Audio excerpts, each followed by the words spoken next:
Star Report. I'm your host, Star. Welcome to the show. Okay, Saturday night, we got some talking to do. Gilbert Arenas says he's snitching and he won't go back to jail. My nigga, huh?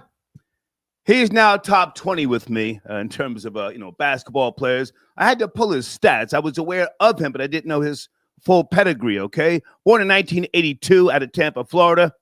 He played with the Golden State Warriors, Washington Wizards, Orlando Magic, Memphis Grizzlies, and he's got some pretty impressive numbers. Now, he's podcasting, doing a hell of a job. I've watched a couple of episodes. Very, very knowledgeable man.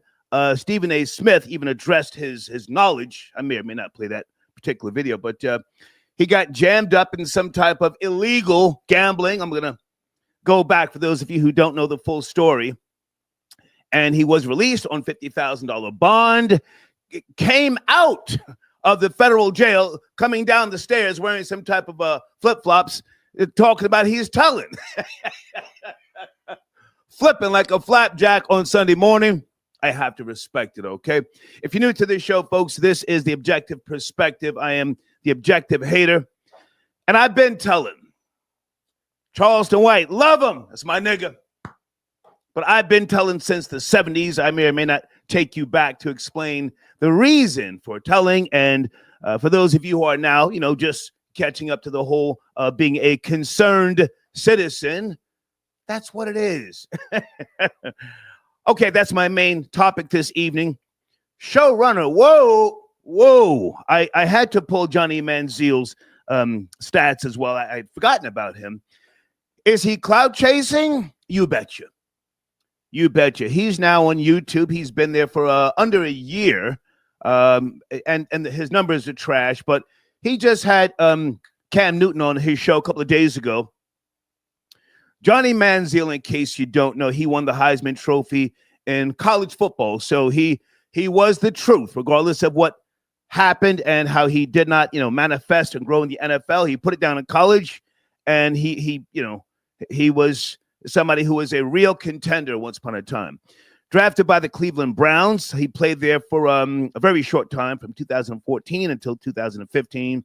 I have to respect the fact that he went up to Canada to play Canadian football.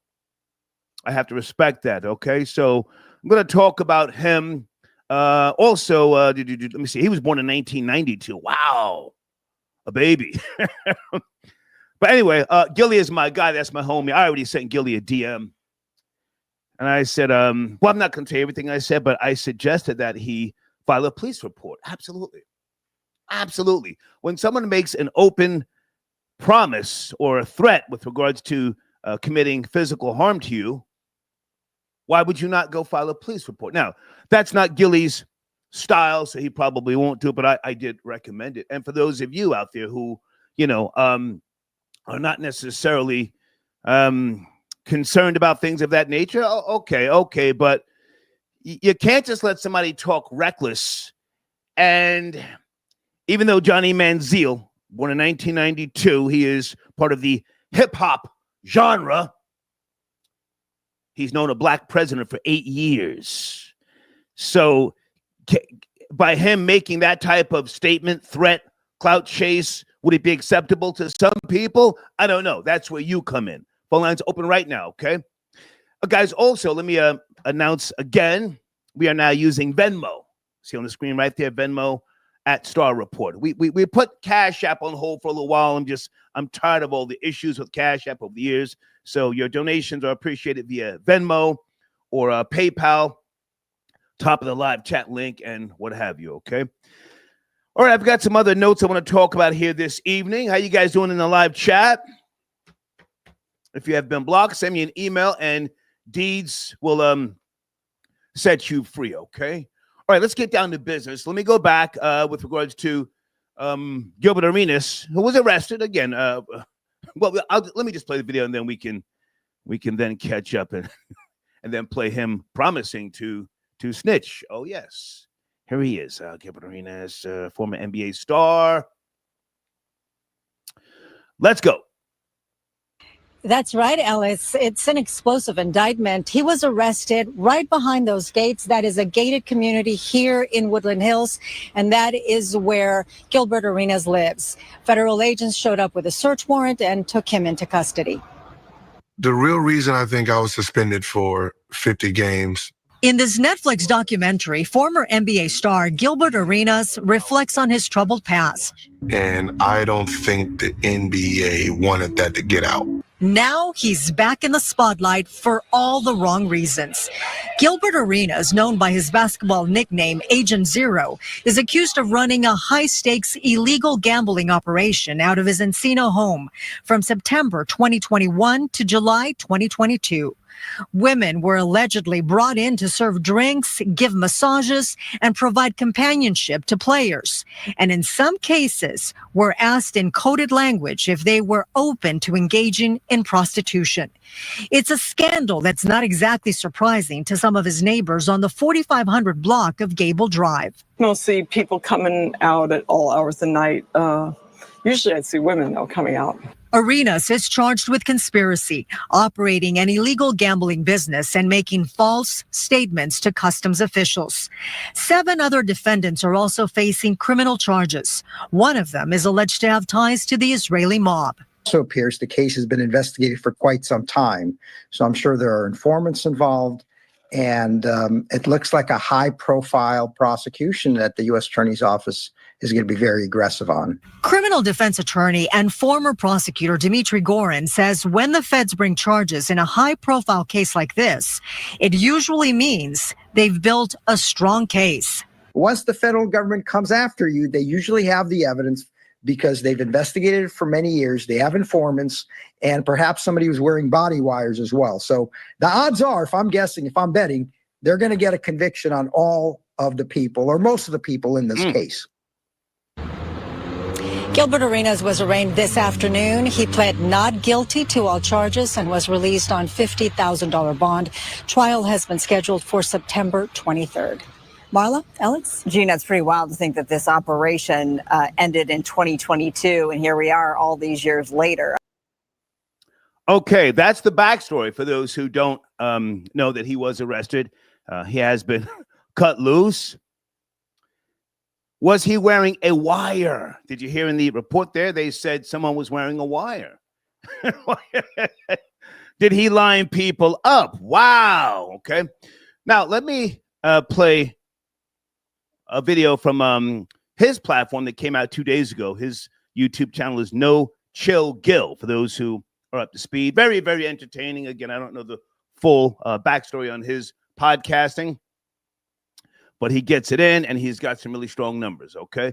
So let me play this, and then I'll open up the floodgates, and we will have a conversation. This is Gilbert Arenas speaking. As soon as he came out, he got right to YouTube, got right to the bullshit, clapping back at Kwame Brown and others. Here we go. Hey, Darius, I'm not even gonna lie to y'all. If I had the ability to snitch, like if I was in a position to have to snitch, I was gonna tell. I'm trying to tell you, listen. I got in the car, man. And okay, so let's rewind back. The night before, I took my little medicine. I took my little medicine, get my little coffee in me, and then, get my little bowel movement real good, trying to lose weight right now. So I took it last night, right? So in the morning, let's get it on out of here. And then them niggas got me before I got to do that. So, I'm gonna just be honest with you. I was ready to tell, man, just so I can go back to the crib. Like, hey, man, look, I don't know what's going on, but I know who did it.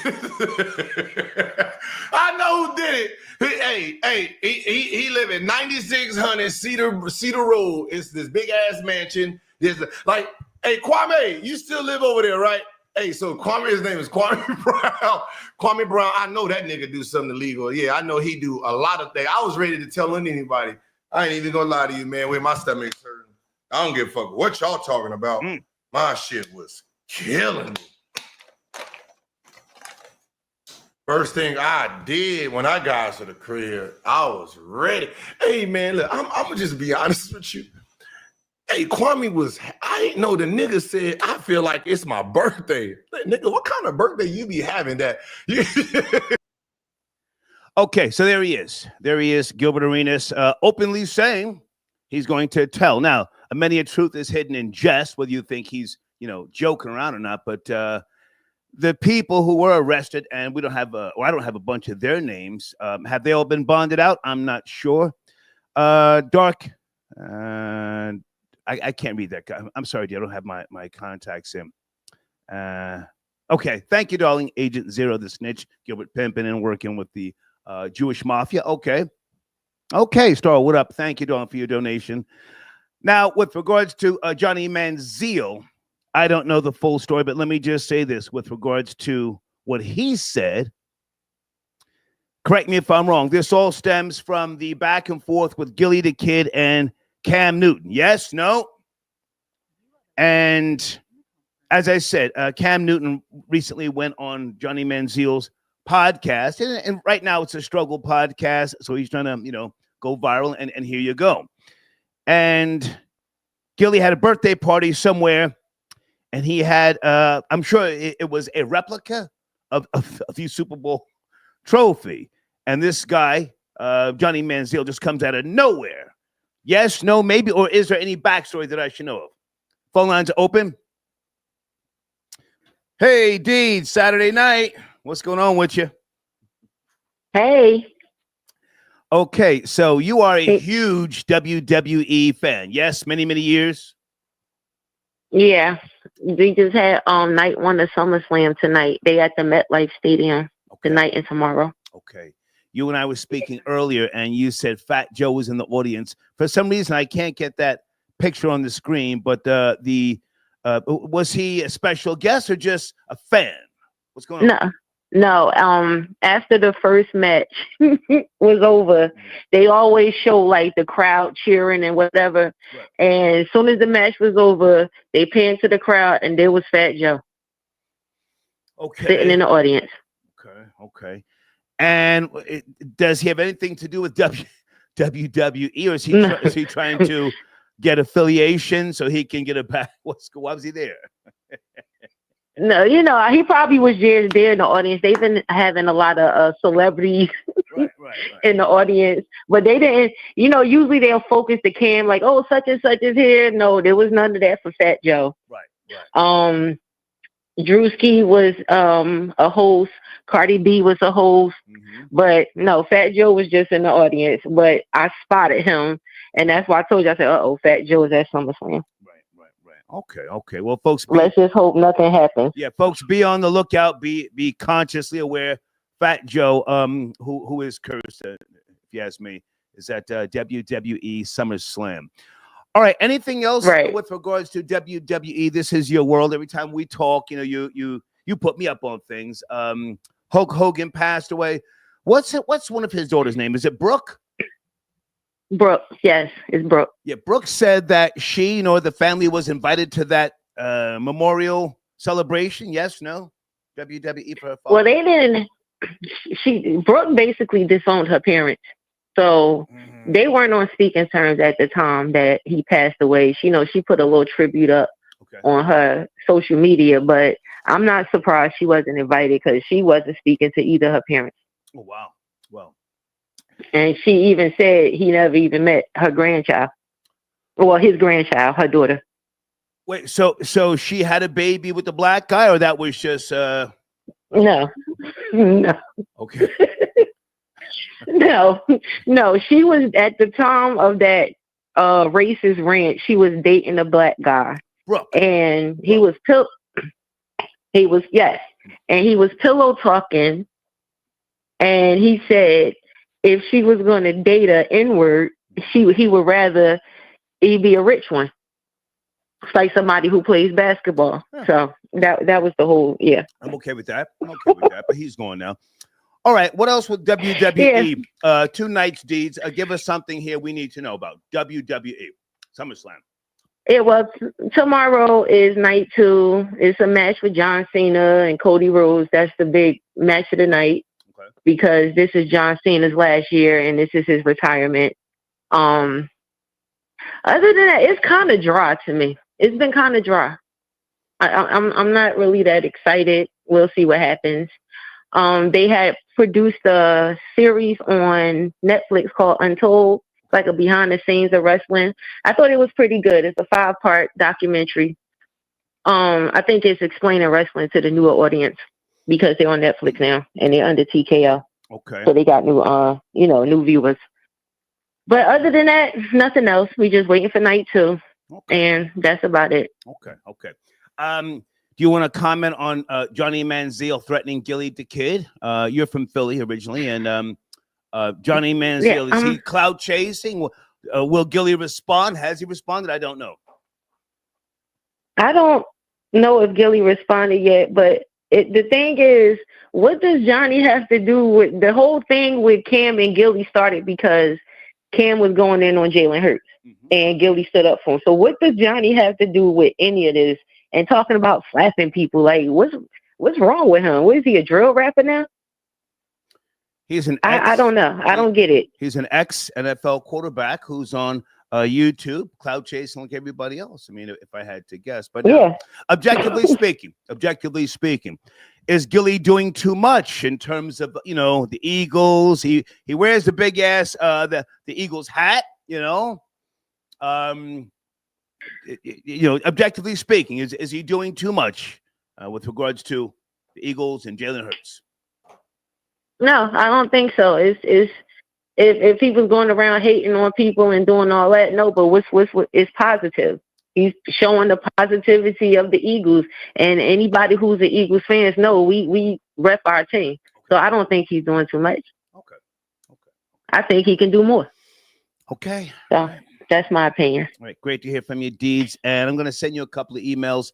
Some people say that they are blocked, so you can deal with that. All right. Okay. Thank you, Deeds. Good night. Okay. Good night. All right. That's Deeds, guys. She helps out with the live chat, as you know. All right. Con, I see you in the back. Just hang on a second. I'm going to come back to this particular Stephen A. Smith assessment of things. And I'm going to bring in Connor. Hey. I can't hear you. You got to fix your audio. Give her a second.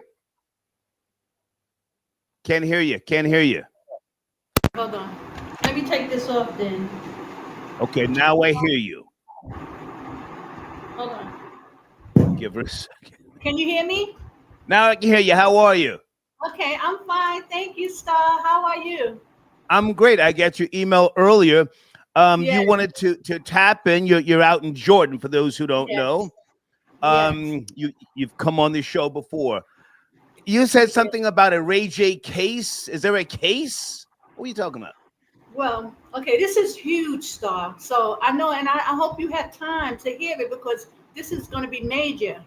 But okay, Ray J was recently on Cam Newton, and people were accusing him of the Whitney Houston being unalived, and he tried to cover it up and tried to answer for it. But a lot of people wasn't having it, so that he went viral, because everybody's believing that he has something to do with it.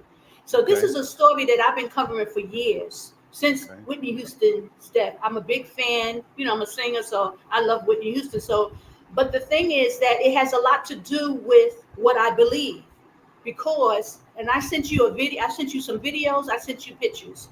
Whitney Houston went to Israel in 2012. And got baptized in the Jordan River, and she brought the Mona Israelites and the big camera crew. She did the big thing, and I sent you the video just as advertisement so you'll know. And they made a big thing about it, and she refused to shake the Prime Minister of Israel's hand. But I think she did it as trying to be respectful. Like, she didn't mean to be disrespectful, but it could go either way. But they blew it up. And, Clive Davis is a small hat, and he's a very prominent one. So it comes off as disrespect. Then she gets on the plane. As she's getting off, she's saying, my land, this is my land. the whole time she was there. So let me jump in. Let me jump Okay. in. Now, I can appreciate everything you've said. I didn't click on the links that you sent me. I'm familiar with when Whitney Houston went to Jordan and all that sort of jazz. But let's fast forward. Ray J was on Cam Newton's podcast, and I don't recall that thing going viral. He sounded like he was tweaking, Connor. Troll babies, am I wrong? Sounded like he was tweaking. He was talking about the bussy, but LGBTQ plus. Hold on. He sounds cuckoo for Cocoa Puffs. Has he been charged? You said a Whitney Houston Ray J case. Has Ray J been charged, or are the trolls just getting at him? Yeah, the trolls are getting at him. It's getting bigger and bigger with As him they should. They should. And people are starting to accuse him. So he is tweaking because he's, kind of out of control at this point. He's being accused. But the thing about it is that, there's a lot of evidence showing that he has something to do with it. They called him a drug one. Well, hang on, slow down. You have no proof. Okay. You have no Allegedly. proof. No. You have no proof. It's not allegedly. You have no proof. Come on. Okay, so that's what I wanted to talk about, the proof and the stuff how it adds up to this. Okay, so first of all, hold on. Somebody's texting me. Thank you, Deeds. Well, now, are you trying to say that Whitney Houston was killed? Yes. And there's some type of conspiracy? Yes. Because what we know, and listen, Whitney Houston was from Jersey like myself, but Whitney Houston was on the powder. Whitney Houston was smoking boulders. Right. Whitney Houston turned Bobby Brown on to freebasing, as the story goes. Well, the concern that the trolls have, and troll babies, correct me if I'm wrong, is that Ray J sold or either gave Whitney Houston the death bag. I have no proof. This is what they're saying. But that's the real crux of the matter here. You're talking about some conspiracy. Clive Davis, take it from there. Yeah, it's much, much deeper than that. And this is why I'm so into it, because you know about me believing the Bible and everything. Whitney Houston left a major message. When she went to Israel and got baptized in the Jordan River, that was a message. And she also left a message when she gave Brandy the note in front of Clive Davis. And she told her daughter, go hug him, go give him a hug like he was Unc. But no, she knew that her days were numbered because of this thing. Now, they took years before they unalived her, but I believe they sent Ray J in. Even Whack 100 did a video on Ghana. I have to stop you. Whack 100, Cash Jones, that's my nigga, but he's a troll. I can't take Whack 100's information as truth right now. Hold on, stay there. It's Saturday night. We're going off the rails. Troll babies. Did Whitney Houston die a cokehead in the bathtub, or did Netanyahu push the button on her? Hang on a second, Ghana.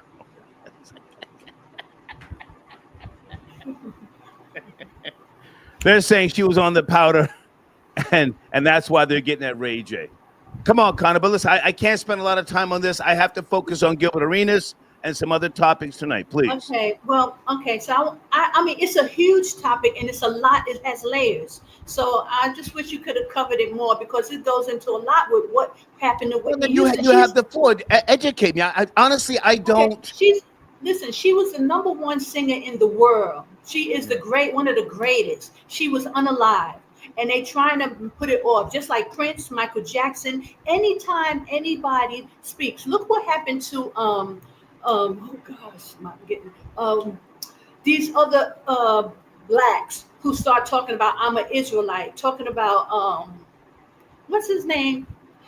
It's on the tip of my tongue. And he came out and said he was Kyrie Irving.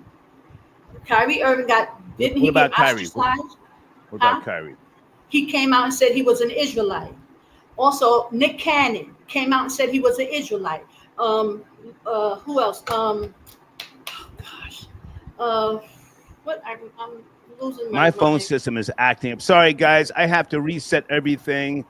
Go ahead, Con. I'm listening. Go ahead. Go ahead. Okay, so anytime we as Black people come and start talking about we're Israelite, it's a problem.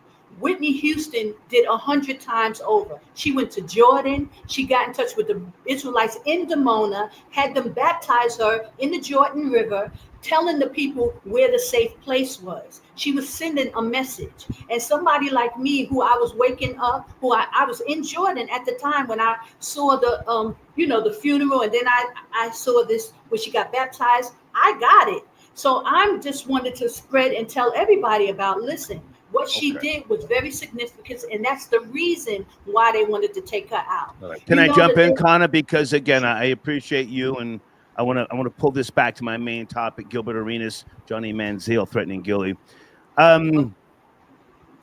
Whitney had a turbulent ride. She did, and we can't just blame Bobby Brown. I did, because of some personal stuff, but she was on a course for self-destruction.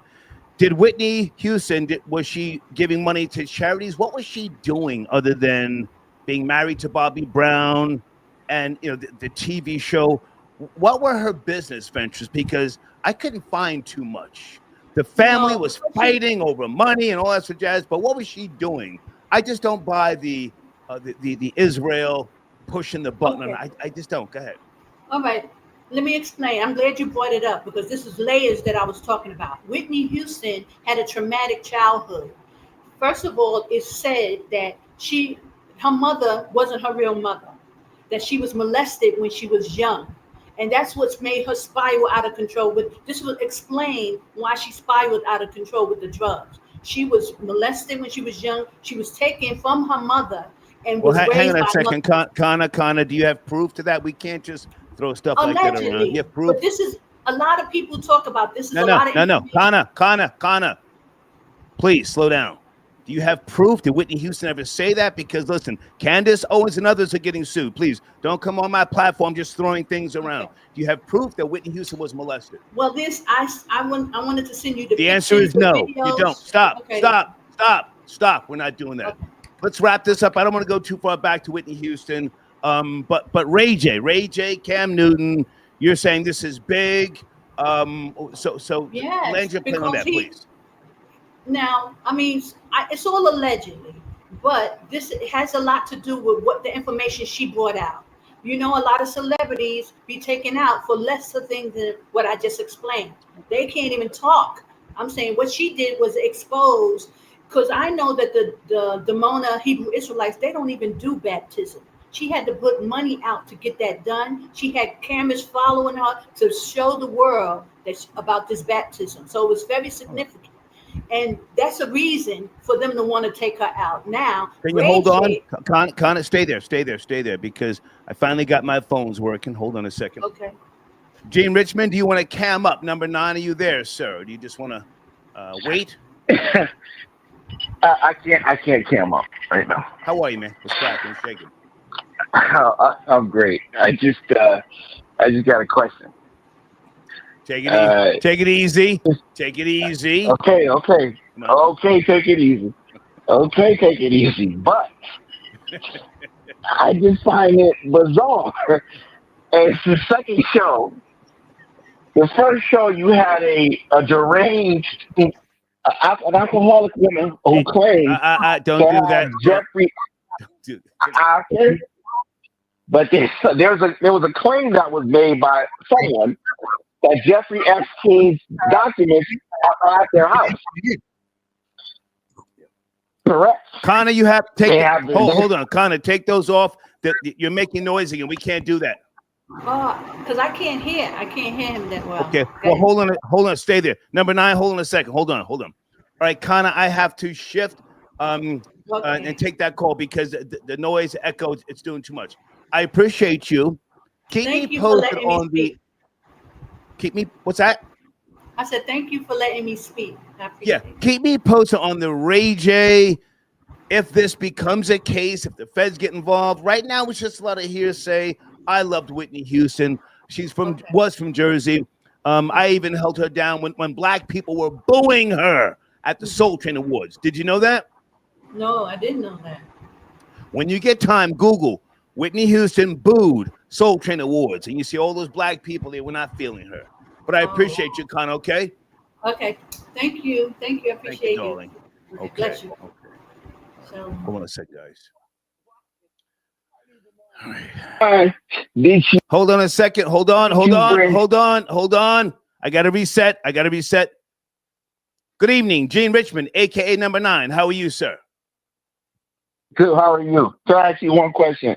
Why did you bring this witch on the show? It's Black Guyana Jonestown witch on the show to talk about something about Whitney Houston and the Israel. This is insane. It's Saturday night. We're all sipping, smoking, doing a little something. Take it easy. I open up my computer. I see a Jonestown Guyana witch talking about Whitney Houston died in Israel. This is bizarre. What's going on this show? This is bizarre. This black witch called up to put a spell on your show. Stop calling her names. Number 9. Hey, don't call her names. Don't call her names. Slow down. Come on. Okay. I'll tell you what. This is. I mean, if your show gets cursed, you know where it came from. Right. Because you forced that woman off the phone, and she wasn't ready to go. You forced her off. Listen, it's Saturday. I want to have a lengthy show, and I'm going to hit on some different topics. Gilbert Arenas, you up to speed? He said he's snitching. Can we address that first, and maybe Johnny Manziel and some other topics? What say you, number 9? I think Gilbert Arenas is a weirdo, a silly goofball, always giggling and joking, and all kinds of strange behavior from that guy. I think he's gonna get caught up in an Epstein-like case. I got a feeling that's coming. He's laughing now, but I got a feeling they're gonna hit him with some Epstein type stuff. I got a feeling. Laugh now, Gil, because I would bet that he was wearing a wire. I would bet that. I wouldn't be surprised that he was an agent talking for the feds or the local law enforcement. He seems like some kind of sick, low-life weirdo bringing people to his home just to set them up. I wouldn't be surprised. Well, okay. I wouldn't be surprised to get names, times, location, to get all kinds of stuff, what people were, what people been doing, stuff like that. You know, a setup artist, a low-life bum piece of garbage. I don't tell us how you really feel. Now hold on a second. Are you still in Connecticut, or are you where you said you were early in the week when we spoke? Where are you right now? I'm back. Okay. You're back. Okay. And then I come back. You know what? Let me tell you something. I come back, right? And to my dismay, I look into your show and I see an alcoholic lunatic claim. Easy. Hey, come on. Slow down. Do not take shots at people who were nice enough to cam up. Let me ask you this. Do you want to address Trump deploying nuclear submarines? How about we touch on that before you go? Well, I just want to say Donald Trump is all over the place. Yeah. I think nuclear submarines are not the answer right now. It's not the answer. Is that top priority?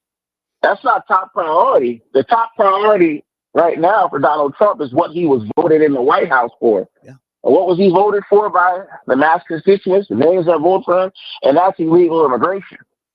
And I understand ICE is giving them bonuses of $40K and all these good things, and that's good. But the numbers aren't adding up.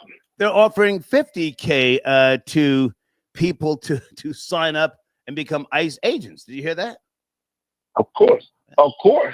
That's a wonderful thing. But the numbers still aren't adding up. And Obama is still in the lead for deportations with almost 3 million. 3 million. So yeah. I think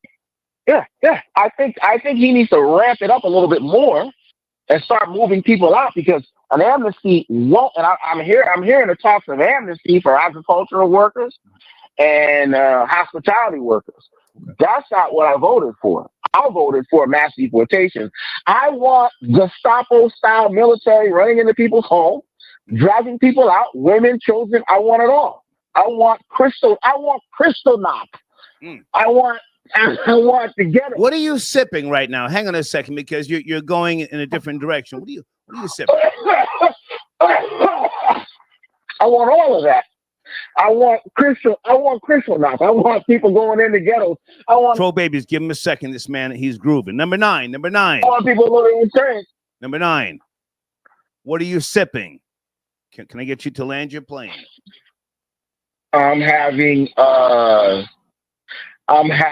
Don Julio mixed with orange juice, mixed with some I got some bullshit, mixed with nigga shit with a white woman. That's what I'm sipping on tonight. All right, great to talk to you, man. Number 9, great to talk to you. Salute. Okay, thank you. Thank you, man. Thank you. All right, Team Richmond's happening. Johnny Manziel, a couple of people sent in super chats. Are you guys taking Johnny's side against Gilly? This is the objective perspective. About 6 people have taken Johnny Manziel's side against Gilly. Area code 272. Sit tight. You'll be my next caller. I also want to play a bunch of different videos. Give me some time with regards to the setup here. Jamie, I got your donation. Ooh, calling Gilly names now. Wow. This might be Kuala.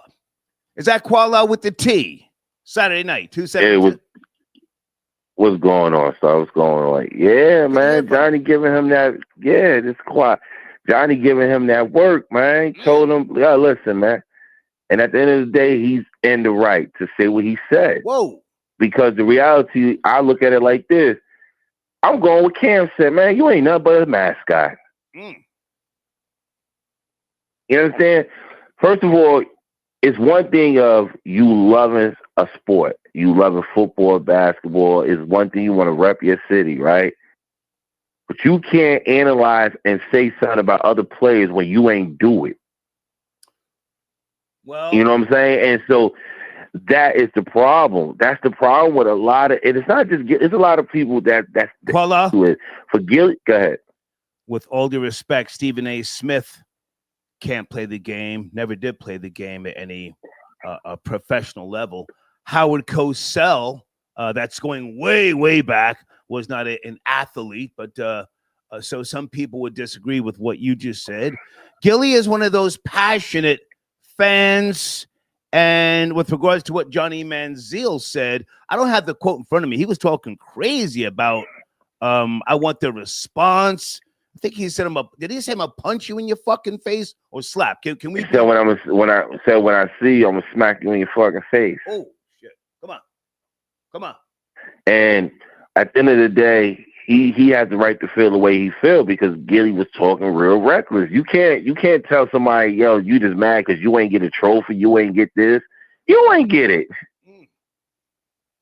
You run around here like Cam said with a big ass ugly hat on your head, like a mascot. What else he said? What did you do in your career when he said, let's pull up your music career. You understand? So you got to sometimes when you say certain things to certain people, you're going to get a response. However that response come, that's how the response come. To me, I think Gilly had the right to say what he said. Right. But you was going too hard on Cam, like Cam ain't played this. Cam went to the Super Bowl. Yeah, he didn't win, but he went to the Super Bowl. Cam was a hell of a player. Johnny was a hell of a player. Hold on. Johnny Manziel, correct me if I'm wrong. He never developed in the NFL. He made a quick exit, and I'm not going to say he was trash. That I'm not going to say. But he had a very quick NFL career with the Cleveland Browns, and supposedly maybe there was drugs involved. I forget, but I think that's what his issue was. Yeah, He came from wealth and was very spoiled. He talked about it. He talked about it. And he had a little drug problem and stuff like that. He came from wealth, and one of them kids that came from wealth that was, got caught up out there. But he learned. He got himself clean. He in a better space and stuff. But at the end of the day, yes. How do you know he's clean? That's long. How do you know he's clean? That's true. I don't know. But I'm just saying. He said he's been clean. But I will stay with me. Stay with me, Kuala. Troll babies. Is Johnny Manziel back on the powder? Was he smoking boulders? Did he crash out on Gilly? And now he's trying to get his numbers up. Troll babies. Where are we? Back to you, Kuala. Go ahead. Now, give or take, we haven't heard from him because now they trying to say it was from a burn account. We already know how that plays out when it comes to burn accounts. So he definitely said it. We're going to wait for Gilly to respond back, But at the end of the day, I feel like what Gilly is, sometimes you don't know how to take Gilly. You don't know if he's joking or he's serious. That's the problem with Gilly. You don't know how to take him. Because, Gilly like to wild out, get loud for no reason. Yeah. But when you start talking about somebody's career, that's a different ball game because you didn't play this. And for you to tell Kim he's mad because he didn't get a ring, okay, a lot of people ain't get those rings, but he was in a championship.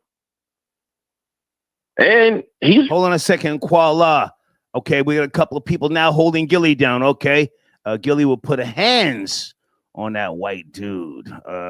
It's Ron Bra, okay? Kuala, respectfully, they're saying that you are glazing the white boy. That's what they're saying in the live chat. Listen, I'm going to say this. Like they're going to say what they're going to say, right? But at the end of the day, that man, whether he lasted a few years, 1 or 2 or 3 years, he had a career. And don't forget, he had a career in Texas A&M too. Okay. So he had a career to stand on. Yeah, he might didn't last long in the NFL, but he got there. It's just like the NBA. Exactly. That's the big part about it. And when we talk about Gilly, what kind of music? Ken was right. What kind of music career did you have? You didn't get hired till Wallow came home. And that's, let's be honest. If we talk about A or B Mike, Wallow's the A Mike. You the B Mike. Okay, sounds like you're hating on Gilly. All right, Kuala, before you go, and guys, this is Kuala with the T. He calls in, he educates me on things. Just to go back for a second, because I appreciate Kana. She cammed up. Kuala, was Whitney Houston killed by the Mossad, or was she smoking boulders and she died in the bathtub? I mean to laugh, but I think she overdosed. She was getting high. I think she overdosed in that bathroom, and she took, God bless her soul, but she took a turn for the worse. I think she was getting high.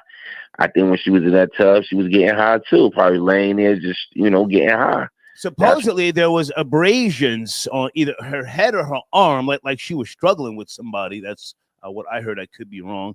Is Ray J being accused of anything by any type of law enforcement agency, or is it just the trolls? Because Connor said this thing is really heating up. I didn't see that. Before you go, Kuala. Man, Ray J is just trolling everybody. And I remember last time you said something about Ray J. Yo, Ray J he need help. He need help. He's doing a lot. He needs help. He's doing a lot. Listen, I'm gonna keep. You remember back in the days we used to talk about Bobby Brown.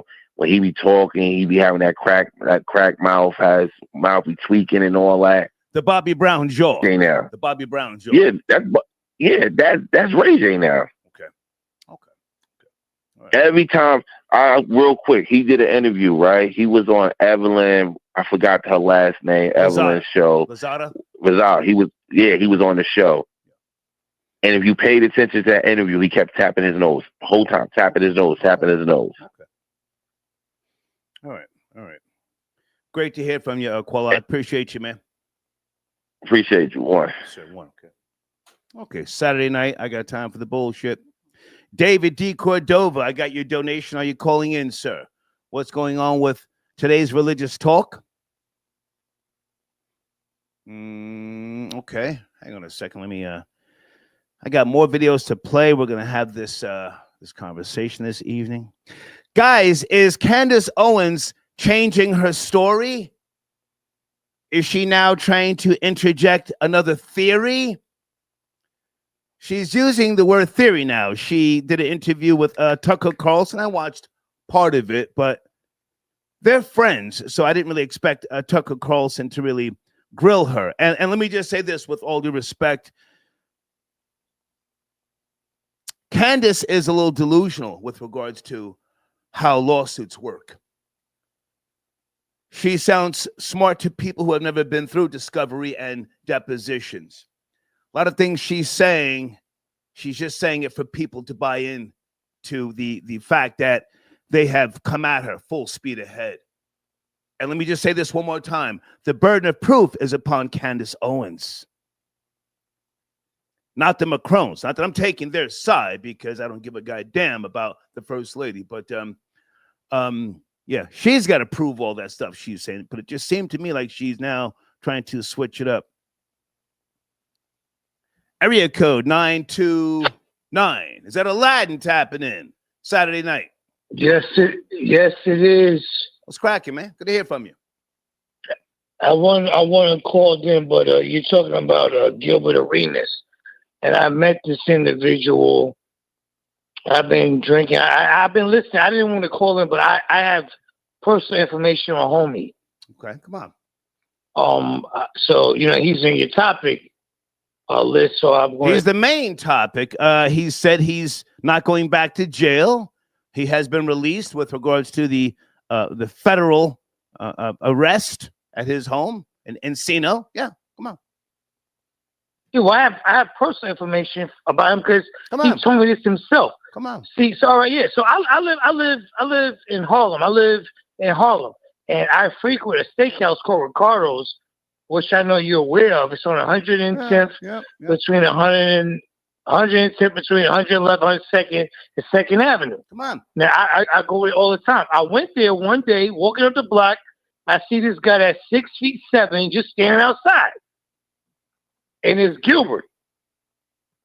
And I said to him, because I'm a bold guy, I said, Gilbert, why you brought guns to the locker?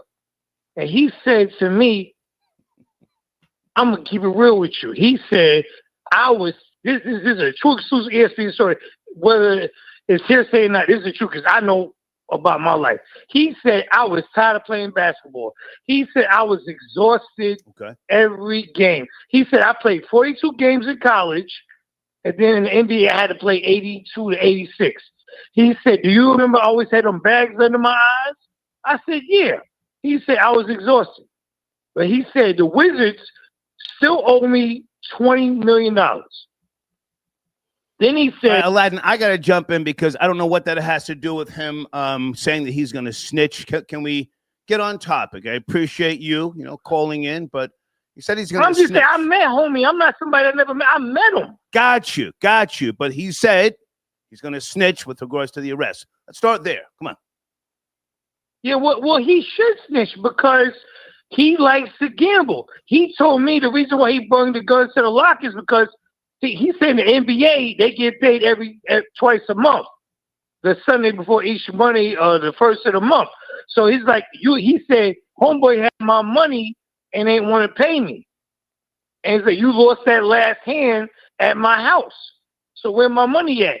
And homeboy ain't want to pay him. So he told me that's why he had the guns at the crib. He got caught up in that, but whatever. Okay. But honestly, look, the reason why I bring it up is he explained to me that he's into playing cards. That's all.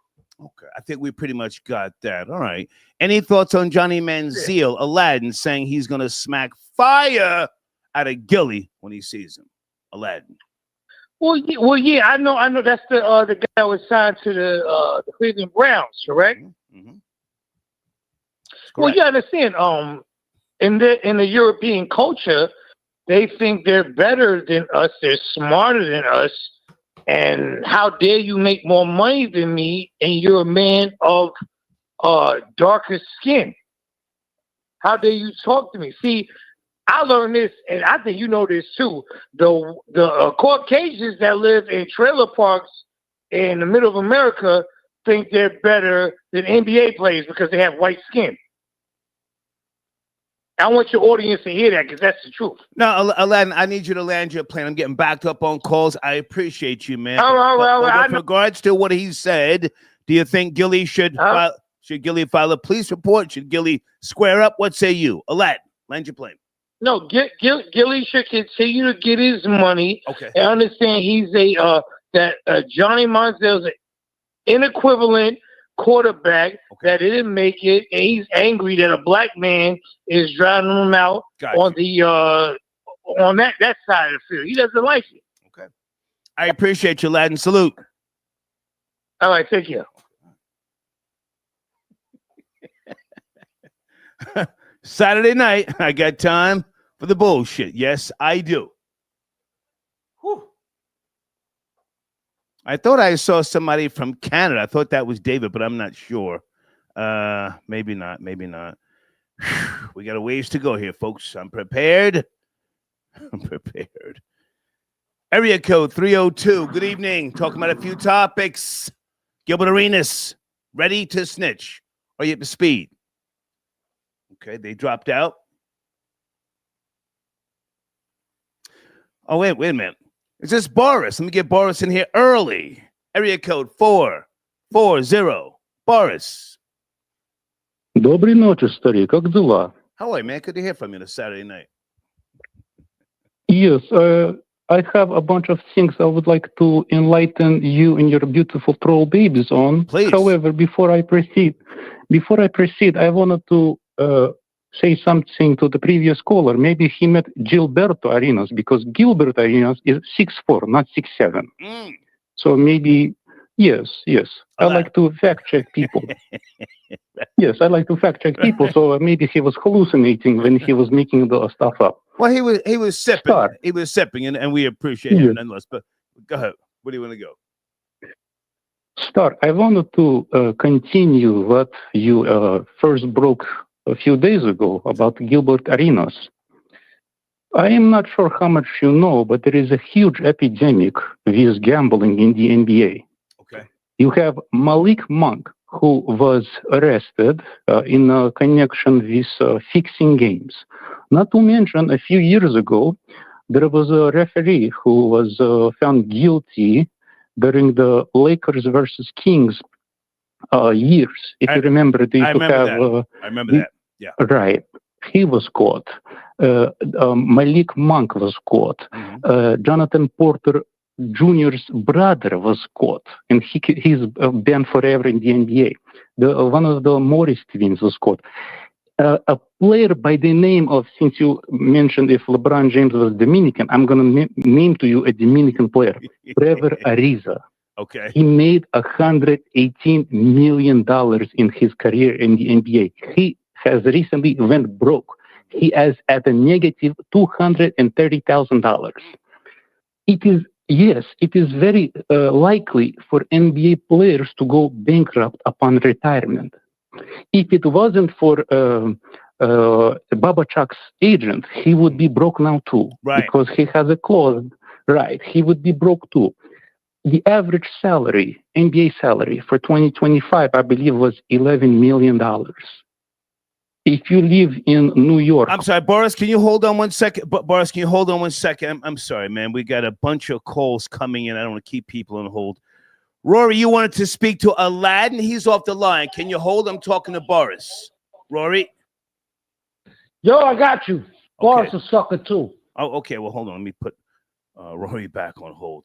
Rory had smoke for Aladdin, Troll Babies. If you remember last show, Aladdin called, and at the end of the show, talking a little crazy. Boris, back to you, sir.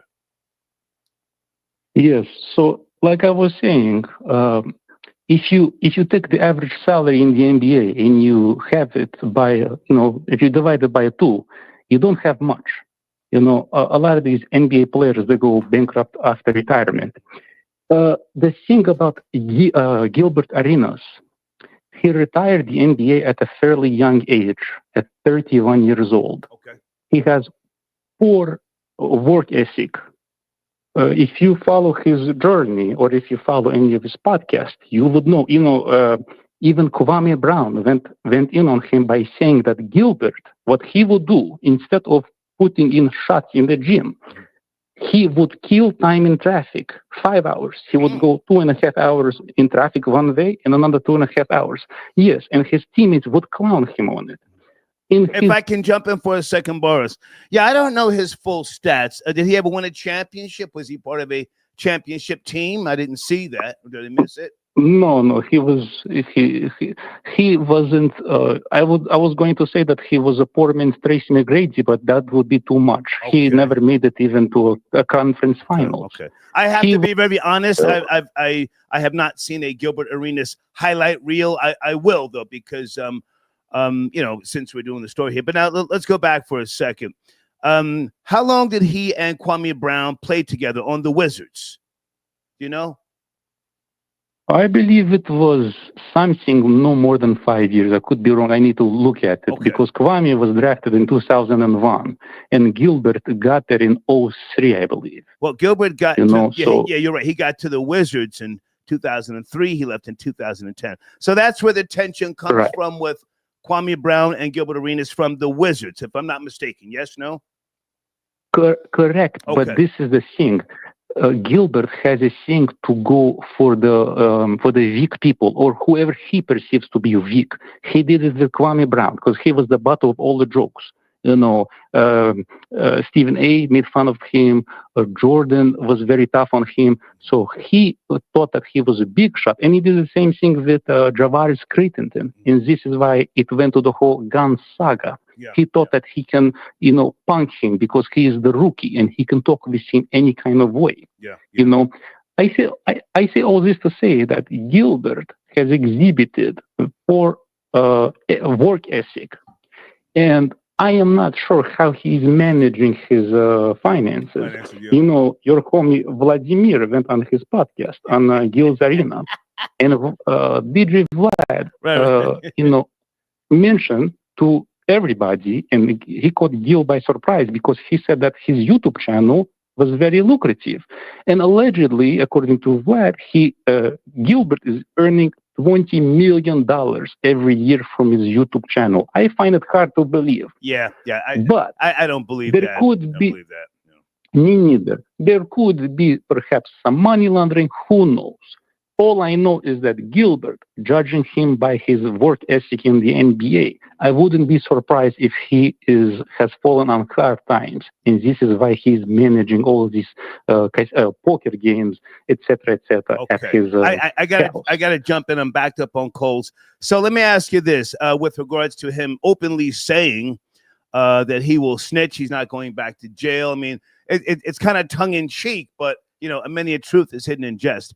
Is he playing with fire? Those guys who the reports are saying Israelis, I think you called it before and said Russians. Is he playing with fire, saying what he's saying right now? Boris. Star, if you analyze his facial expression when he was going down the stairs and he was greeted by his wife, you see a nervous man. That laughter, that facial expression was not of a confident man. He is torn between snitching and you know what I mean, doing some prison time, right? Because he knows that those people, if he mentions anything, even Kwame was saying it, and I tend to agree with him that these people that he plays with have more money than him, and if they have more money, I am willing to bet they have more power. So he would be a second thought if he decides to open his mouth. Clearly. Star, I sent to you a link if you would like to check it out. It ties into more gambling. Okay. So check it out. I'll check it. Hey, you want to say something about Gilly and Johnny Manziel before you go? Johnny Manziel, is he talking crazy, or is he just trying to get his weight up and we should just say, hey, it's not that deep. Let these guys have fun. Boris? I think he's trying to have a resurgence in his career. So everybody needs to reawaken, reinvigorate their career somehow. Okay. So perhaps he wants to catch a wave. Got you. I appreciate you, boss. Thank you, man. Yes, sir. Thank you. No problem. Take care. All right. We got a lot going on this evening, late night. I got the white Denzel, a.k.a. Rory, tapping, and you and I have been speaking back and forth with regards to a few topics. Let's go back. Cincinnati, Ohio. Some type of melee ensued. I'm saying still racial attack. Well, no. I'm saying that what happened transpired because of the white guy who slapped the black guy in the red shirt first. Not that justifies beating the woman down, to the last compound, but that's what started this. And I still need to know if that white guy has been arrested. Rory. And no, as far as anyway, what's up, Star? I'll just say what's up. Salute to you. Salute. Now, as far as I know, the homeboy ain't been arrested, man. The white guy ain't been arrested, and as he should not have been arrested. There's new video footage coming out showing that they coordinated a racial attack on your man, the victim. That's what I read, and people have been arrested. They got 5 so far. They're looking for more. As usual. Nothing out of the ordinary. They all have prior convictions and have done prison time. The lone black mammy who was charged in the racial. All right, now hang on a second, because we've covered that for the most part, but now you've sent me another video since then. You see her with the blonde wig? You see her with the blonde wig and the one shot? Hold on, we're past that. I just wanted to bring people up on where we are now. You then sent me a video of some type of little Hispanic. Where was that? He shot 2 brothers. I think I should play that video. Shot 2 brothers, killed them. You know what I'm talking about? Oh, you got to play that video. Yeah, yes. I'm not sure, Star, what city that was in. Stay with I'm not sure. Stay with me. I got the video right here. Man on camera. And David D. Cordova, I see you in the back. David, can you hold on? Hold on, David. Hey, Robert, you got to fix the echo in the background, white boy. I'm tired of telling you, fix a goddamn echo. I know you. This woman ended up being a Russian woman, Well, hold on. Let me play the video first that you sent me. From Kansas City. Yeah. So I think this is Kansas City, Missouri. 4 days. Kansas City, yeah, that makes 4 days ago. Kansas City. Okay, guys, troll babies. I might have to edit this out. This is what Rory sent me. He said this is the clapback for what happened in Cincinnati. Is the shooter exactly? Is the shooter Hispanic or Caucasian? Do you know?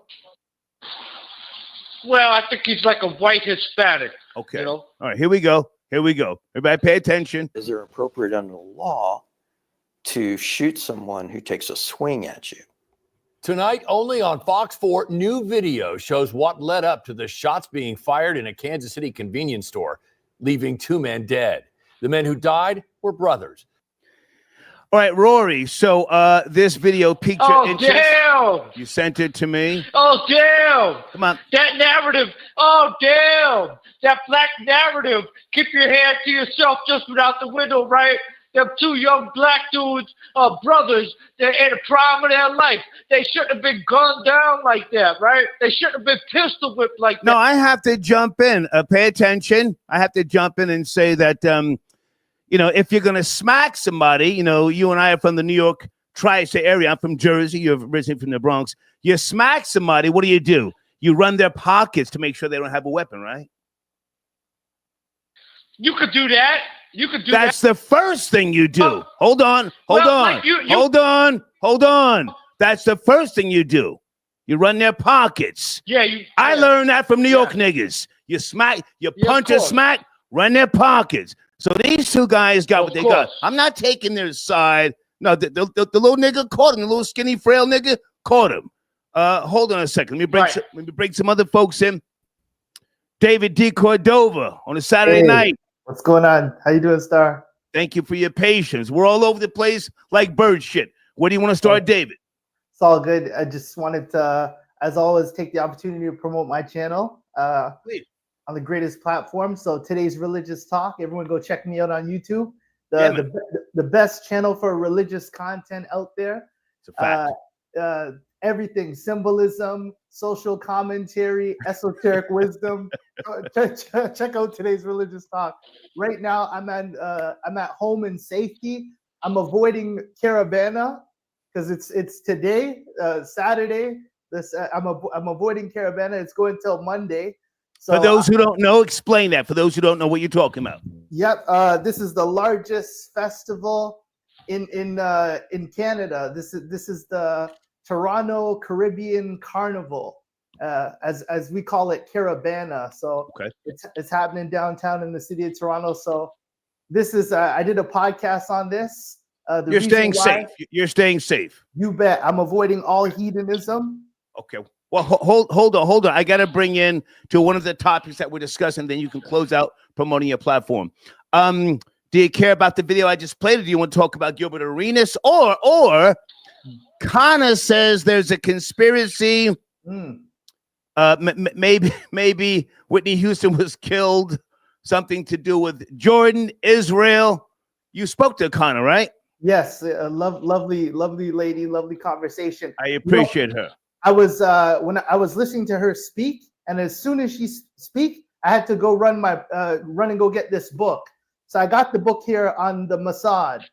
Okay. So, but I haven't read it yet, so I got to read it to see if there's any legitimacy to that claim. If it was an intelligence service job that was done, so I don't know, but I'll check it out. I got a book here, so. Whitney Houston was smoking both this man. Mossad didn't push no button on her, but I appreciate Connor. Ray J was the last person to enter the room, they say. Supposedly, I don't know. Yeah. Supposedly. But could be. And then I think, was it Pusha T put the bathroom scene on his album cover, which is kind of flagrant, but it is what it is. Niggas got to eat, man. Okay, so what do you want to land your play, or do you want to hang on? I mean, I'm not rushing you up. Do you want to sit tight? Yeah, I'll chill for a bit. Stick around. White Boy Rory, back to you. The video that you sent me that I watched, again, Rory, you know, or if you don't know, you hit somebody in the mouth, you slap them, you got to run their pockets. You don't just give them a chance to pull out the ooh-wop, the hammer. So no, I'm not. Well, I mean, come on, yo, Star, you say I will give you the benefit of the doubt. You're keeping it 100. Yeah. These guys are the ones who put their hands on him first. Yes. So he's justified. No, hold up. He's justified emptying the clip in both of them and then pistol whipping their dead bodies because they put their hands on him first. Right. Doesn't matter if it was a push or a slap. We went through this the other day when we were when yourself and a lot of the callers were defending the Cincinnati, and when they defended that kid down in Texas for stabbing. No, white boy, slow down.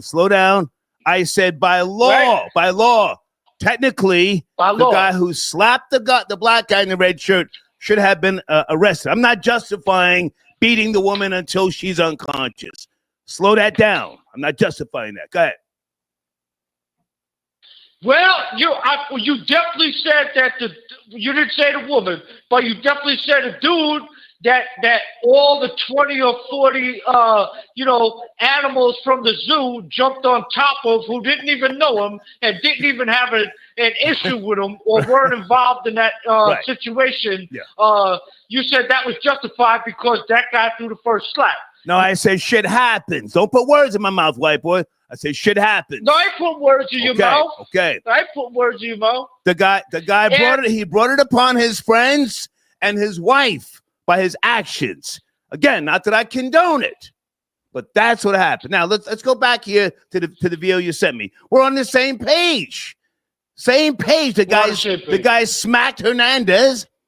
He should have ran his pockets. The little nigga pulled out, clapped him. That's what happens. Come on. That's what happens. Not only did he lay both of them down, he emptied the clip in both of them and pistol whipped them right on the camera. Regular shit. And according to certain rationale, that's justified because that big black dude put his hands on him first. So what's good for the goose is good for the gander. You heard? And, you know, there can't be no outcry or no outrage over that.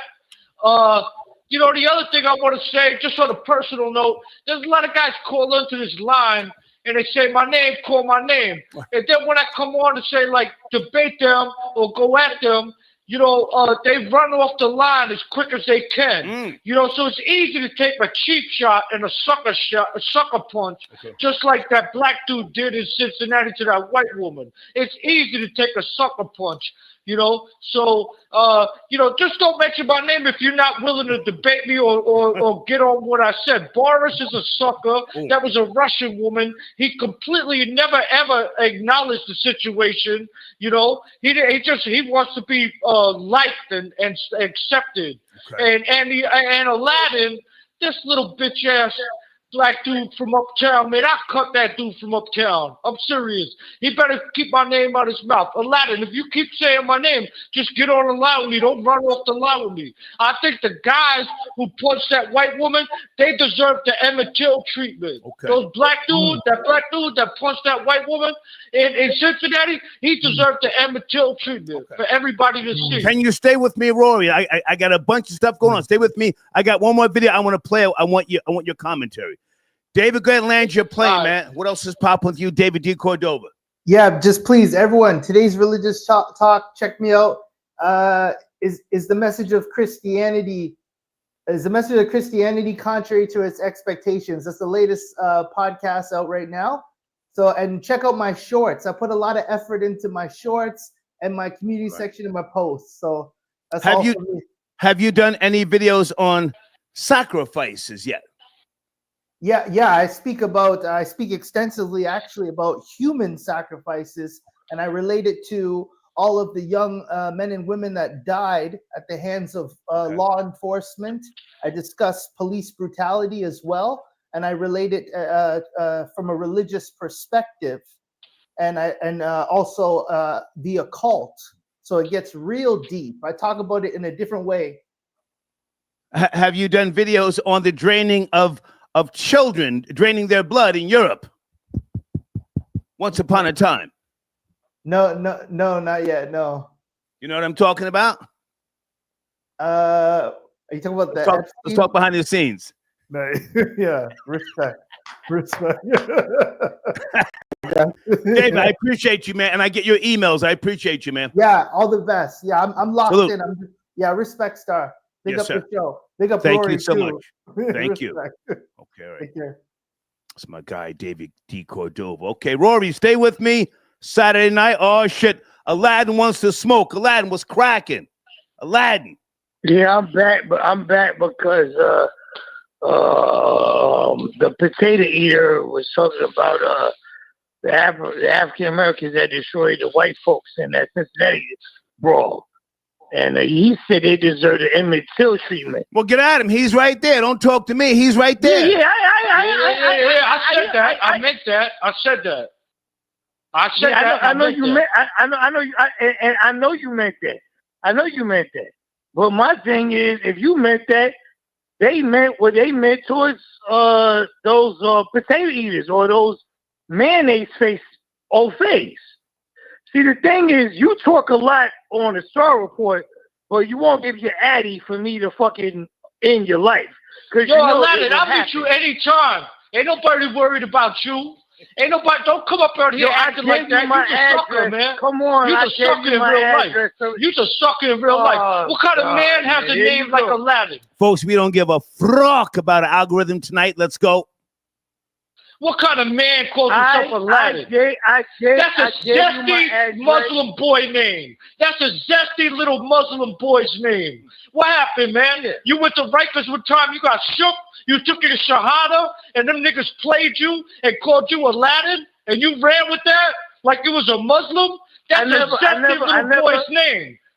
That's what you walking around as a grown man in Harlem. You proud to be from Harlem. I don't give a fuck about Harlem. That's not where I'm from. I don't give a fuck about Harlem. You from Harlem, and you walk around calling yourself Aladdin, a zesty little Muslim boy's name flying on a carpet.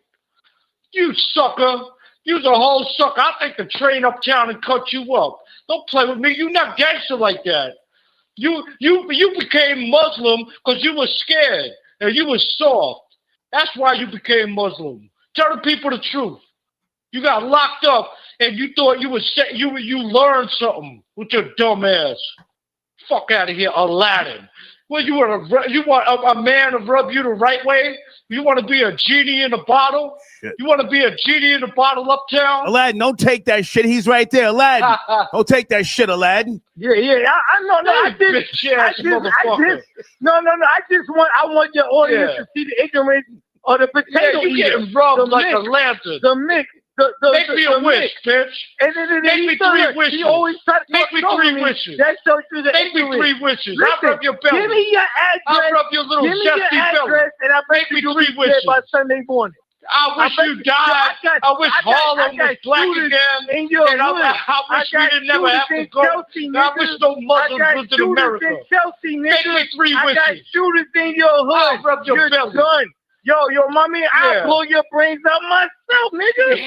Nigga. I know. Folks, we talking that gangster shit tonight. Niggas talking about shooting. Pay attention. There you go, you zesty fake little Muslim. You get on your knees and be blowing brains out. You heard him. He blows brains out. Yeah. You know what? I know. The Muslims taught you that, right? The Muslims taught you that in jail, right? Blowing brains out. No. Right? Hear me out. Yeah, I know. No, we ain't got no back and forth. We got back and forth. Muslims taught you that whole swagger. You got a little boy up in the apartment. You got a little bocce dancer boy. You Muslim. Aladdin. You got a Aladdin Jr. You got a little light-skinned Aladdin Jr. Oh my God! What you got? You got an African refugee. You got a little child soldier up in your apartment. Listen. Is that what you got? Listen, you got a little African child soldier in your apartment? Nigga, you turned him Muslim too? Irish whiskey. Yeah, you turned him around and turned him Muslim. Right. You turned him around and turned him Muslim. I know. Only reason you turned Muslim first of all, is you could...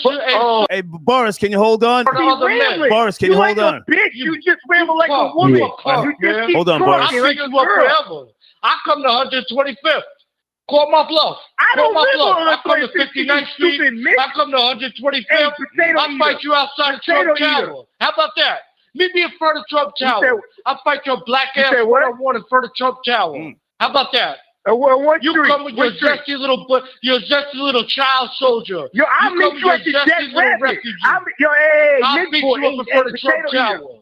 Bring your cell phone. Bring your cell phone. Aladdin, where you want to meet in front of Trump Tower? Potato eater, I'll eat you at the Dead Rabbit. I'll beat your black ass out in front of Trump Tower. Can I talk for a minute? You're a sucker, man. You're a sucker. I treat you like Rosa Parks. I treat you like Rosa Parks. I'll make you get to the back of the bus. Oh, this thing is just rich. I'll make you get to the back. I'll slap you to the back of the bus. I'll slap you to the back of the bus. Like Rosa Parks. Yo, man. I'll slap your ass to the back of the bus. No. Roy. Get the fuck out of here, man. Everything in your pocket. Give me everything in your pocket. Yeah, when you gonna meet me in front of Trump Tower? I'll beat your ass in front of Trump Tower. I'll give you a white boy beating. What? When? You don't know where the dead you know where I'll be there tomorrow. I'll be there tomorrow. Well, you gonna meet me in front of Trump Tower so I can beat the shit out of you? No. You just talking madness. You just talking nonsense. I'm in Manhattan. No, I live in Manhattan. Nigga. I said the Dead Rabbit. I don't care about where you from. I don't care about Harlem. I don't care about Harlem. I'm not from Harlem. I never lived in Harlem. I give a fuck about Harlem. Fuck Harlem. Listen to what I'm saying. I will meet you at the Dead Rabbit in South I'll meet you at Trump Tower. I'll meet you in front of Trump Tower. Oh, there you go. See? Now you pump faking. Oh, there you go. You pump faking. It's the middle of Fifth Avenue. It's the middle of Fifth Avenue. Okay, guys, I got to get back to the show here. Hold on a second, Rory. Okay, listen, Aladdin, you called back. You spoke to Rory. You good? You good? Yeah, but do you understand? He's not. Man, I gotta go. You and him. You finished up. All right. I appreciate you. Salute, I'm salute. done. I'm done. You take care. Okay, that's Aladdin right there. Hold on a second. Okay, I just went and got my drink. Yeah. Hold on. Boris, there you are. I'll throw him off his rooftop. Boris, Rory called your name. Oh, here we go. 601, Godless comment. 601 Regalman Boardwalk, Brooklyn, New York, Godless comment. 113 11235. Come scared? here, I will. Let me please start. Can you mute him? I hang from the ceiling and I drink blood. Wait. Nobody understand what you're saying. Talk regular, man. Okay. Get the fuck out of here. Character. You a character. You didn't even say nothing about that Russian woman getting beat up. You called in that show. The premise of that show was the Cincinnati brawl. There was a Russian woman assaulted by black people. Well, hold on. And you so scared of black people in Brooklyn. Rory, you called Boris' name? Let him speak. He's responding. All right. Trying to pour my drink. Let me pour my drink. Go ahead. Boris, go ahead.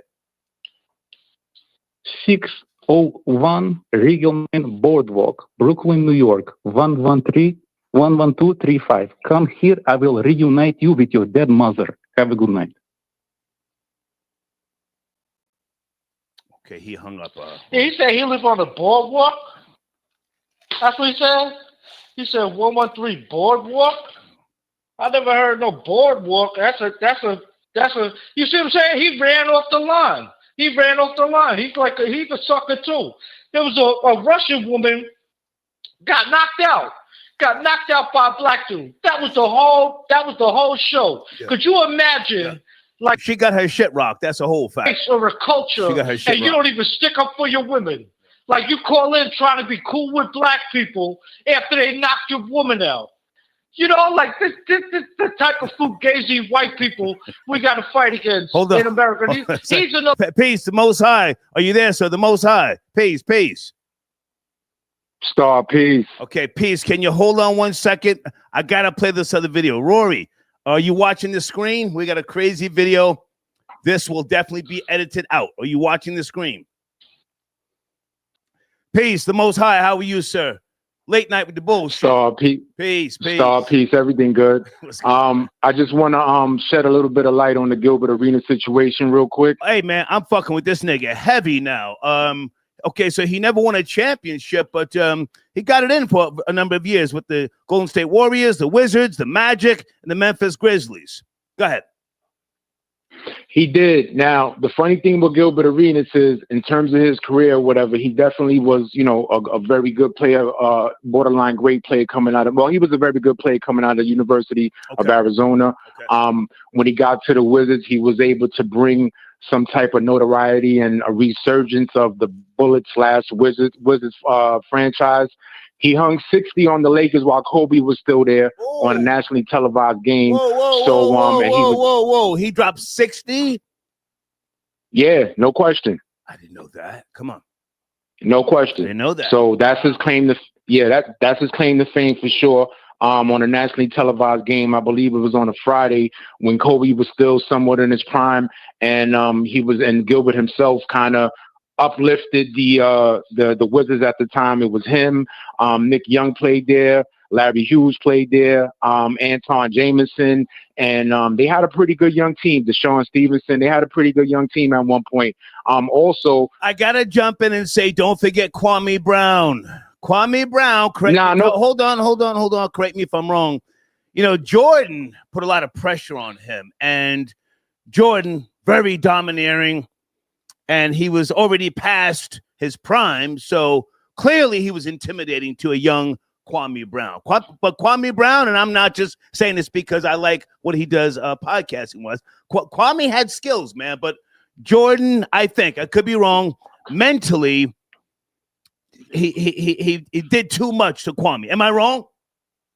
Nah, I'm going to agree, and that was probably That's probably a bit much for somebody coming directly out of high school to take, based upon expectations, right. And then you're dealing with Michael Jordan on, his second into his third run into the NBA after retirement, after 98 or whatever the case is. Yeah, I definitely agree. Okay. I definitely feel like Kwame Brown got a bad shake in terms of how his career had not developed the way it was supposed to have been. But anyway, also Gilbert Arenas, one of his low points was when they went to playoffs against Cleveland, he had clutch free throws to hit.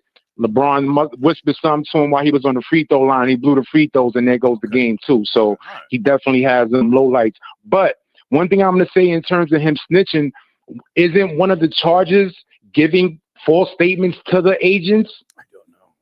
So he could have been snitched. If that's the case, they charged him for lying to them. So, you know, also if he's involved with some type of like high level Israeli mafia dudes, then isn't that enough to tell you he better be careful? Like, I'm pretty sure he knows, you know, the scope of how bad things could get if these dudes are really, really serious in terms of the international power and what they do and what they've done. So I won't put the snitch label on him. If he already lied to hang on a second. The Most High, please, black people snitch every day. He put the label on himself. So I mean, Nicky like, Barnes to who else? It sounded like he was trolling though to me. It sounded like he was trolling to me. Niggas just snitching. You acting like black people don't snitch, like they tough or something like that. The whole goddamn prison industrial complex is full of people. Also, black people snitched on them. Hold on, Rory. Rory, hold on, Rory. Hold on, Rory. Hold on. Most High, good. Peace. Also, I also, in terms of like, you know, gambling being a thing in the NBA, I sent you an email a little while ago. Also, I just resent you the email that I sent you on the 30th of June, because and I want to, no disrespect at all towards Rory. I mean, not Rory, fuck Rory. No disrespect towards Boris at all. He made two errors. Usually he fact checks. Usually he fact checks, right? So I'm gonna stay on topic as far as this, right? It was Michael Porter Jr.'s brother, Jonte Porter, that got caught up in some type of betting scandal earlier this year, and then he said Malik Monk, when it was Malik Beasley that got caught up in some type of gambling situation about a month and some change ago. So Boris is usually with the facts and whatever. So I just wanted to correct him in terms of that right there. But yeah. Well, let me say this, man. I appreciate all of you guys who know today's sports much better than me. You, Boris, Florida Boy Jay, left-handed. So now with regards to Gilbert Arenas, if I can bring it back to him, even though he's joking, possibly trolling, he's put it out there that he's not going to do no jail time. I have to respect that. And clearly the people that the reports are saying he's involved with it, man, that's a deep statement, because to my recollection and knowledge, those are the type of people, if they can't get you, they come for your family. Yes, no? So let me say this. I want to throw a conspiracy theory out there. It make me think that this could have possibly, this might be left field, but Gilbert Arenas' son just got caught in an accident earlier this year. He was a top high school prospect in the country, and he got caught in a real bad car accident. So, it sounds left field, but maybe that could have been like a message to him, like, yo, you know what it is. Can we not do that? Because the mother of that young man, what is it, Gloria? What is her name? Govan. Yeah, I don't want no. I don't want to hurt her. It was a theory. Just wanted to throw that out there because it could get serious when you're dealing with international mafia. I think it's Laura. It could be a problem. Laura Govan. It could be Laura. It could be a problem, man. It could be a problem. But also too, betting in the NBA has been a thing for a little while. The Tim Donaghy situation was mentioned a little while ago. Also, in 1986, 87, the Phoenix Suns had a cocaine and betting scandal going on that was well documented and all that. I could send you the proof on that. So I also feel like the betting and the betting culture now in all sports is really, really helping sports go into the toilet. Is nowhere near the excitement, is nowhere near the integrity that it once was. So hold on a second. The Most High, they're saying, Star, fuck what you talking about. The Most High has a good theory.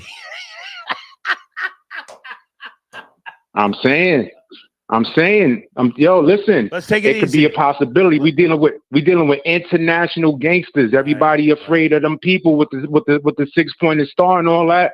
If he messing with them, maybe the feds been running down on Gilbert Arenas. Maybe they've been investigating. They could have been like, yo. You think they cut the brake line on his son to say, hey, shit can get real fast for you. Listen, we dealing with big money. We dealing with high profile people, and it's just a theory. It's just a theory, boss. It's only a theory.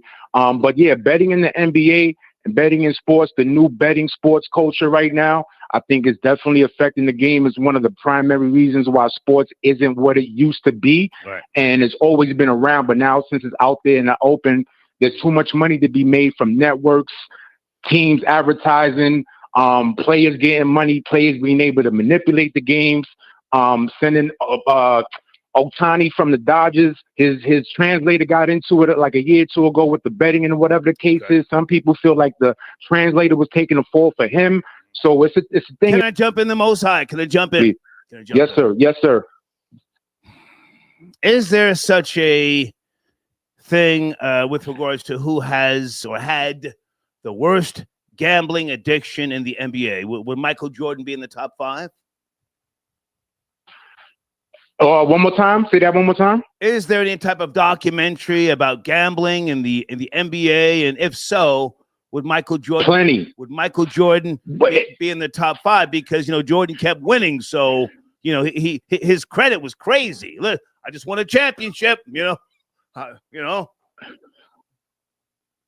Well, let me say this. If there's not documentaries per se, there's many documentaries from maybe not what we would consider like major media outlets or whatever, but YouTube is full of people who do their own research, their own editing, you know what I mean? So there's plenty of stories, there's plenty of interviews where Michael Jordan was betting with dudes.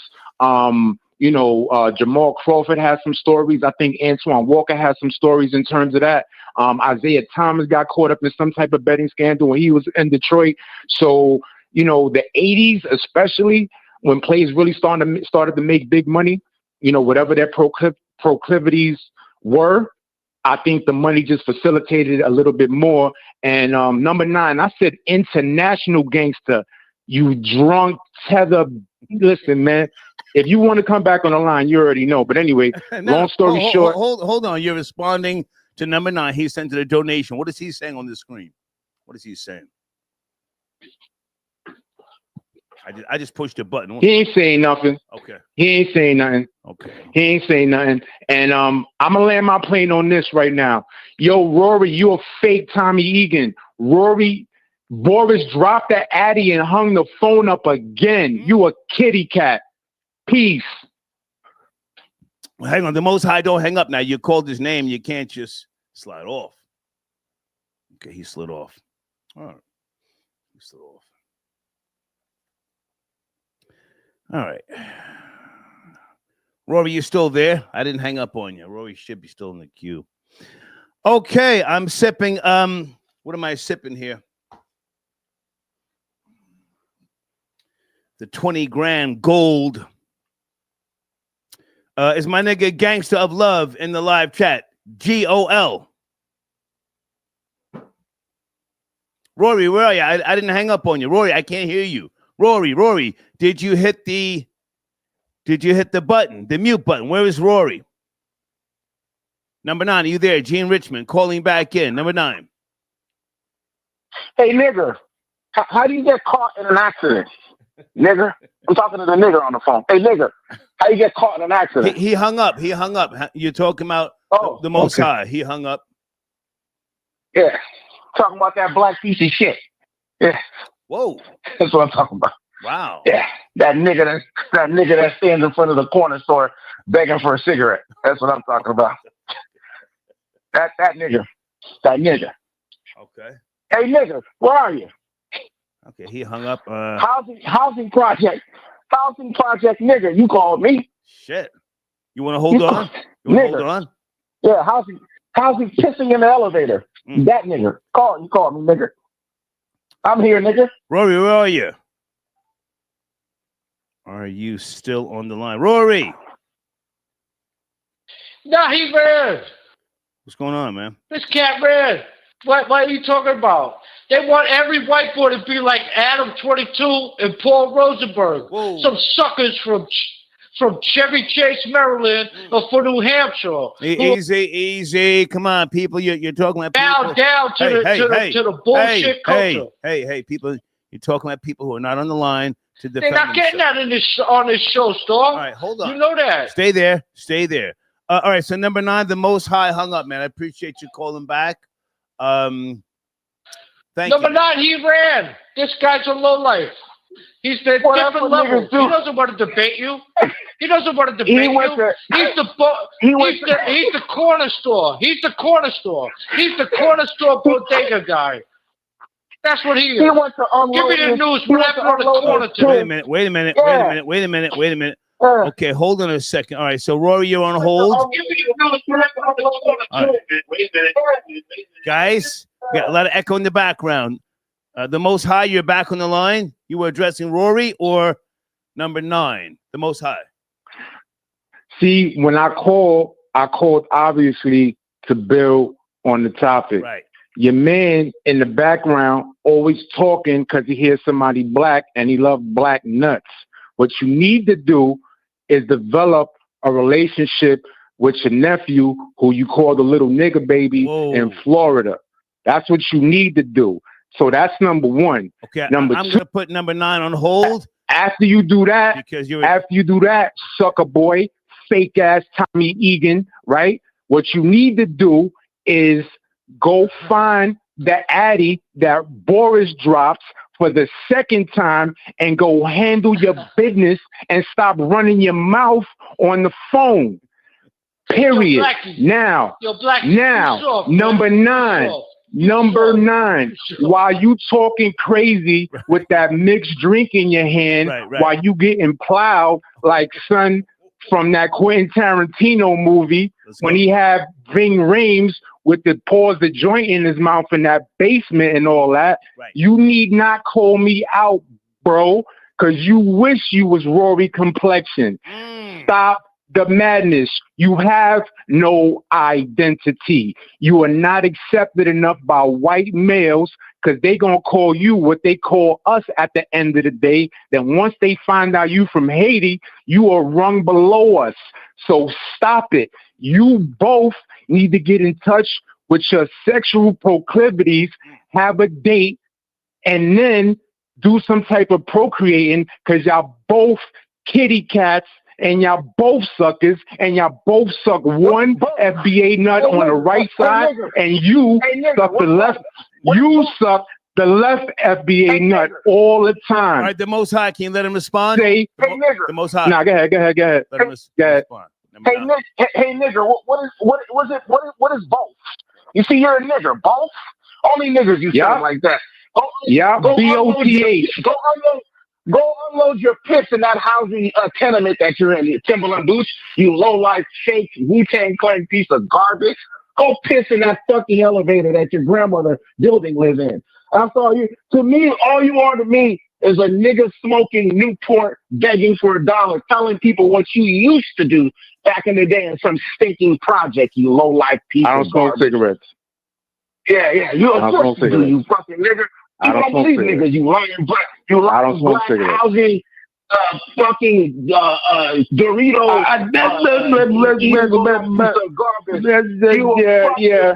a fucking nigga, and that's what you always do. Fuck you. Okay, number 9. He mad. You little Jimmy barbecue refugee, you mad. Get out of here. Hold on, the Most High. Get out of here. Hold on, the Most. Okay, number 9, you're good. I gotta clear the line. Number 9, you good? I'm great. This conversation did nothing for me. Okay, all right. You a cornball. You ain't even got no good snaps. You corny. You corny. Hang on, the Most High. All right. And you're a nigger. All right, number 9, gotta go. Gotta go. Thank you, man. Thank you. The Most High. Okay, all right. Hang on a second, guys. I want to get back to some of these videos. All right, so Rory, the Most High called back in, Saturday night. Yeah, the Most High. The Most High knows everything Jim Jones and Cameron did, but he can't get out of public housing. That's the Most High. He calls in. He got all the gossip of what everybody else is doing with You're thinking of Kuala with the T. The urban scene, the black scene, but this guy would never come up in his goddamn house or apartment because he knows you'll see the deterioration on the wall. You'll see the blackness coming out of him. It's like, bro, what are you doing worried about what the fuck Cameron, Jadakiss, Fat Joe, and XYZ is, while you broke as hell. Rory, you're talking about Kuala with the T. This is the Most High. Why would you worry about that? You're supposed to get your I family love out stupid the white projects. people. You dumb boogie. You dumb boogie. You're supposed to, your emphasis is supposed to be as a man to get your family out of generational public housing. That's your emphasis. That's what you should do. Not worry about what Cameron No. is doing. Not I talk about sports. And be all I talk about sports. You all over the place.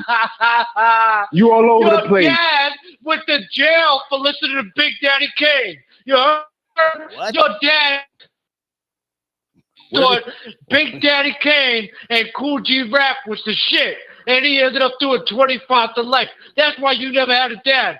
Don't make the mistakes of your father and listen to 50 Cent and your black ass up in prison in public housing for 50 years without getting your family out of there. Okay. Be a little smarter than that. The corner store bodega news is cool for a minute, but you're a grown man. You should know more than that. Okay. You should be able to elaborate on I'm going to put Rory on hold for a second because I think he's got you confused. Somebody else who does T. Hey, man. Yo. I appreciate you calling back in, the Most High. You good? Peace. We don't duck no smoke over here. Right. Both of them dudes need to go link up with each other. Peace. Peace. Okay. All right. Okay. Whew. Okay. Saturday night.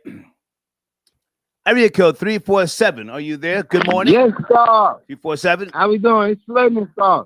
Suleiman, how are you, man? Good to hear from you. Good to hear from you. Let's crack it. I'm okay. I'm good. I ain't got much to say. I just want to tap in on that little brawl that happened in, I think, Cincinnati or something. Cincinnati, Ohio. A white man slapped a black man first, and then a melee ensued. This thing has really blown up out of proportion. It's all over various news platforms. They're talking about new policies. Senators are involved. It's pretty intense. Suleiman, where do you want to start? Yeah. I just want to speak on this topic, and I'm going to get off. But to me, it just blows my mind how a person can assault someone. Yeah. You attack someone first, and all of a sudden now you're the victim. Right. And then like black people have fear that you never know. This could be a mass shooting. He might have a gun on him. His wife might have a gun on him.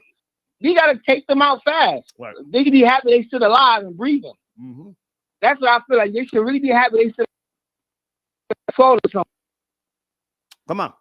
A white woman won't stand up for her man and fight with her man. You never know. She could have had a knife or gun. You got to knock her down. She should be happy she's still alive.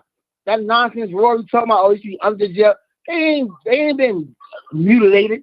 They still alive. All the stuff white people did to black people and hurt black people, Emmett Till and all this stuff. And now you want to play like, oh, you can't get a beating for putting your hands on somebody. Keep your hands to yourself. Everyone knows that. You know what I mean? And come on. Your mother saw or your family, they're gonna whip that person. They ain't gonna say, oh no. Suleiman, can you come closer to the phone? Hey, Suleiman, come closer because listen, I like when you call in because I can do things behind this. You're behind all of us. Suleiman, come closer to the phone. Take off the headset. I want to hear from you. Come closer. Okay, I hear you. All right, I got you. Turn that down in the background, please. Turn that down in the background. Give me a second, guys. Okay, turn it off.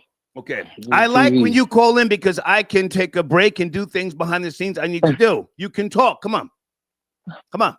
Yeah, so I'm just saying, like, I just hear all the people saying they should be put under jail and all these politicians just speaking out all of a sudden. Like, this is the worst thing they ever saw in America.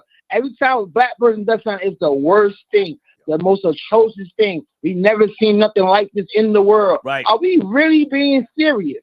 Like, I just can't believe they be saying this stuff. Like, are you really serious? You can see the hate they have for black people. It's like they really act like no one's done nothing worse than these people. Yeah. Black people. Like the nerve of them. And it's just nonsense. And it's just clear racism, hatred, prejudice. We should have been had an anti-hate black bill before anybody. We are always being abused and walked on and stamped on, and we think we're just going to take it. And African American FDA, we're not suckers. Someone's going to crash out. So you better be careful and pick your fight. Your fights wisely.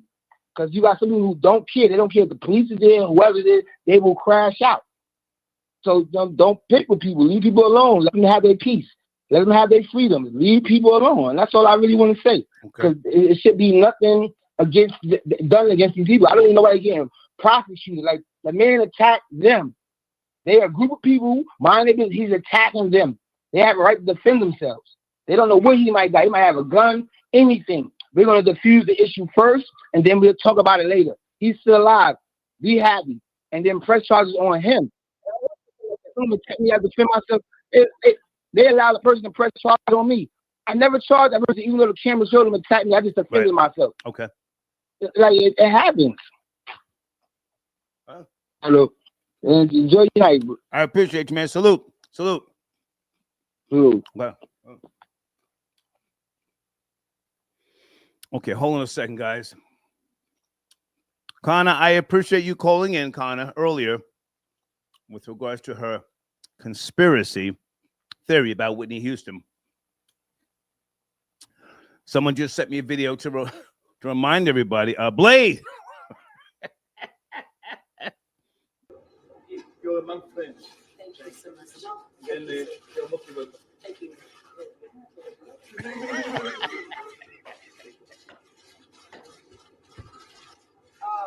It's hard.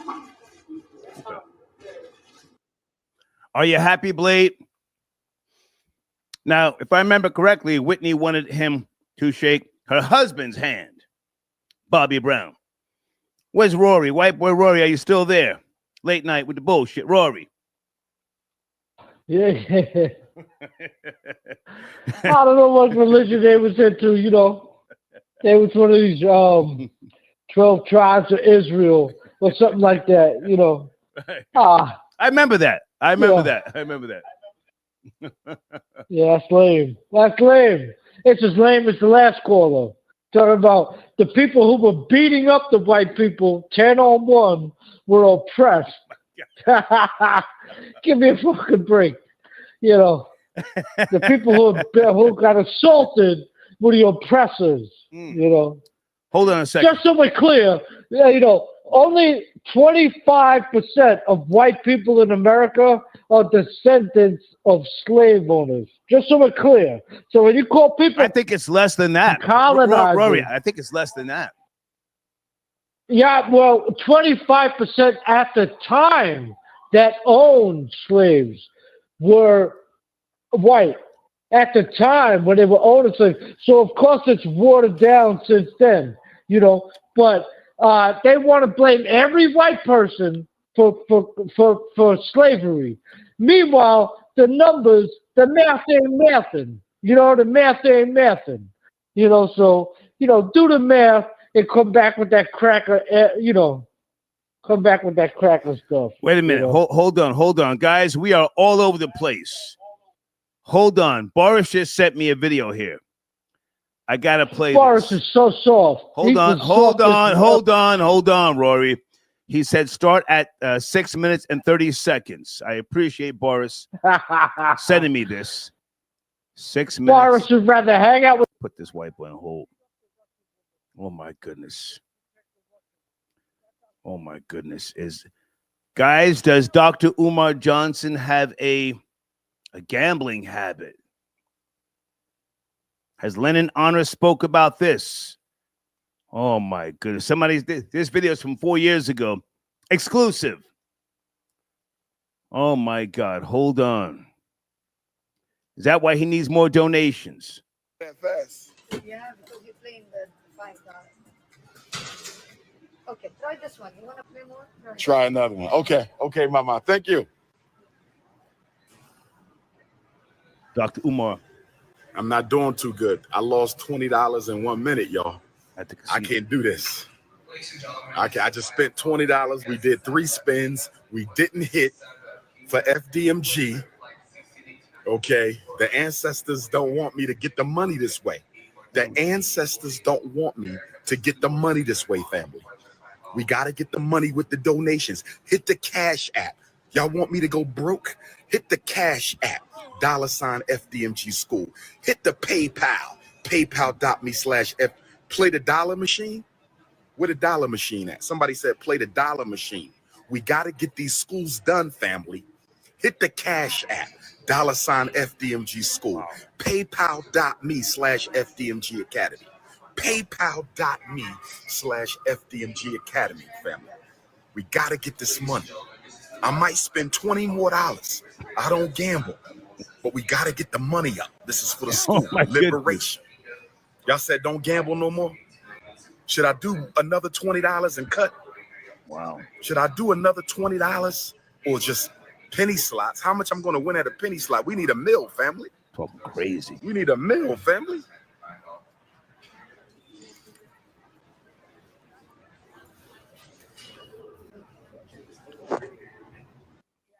Wow. Things in America will never change. Nigga was in the casino. Unless Umar Johnson. He's in a casino. Rory, hold on. Stay there. Area code 816. Good morning. Talking about a few topics. Are you there? Area code 816. Yes, no, maybe. Okay. Okay, folks, we have to get you out of there. Please don't call us on a speakerphone. You're doing too much.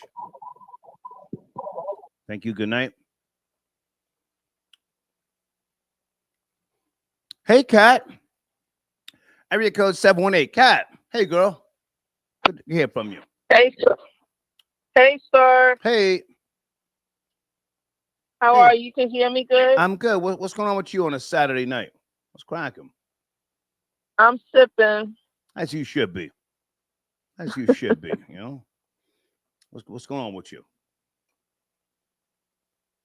I'm just chilling, listening to you. But I called about the lady from Jordan with the Whitney conspiracy. Connor, yes.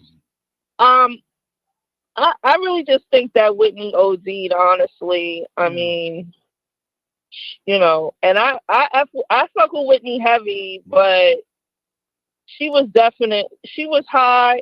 She looked high when she was in Jordan. She looked high when she passed the note to Brandy and told Bobby Chris to hug her godfather. Yeah. She was high at the Kelly Price party the night before when she almost got into a fight over Ray J. Forgot about that. And Ray J he told Cam Newton he was out of town that night. He had nothing to do with it. I really think he had nothing to do with her and her drug habit. If anything, I believe him. He said she never even did drugs around him. A lot of times that's what happens with, you know, when people know you don't do drugs, they'll do it when you're not around. Right. I have no proof, but I think that's cap. You think what's cap? I have no proof, but I think that's cap. I think that she may have done drugs around Ray J. I mean, I've heard some things about him. I have no proof. Again, no proof, but, you know, with regards to, you know, supply and demand, I'll just say that. I have no proof. Okay, well, he was denying all of that on Cam Newton. I don't know. I never heard of that until they keep wanting to put him in the mix with stuff, but only currently does he seem like he be on the powder. Like, he never used to seem like that before, so I don't know. I have no idea. But he said he went up on Candace Owens' show and sat there with some nigga with a big wide ass feet, a nigga pretending to be a female. Remember that? I didn't see him on Candace Owens' show. I got to check that one out. Hate or miss is nothing. Come on. I don't like looking at Candace Owens, so but I'll try to check it out. Why not? Is there a personal issue? What's going on? She's a Jamaican monkey. She always talking crap. I don't really like. I'm not feeling her. I mean, as most black people, a lot of black people are not feeling her. Sometimes she says stuff that's valid, but that's with anybody. You're always gonna be able to say something that's valid, but 9 times out of 10, she's a freaking white pink toe lover. Well, don't hate the come up, you know. She got herself a husband. I'm not hating her come up if that's what she wants, but yeah, we all know that she had the NAA. She was attacked by the people in Stamford, Connecticut when she was young, and she had that NAACP case, and then she tried to go against the NAACP. Right. She's a bird. She's not like look. Get in where you can fit in. If she's getting paper, then good. And if she gets sued, then good. Hang on a second, Kat. Her family from the South, but also her grandmother, who was originally from St. Thomas and the U.S. Virgin Islands. I don't think she was Jamaican. Do you have proof of that? I mean, it's not a big deal, but you know. Well, maybe I'm wrong. I thought I heard she was from Jamaican descent. Well, she's been quoted as saying she wishes she was Nigerian. There's a video out there. If you type in Candace Owens. I did see that recently. Yeah, I saw that recently. Yeah, she said, I wish I was Nigerian. Go ahead.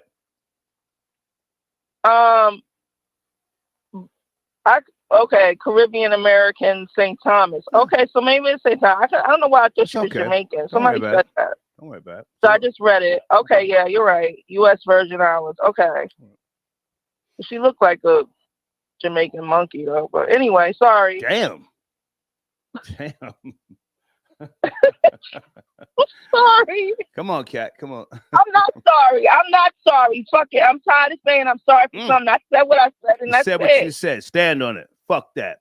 Fuck it. Yeah, fuck all that. Like I said what I said. She looked like a little monkey. She just started looking better. She started getting her hair done because her hair used to look atrocious. Yeah. Anyway. Well, in the words of Florida Boy Jay, the bag got different, so I got different. Exactly. Yeah. She probably got a hairstylist on call now. Exactly. Mm-hmm. Okay. Yeah. Kat, before you go, do you care about Gilbert Arenas saying he's going to snitch, or Johnny Manziel saying he's going to smack the frock out of Gilly? Those are my two topics. Kat? Well, Gilbert is a goofy anyway. He was a goofy when he did that with the ring with Laura Govan. When he switched out the ring on her, he got back with her just to steal the engagement ring back and what? He got her a four. I kind of remember that. Go ahead. He got her a $400,000 engagement ring, and then they broke up. And then he plotted on her to get her back so that he could switch the ring out. Okay. And then he bragged about it on social media. And then she tried to sue him for stealing the ring, but she lost. Whatever. He's a goofy. Did he get the ring back? He took the ring. He switched back out the ring with a fake ring that cost about $10K. Salute to that nigga. And salute, I knew he was gonna say that. Salute to a real nigga. But then they say he spent at least $100K on the lawyer but he still came off with, I guess, 200, about $200K back. Yeah. Yeah. Yeah. Okay. But he's still a goofy for all of that. Like, you going through all of these changes. It's just, they all goofy. Well, I'm fucking with the nigga heavy now because he's a rat. He has officially joined the Snitch Network. But, Kat, great to talk to you. You have a wonderful morning. What's left of it? And nobody's smacking Gilly. Okay, bye. Thank you, darling. Okay. All right. Good night. Kat repping my nigga Gilly. I want Gilly to do the right thing. But I know his style is not to go file a police report. But oh man, that would be something, wouldn't it? Rory, I gotta take some other calls, man. We good? I'm gonna let you land your plane. The white Denzel getting backed up on calls, man. Well, thank you for your donation on the screen. Yo, Gilly better not go to Texas. Johnny Manziel, the white boys will smack the hell out of him. That's a whole fact. It's not Philly. The Texas boys to get down on him. Johnny Manziel, I don't think he's playing. I think he's a wild card. I think Gilly better watch his step. play your position, man. Be happy with you accepted the small hats money. Be cool with that. But be cautious playing with white people, man, especially in this day and age, because there's no more DEI and there's no more, BS George Floyd. You play yourself. It's equal rights and lefts from now on. It's equal rights and lefts from now on. You want to say cracker, you want to say all that. It's going to be all N words and slaps to your big nose, man. So watch the soup.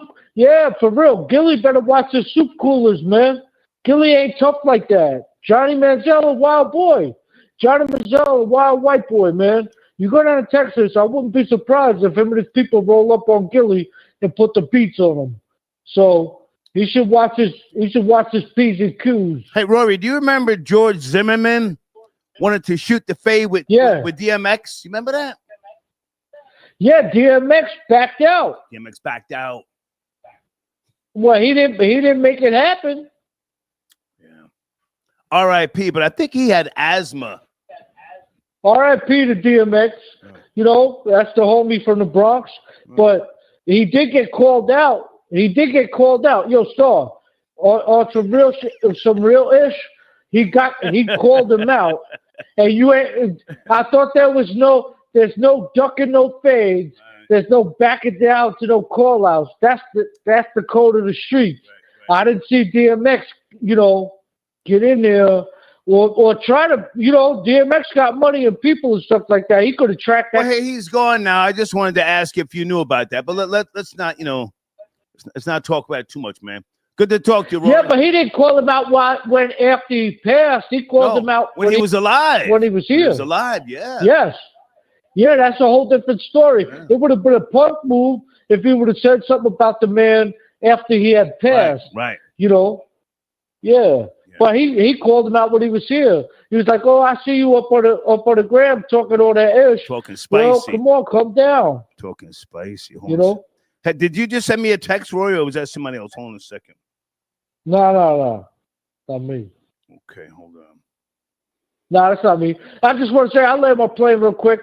In any society or any culture, if you see your women and your children being abused and you don't stand up for them or you don't talk for them, then you are the type of person to not be trusted or not be taken seriously.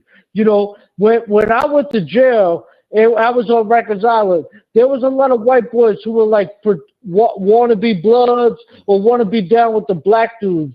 And they got punked out for the most time, and they would like hold the shank and hold like the cell phones and stuff like that. So that's who Boris is. Boris is a dude who want to be like down and want to be accepted. He a sucker, man. Okay. I have no reason to go to the asshole of Brooklyn. I live in Manhattan. Right. He's not here. I'm in the Crown. I'm in the Crown too. Rory, he's not here no more. Somebody want to come see you, they come see me. Okay. All right, we'll talk later, man. Salute. All right. The white Denzel's happening. Python, honey, what is this guy? Andre, you sent me a video, but it's not a hyperlink. Can you tell me what this is? Hold on a second, guys. Folks, please take notice to the fact that we're now using Venmo instead of Cash App. Venmo at Star Report. Just tired of Cash App and all that nonsense I've been going through with them over the years. Sheesh.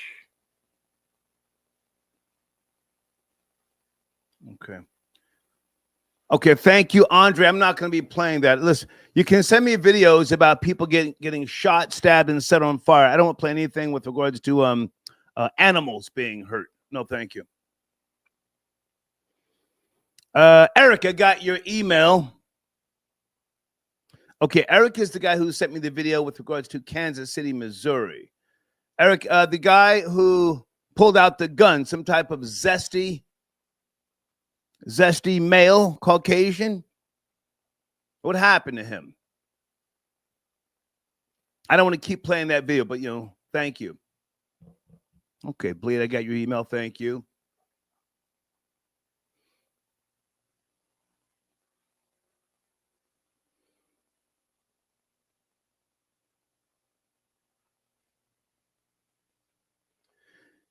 Hey, Evelyn, great to hear from you. Late night. Evelyn from Long Beach. How you doing, Star? I'm wonderful. Thank you for tapping in. Where do you want to start? I wanted to start with, well, I don't know if this was one of your topics. Take your time.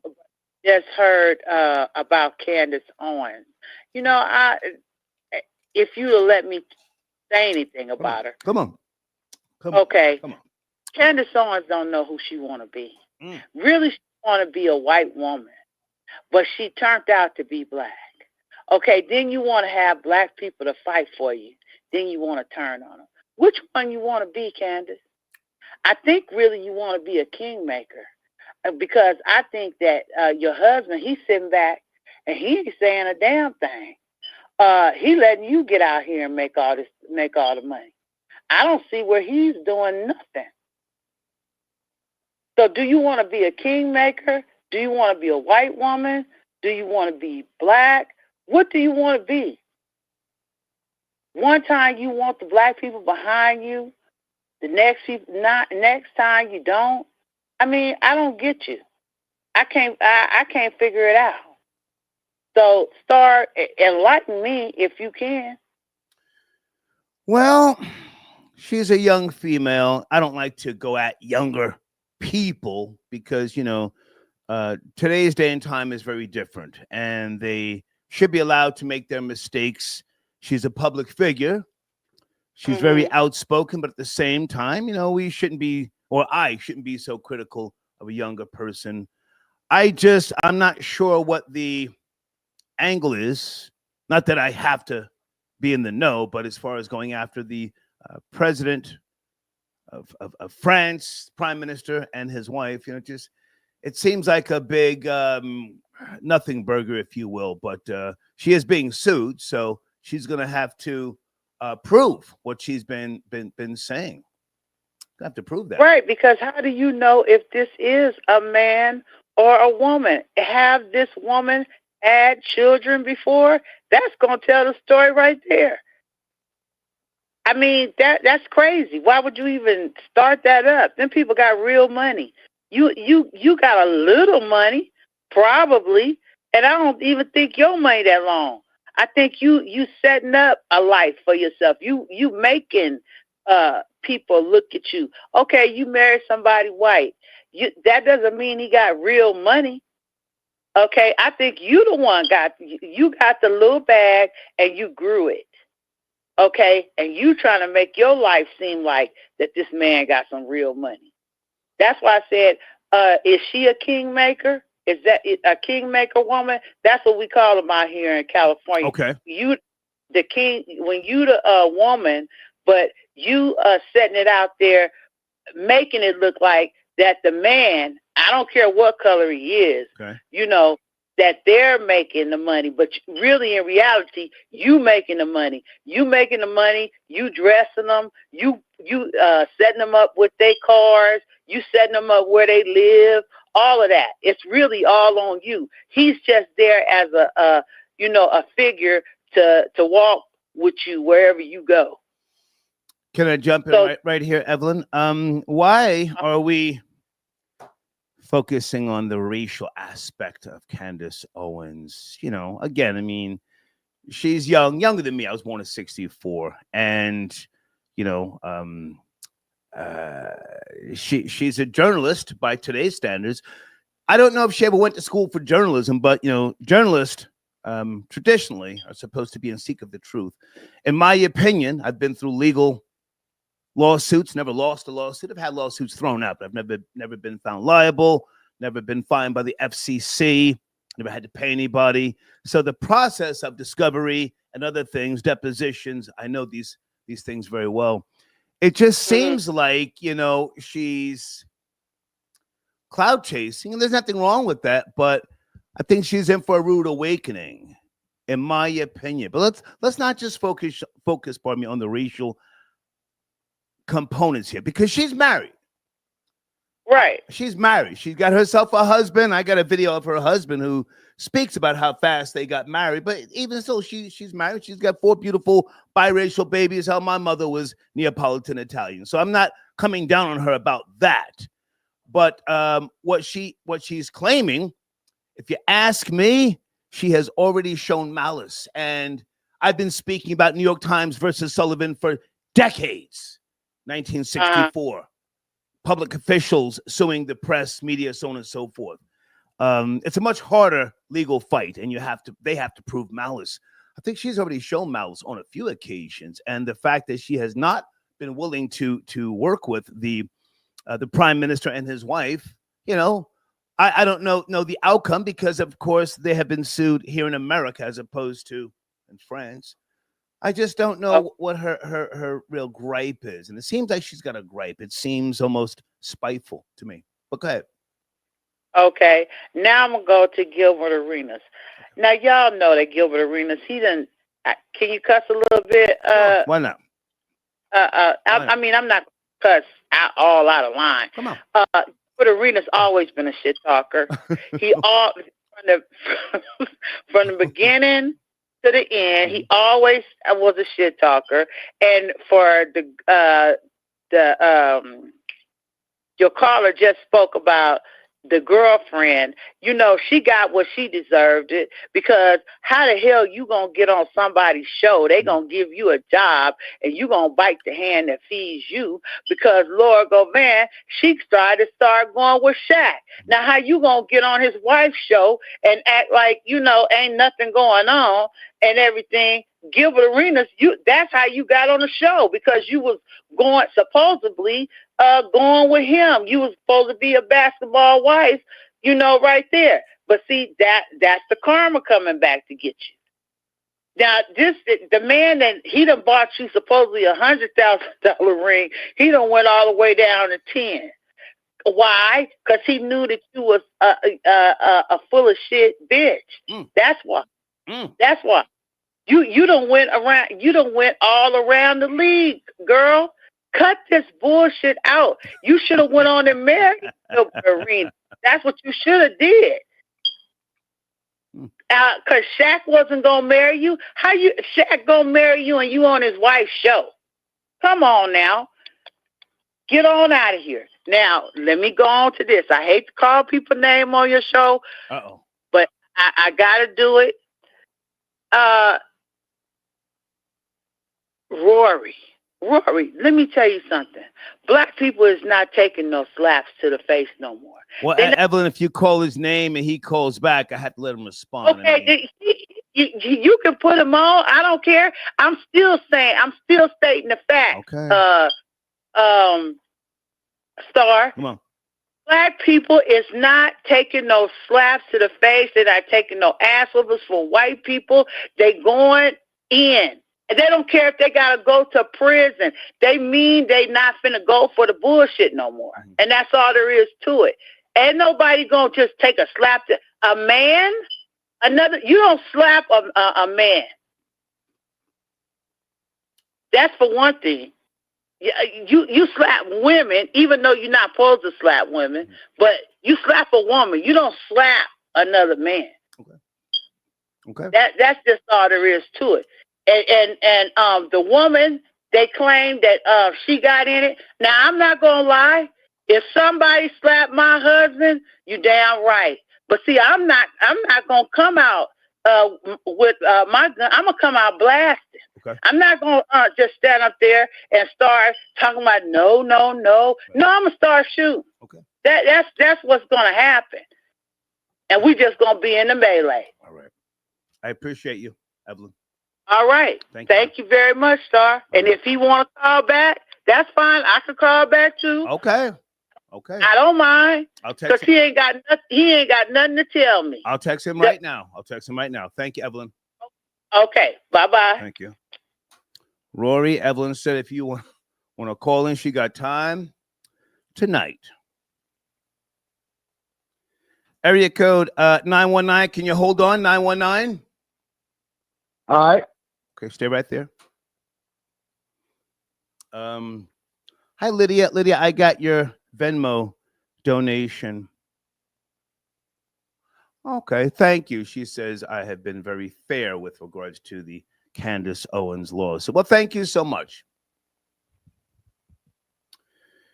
And again, my reason for even addressing it is because, you know, people can be easily misled with regards to lawsuits.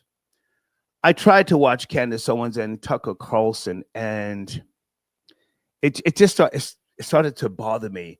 He tried to laugh at cyber harassment. Yeah, Tucker Carlson, there's a real thing going on now. There's a difference between cyber stalking and cyber harassment. And if you don't know, you know, then you just don't know. Let me also say this with regards to Candace Owens when she addressed New York Times versus Sullivan. She very quickly said, yeah, I have a problem with that. Oh, really? Oh. So you're smarter than everybody else. You see, that's the thing with her that I don't think she realizes. You can have diarrhea of the mouth and you can have word salad. But when you think you're smarter than everyone else, that's when people say, yeah, you know, I'm going to fix your wagon. And that's what the jury might just do because she tries to come off like she's smarter than everybody else. Just want to point that out. Area code 919. Thank you for your patience. We're having a lengthy discussion here about a few topics. 919. Hey, what's up, Star? Hey, I sent you something through the Streamlabs, but okay. I didn't know about the Venmo thing. I was going to set it up, but it's okay. It's okay. I wanted to hurry up and get on the line because I really wanted to holler at Rory, though. I wanted to catch Rory. Okay. What's your name, sir? Who am I speaking to? This is the one did act from the South Side. I don't know who you are, sir. I'm looking at Streamlabs. But it really don't. I'm always. I called him before. I talked to you before a couple of weeks ago. Sir, I'm 61. I don't remember what I had for breakfast. What is your name? I'm looking at Streamlabs right now. You said you sent it a donation. Yeah, it's under Shia LaBeouf. Okay. Okay, it's okay. Take your time, sir. I'm not that I'm charging people to call him, but I just want to, make sure I'm not talking to a bum nigga. So you sent it a donation. Nah, not a bum nigga. Okay, well. Nah. Here's Rory right there, sir. You got your wish. Rory, Shia LaBeouf. Is that what you said, sir? Shia LaBeouf? Yeah, but really, yeah, that's my YouTube name. There's Rory right there, sir. He's right there. He's right there. Yeah, hey, Rory, like, I wanted to holler at you, but I don't want to argue with you or nothing like that. I just want to let you know some things respectfully, because, like, really, I in a way, like, I respect your gangster in a way, but I think, like, I got to call you out on some things, man, because you be hating on black dudes, but the thing is, that only started after the niggas started calling you out about the tranny situation. That's the only time you ever got racist is after that. You didn't have no policy. You wasn't saying none of that. You wasn't talking none of that hot stuff about, you know what I'm saying? And really, I don't disagree with nothing you say. I don't be getting mad about. Well, hang on a second. So Rory is actually a friend of mine, and he's been talking the way he talks for a lot of years. I mean, Roy, like, he always kept it real. He always take it gangster, but he really, yeah, you really amped it up because after you told that story about the when you took the tranny home, niggas started getting on your neck about that, bro. And that's when you really amped up the shit. That's when you really amped it up. Sir, are you calling a white boy out for a fade? Where are we going? He's right there. I know this cat. Yo, son, I bet that's like 4 or 5 years ago, and you dwelled on that. Like, how somebody dwell on that? Why? I'm not really, like I told you, I had a coke addiction during that story and all of that, but you dwelled on that. So it's like you want to have sex with me or something like that. Like, you coming on the line trying to, like, I don't know, you sound like a booty bender. How long you been in prison, man? How long you was in prison? How old are you when you got your booty hole taken by another black man in prison, man? That's how you sound. Sir, don't take that shit from that white boy. Sir, How old were you? Don't take that from that white How boy. old were you? Don't take that from that white How boy, sir. old were your Fuck black all that. girl? Fuck all that, sir. When you got taken advantage by another black man in the penal. Hey, look, I like that. I like that. That's the kind of thing I like. How old were you? I like that, No, Roy. don't skip I the like that question. about you. Sir, don't call here Glaze and a white boy. Call him out. Call that white boy out. Right? Like, come on, man. This cat laid down on his stomach his whole bid. This guy did a 5 to 10 laying on his stomach his whole bid. You know, he called in here talking about another man's sexuality. I tell you, I had kids. I was married before. And you dwelling on some shit like, you know, it's just wild. You just, I bet you walk around with Rory, you know, Rory, hold on a second. braids Let me put the white boy in hold. Sir, where you calling from? 919. Where you calling from? Where you calling from? 919. Yes, where? What state? 919. Hey, look. No. Sir, Roy. what state? What state? What state? Oh, North Carolina. Okay. North Carolina. Don't fucking play with that white boy. He's a friend of mine. Sir, stop with that. Yo, I fuck with Roy. I like with. Stop all that. Stop glazing him. The white boy talking reckless. Get at him. He's right there, man. Saturday night. Don't fucking play with him. He's talking that hot shit. He talking that hot shit, nigga. What's cracking? It's cracking. Hey, Roy. Hey, listen. This the thing, though. I wasn't dwelling on that. And listen, I kind of still respected you because you stood on your shit. I didn't lose. Like, I was like, yo, damn, I was disappointed. Man, fuck all that white boy. Where you at? I'm trying to pull up. But at the same time, like, I'm not gonna talk over you. Yes, sir. Nah, that's cool. You cool, man. Yes, sir. Just say it. Be like, yo, bro, I wish Rory was my OG. Just say it. Just be like, yo, I wish Rory was my big homie. I wish Rory was my OG because I know a real nigga when I hear one. Just say it when I see one because I cammed up. Hey, yo, I'm gonna tell you what. I know Rory's real. You tired of those black dudes, right? You tired of that gang, that black gang shit. You like, yo, Rory a real one, man. If I was in jail or I was dead, if I lived in New York, I'd rock with this white boy. He the realest white boy I ever met. Tell him. Don't let Paul get tell him. Yeah, for real, you do give off that impression. You do. They put that white boy in hold. Sir, listen to me. Like a real Sir. But listen, this is you listen, sir. Stop talking, goddammit. Stop talking. Stop talking. Stop talking. It's Saturday night. Stop glazing that fucking white boy. How old are you, sir? How old are you? Stop fucking talking, nigga. How old are you? Hey, yo. Remember you get out of here. Glazing that white boy. White boy Rob, you there? Niggas calling here sound like fans to the white boy. What's going on? It's cracking. Yeah, that's my dog. That's my dog, man. That's one of my pit bulls, man, in North Carolina. I sick of more. You anybody down south talking ish? Yeah. Oh my God. Man coming through shooting white Denzel style. You know? Janet, do you want to call back in, Janet? Hold on a second. Stay there, Rory. No, wasn't it Evelyn? Evelyn had something to say? Evelyn, pardon me. Yeah. So I hung up on you because you're glazing the fucking white boy. I don't know how old you are, sir. I asked you a question. How old are you? How old are you? Hey, stop talking, nigga. How old are you? I'm 48. Hey, listen. No, sir, you listen. Listen to me. I don't know where you were raised, sir, but where I'm from, we can't even be friends until we get it in at some point.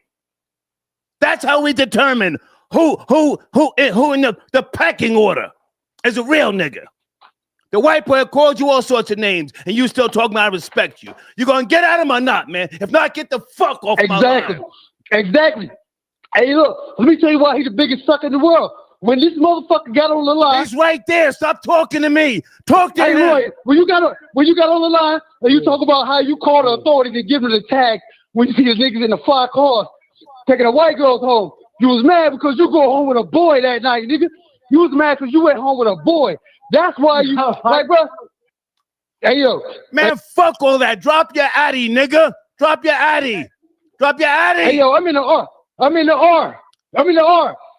What's the addy, nigga? I'm in the R. Anywhere in the R. Man, get your game goofy ass up out of here. Everybody, give me a second, folks. Let me take a sip. Salute to my nigga Gangsta of Love. Sent me this this bottle about a month ago. I've been nursing this shit, man. GOL, you out there, Gangsta of Love? Gangsta. Oh God, this guy. You know, folks, listen. I'm not the toughest guy, but where I'm from, we can't even call ourselves friends until we get it in at some point. You niggas is different today. Cheers. That's a whole fact. That's a whole fact. They want to be friends. They want to be, man. you know. Yeah, but you know that's my man. You know, down there, if he's light skinned and cute, he's kind of hairless. If I ever had to do time in North Carolina, yeah, I'll roll with you. You know, if we had to bunk up, if I went down south and brought this New York style to North Carolina, we had to bunk up. That would be cool. Evelyn, there's a white boy right there. Evelyn, don't play with that fucking white boy. Don't play with that fucking white boy, Evelyn. Yeah, but he know the real deal. He know the real deal. That is he trying to say that if he had to go to North Carolina and do time, that he want to fuck this man? Yeah. Are you kidding me? If I had to do 25 to life, Evelyn, if I had to do 25 to life, I would take one of these young, light-skinned black boys from North Carolina that are hairless, and you know, I would have to make that my life. I might never be getting out. I might have to cut a bitch like you for getting outside of her mouth. Whoa. I might have a hard day at work and come off the subway, and you come out the side of your mouth.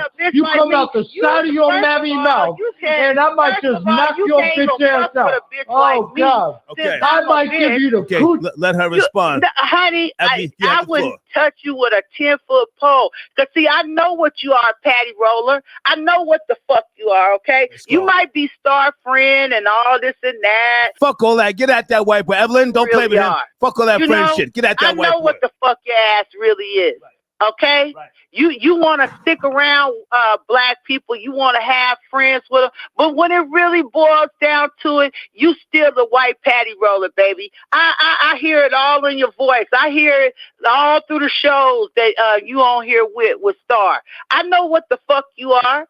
You a code switcher. Yeah, when you with your black friends and stuff, yeah, you down with them. Y'all drinking and all this and that. But when you get with your Irish friends and all this and that, oh, we the lowest thing in the earth. But guess what? Y'all was the lowest thing came to America. We the one put you up on that.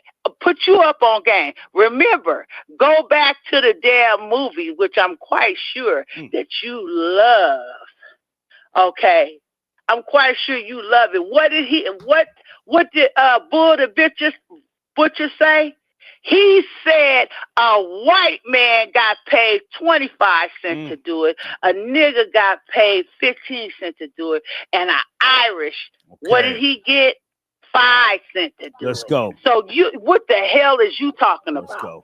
See, don't tell me nothing. I know my history, and I'm quite sure you know yours. Oh, you sound like such a student. They tried to take y'all and tried to make you be all the. Okay, Evelyn, can we let Rory respond? Let him respond, Evelyn. Let him respond. Go ahead, Rory. Evelyn, you've been giving up that coochie since elementary school, girl. You've been doing that since 2 quart waters and a pack of sunflower seeds, and you know that. You know, the thing between your legs is registered as a biological weapon. You can't have sex no more. I know you can't have sex no more. You're registered with the sex. Yes, you are funky as hell. You are Project Funky, baby. And you know that. You've been turned down since quarter waters and sunflower seeds. Or you have me muted? Evelyn, how old were you when you got first got pregnant? You have me how old were you? How old were you? You go ahead and talk, Evelyn. How old were you? What teenage? Do you have me on? Go ahead and talk. Go ahead and talk. He's just talking on top of you. Go ahead. Okay, I just want to know that you have me on or muted. Go ahead. Go ahead. First of all, white motherfucker, let me tell you something. I ain't never lived in a projects in my fucking life. Guess what? My mother ain't never lived in a project. White and beautiful, baby. White and right. One damn thing. White and right. You black and funky.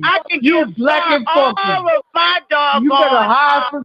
Okay. All my. I want to hear Evelyn, Rory. Hold on. Come on, Evelyn. He can Google. I give him my address right now. He can Google it. I can give him my address when I was fucking 10 years old. He can Google it. Nigga, I get out of here with this bullshit. I went to private school. Where the fuck was your ass at? At some PS whatever the fuck they got over there in New York. I don't know what the hell you talking about. What are you talking about? And when did I've been married since I was 15 years old. So no, I have never had a bad life at all. I never been hungry. I never been shoeless, never been clothesless, never. Okay, I come from a family with money. Like I said, own 20 properties in the city of Long Beach. I don't have to fucking lie. I can give Star all my shit. Can you? Can you? Get at that white boy, Evelyn. Don't fucking play with him. Yeah, can you? I can give him all my shit and he can check it out. I don't have to get on the Star Report and lie. Like I said, Star, if you want it right now, no. Talk to him. He's right there. I'm good. Yeah, motherfucker. So what you got to say? Where was your ass at in elementary school? What the fuck was you doing? No, your big mama gave you away at 15 years old. No, stop it, girl. I know a Project Skeezer when I hear one. Your big mama. No, you never had no daddy. No, hell no. Okay, Evelyn, you have to let him respond. Evelyn, let him respond. Oh, no. Let him respond, Evelyn. Go ahead. Yeah, there was no church wedding. There was no church wedding. Here, her big mama walked her down the alleyway and gave her away at 15 years old and to get married. And she's proud of that. Like, that's something to be proud of. Oh, no. She's sitting on deflated 20s. Deflated from 1988. I told you, this girl been giving it up since quarter water and sunflower seeds, elementary school. She just proved my point. How the fuck you married at 15 years old in 1980 or 90 something? Are you out of your mind? You don't think you ain't nobody raised you? You ghetto trash. Are you get the fuck out of here? Get the fuck out of here. You sleep with roaches in your weave. You are a weave sleeping roach monster. You are a roach monster. Okay. You need to get some rain in your house. Like I said, you're out of your mind. Look at Google it right now. Are you for real? You ain't even Muslim. You ain't even Muslim. And they gave that coochie away at 15. Is there any project? You were giving up the goods so early that they had to marry you at 15. You were giving up the coochie so early they had to marry you in middle school. In junior high school. Your family was happy when you got married in junior high school. That's how ghetto and loose your ass is. Get the fuck out of here. They were happy to marry you off in junior high school. That was the best you could do. You was already street trash. You was already street trash. By 15. No, you was the one already street trash by 15. Street trash. No, hell no. Street trash. You was already used up. The whole neighborhood knew you. By 15, they were willing to sell you off. By 15. Want you. Nobody wants you. Okay? And what generation's living in the same right now? Is there in Long Beach proper? Is there any projects at all. It's no projects in Long Beach proper. No. None. Long Beach is fucking beautiful. Not She's one. a high class girl. Hold She's on. a Not respectable one damn woman. project. No. I ain't never lived in a project in my Hold life. on, Evelyn. And what is that little island? Is it called Naples Island? What is that? Where they got all the shopping centers over? What is that called? Yes, it is. What is it called? You got it right. What is it called? Is it Naples? Naples and Belmont Shore. Yeah, I like that area. Woo, that's nice over Yes. there. Yes. Nice. There is no in Long Beach proper. Mm-hmm. In the city, the regular city of Long Beach, we don't have no damn project. Right.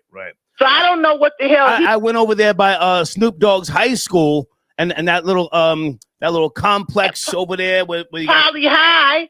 Yeah, now there's Poly Apartments, but guess what?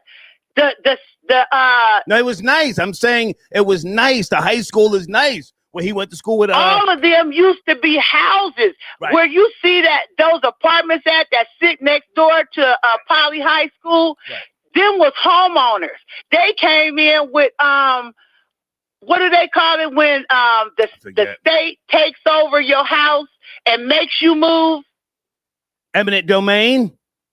Yes, eminent domain. All of those streets right there beside that high school.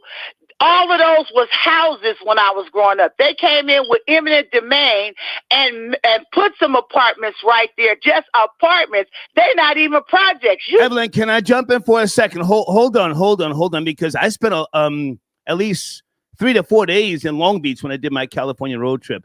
Did Cameron Diaz go to that high school with Snoop Dogg? Was that one? Yes, she did.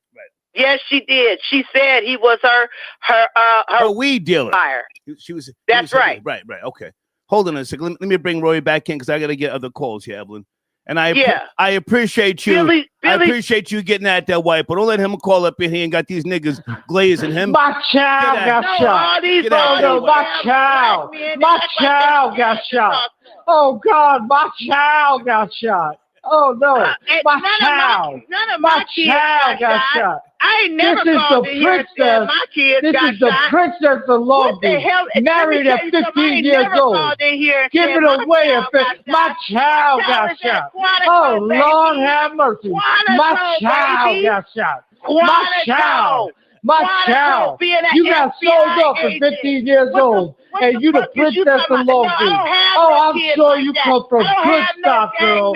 I'm sure you come from good stock. Okay, I got Rory on hold. Okay, Evelyn, I'm like Rory, I don't have no damn gang members. I got my son that's at Quantico being an FBI agent. Nice. Do you understand that? Evelyn, go ahead and land your plane, don't land your plane. Evelyn, I'm sick of it. I'm sick of this white trash with this bullshit. Yeah. Patty roller motherfucker. And I'm quite sure other black people is. I don't even like to talk about people, but he goes too fucking far. I know he's your friend. Fuck all that. Get out of here. No, fuck all that. Yeah, get out that white boy. But the thing about it is, you don't know about black people, not for real. Right. And you goddamn right. Black people gonna be on your ass. Thank God you is in your little circle in Manhattan where you are somewhat respected. Okay. But remember, just like they got Charlemagne ass, they beat his ass on the way to work. You can get your ass beat too. Thank you, Evelyn. Yeah. Thank you, darling. Thank you so much. All right. Okay. All right. Good night. Good night. All right. And Evelyn Spence Skrilla up in here. And folks, just to be clear, the first time I met Rory, he came out to Southside Jamaica, Queens by himself. My chain was out. Yo, my chain on my neck. What? What was that? Only white boy by himself. What was that? 2006, 7? What was that? 8, 9. 2009. Yeah. Hold on a second. Down on Farmers Boulevard. Farmers. Salute to Mikey B. Yeah, salute to Mikey B. Queens Flip. Real Farmers legends, man. Right. Yeah. Hold on a second. Yeah. My child got shot. My child. Area code 848. Late night with the bullshit. Are you there? 848. Come on, 848, please. Don't kill the vibe. Are you ready? 848, yes, no, maybe. Where you at? 848. Let's get him out of here. It's like he's doing too much. Let's go to area code 517. 517. Who's on the line? 517. Yo, it's Nat from Michigan. Hey, now, what's up, man? Good to hear from you. Listen, I'm an old nigga, man. I don't understand. What's up with the Cash App? I usually send donations through Cash App. Okay, I'm going to put Rory on hold. Hang on a second. Nat, we're now using Venmo.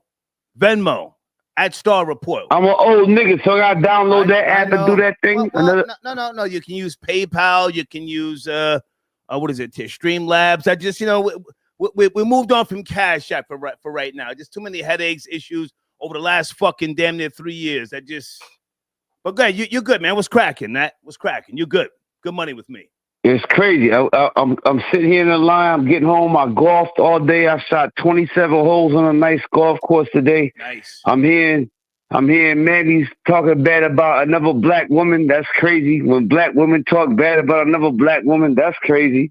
I got some notes. The show got a little zesty for a minute. You know what I'm saying? Yeah. Let me read my scribble right here. Come on. Salute to the throwaway. I know this is a throwaway show anyway, so I'm supporting that. Come on. And who the fuck's getting married at 15? Like, come on, man. That was Rory talking about Evelyn, but let's not focus on them. She's gone. Right.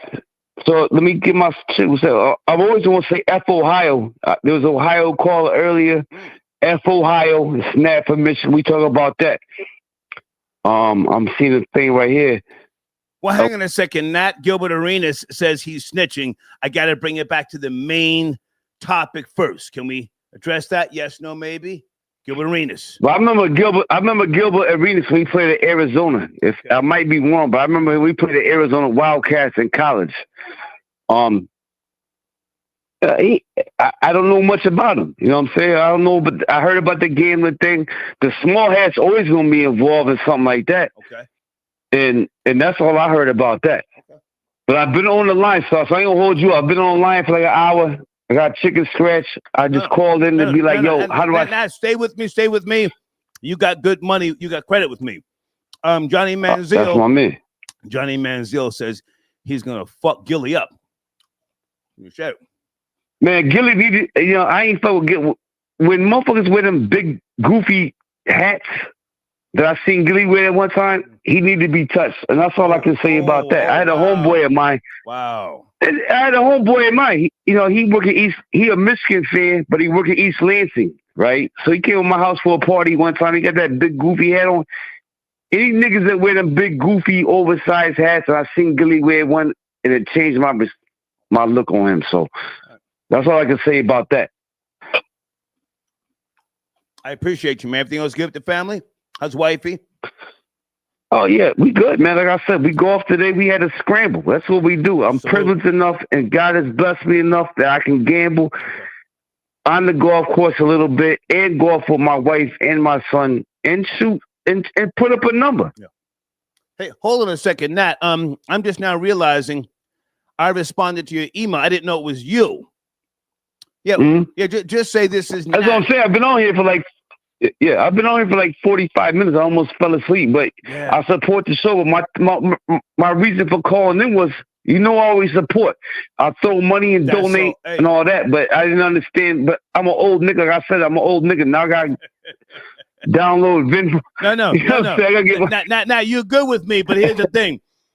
I'm 61, so unless I see an email that says, yo, this is not, I may not know who and where it's from, man. So just always say, yo, this is not, all right?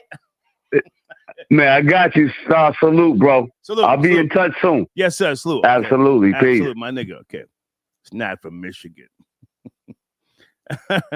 Hold on a second. Rory, are you still there? Where's Rory? White boy Rory. All right. Did you get my text message, Rory? Nah. I didn't look at the goddamn phone, man. You fucking texting me. You calling me. I'm fucking texting you. Yeah, I don't know. Whatever. I'm sitting here sipping. It's Saturday night. 816. I'm not sucking no smoke, man. 816-602. Who's on the line? 816-602. What's up, Star? Hey. Hey, start. Oh. Okay, 816. Hold on, 816. 602. Good morning. Yeah, it's 602. Yes, sir. How are you? What's cracking? I'm good, man. It's Thoughts. I'm calling from Arizona, but I'm from Long Beach, California. Okay. Yeah, I want LBC. I want to talk LBC. Let's go. LBC. Right. I want to talk to the geriatric ginger. I definitely got a little bit of smoke for him. Little Mick idiot that's been on this. So you have to call names. I don't know. Say a name. Well, I mean, ain't no subliminal. Be a real nigga. He said bully. Be a real nigga. He said on the mother. Call names out. Sir, I'm sipping. Can you give us a name? I can't figure things out. I'm old. Give us a name, sir. My name? No, who do you want to speak to? Who? Oh, yeah, Rory. Say Rory. Yeah, just call the white boy out, man. Fuck all that, cute shit, man. There he is right there. Yeah. Right there. I ain't being cute with him.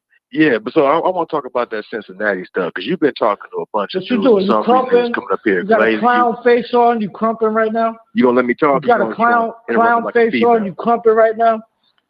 Man, please. You got to have a double in your hand That's what right you're now. doing. You sit in the wheelchair right now, butt naked. Let me finish what I got to say. Mark ass Buster. All right. Again, only Mark ass Buster. You taking trannies home, but I'm the Mark ass Buster. So as I was saying, Mark ass Buster. What you got to say, man? Go ahead. Say what you got to say. I use California slang from New York. Anyways, so with the whole Cincinnati thing, you had a person that brought it up to you as far as the penny thing, right? Speak up. You sound like you're under the covers, bro. Shut the hell up. Shut the hell up. So you sound like you're under the covers, man. Was on the train. What you doing? I sound like you got big lips. Like Speak up. Because you just talking to weak niggas. I ain't one of them weak niggas. None of them niggas you took home either. But anyways, Daniel Penny was on the train yelling at random people, threatening them, right? Very similar to the situation with the Russian dude and his ugly ass wife, running around, bothering people, terrorizing people. Now, the difference between black folk and white folk is that we not necessarily bred to be savages. So now on the train, the homeless dude got killed for doing that. He ain't touched nobody. He got killed for that.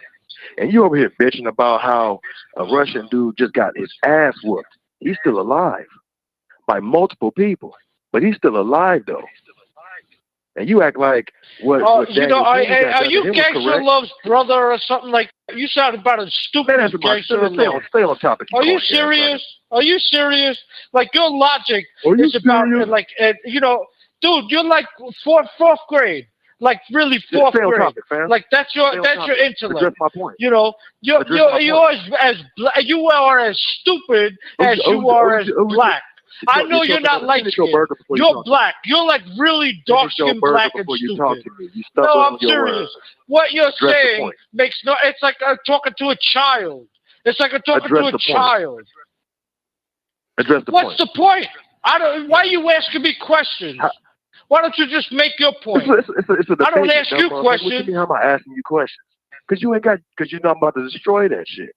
Okay, my bad.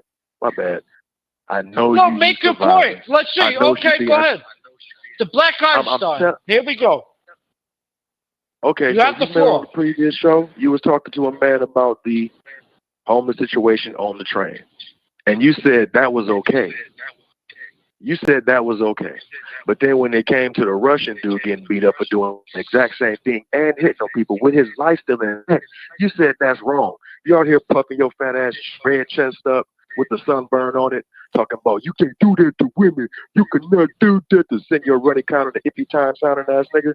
But then you let a woman get on the line right here and you disrespected her. When that woman came on here from Long Beach, you disrespected her.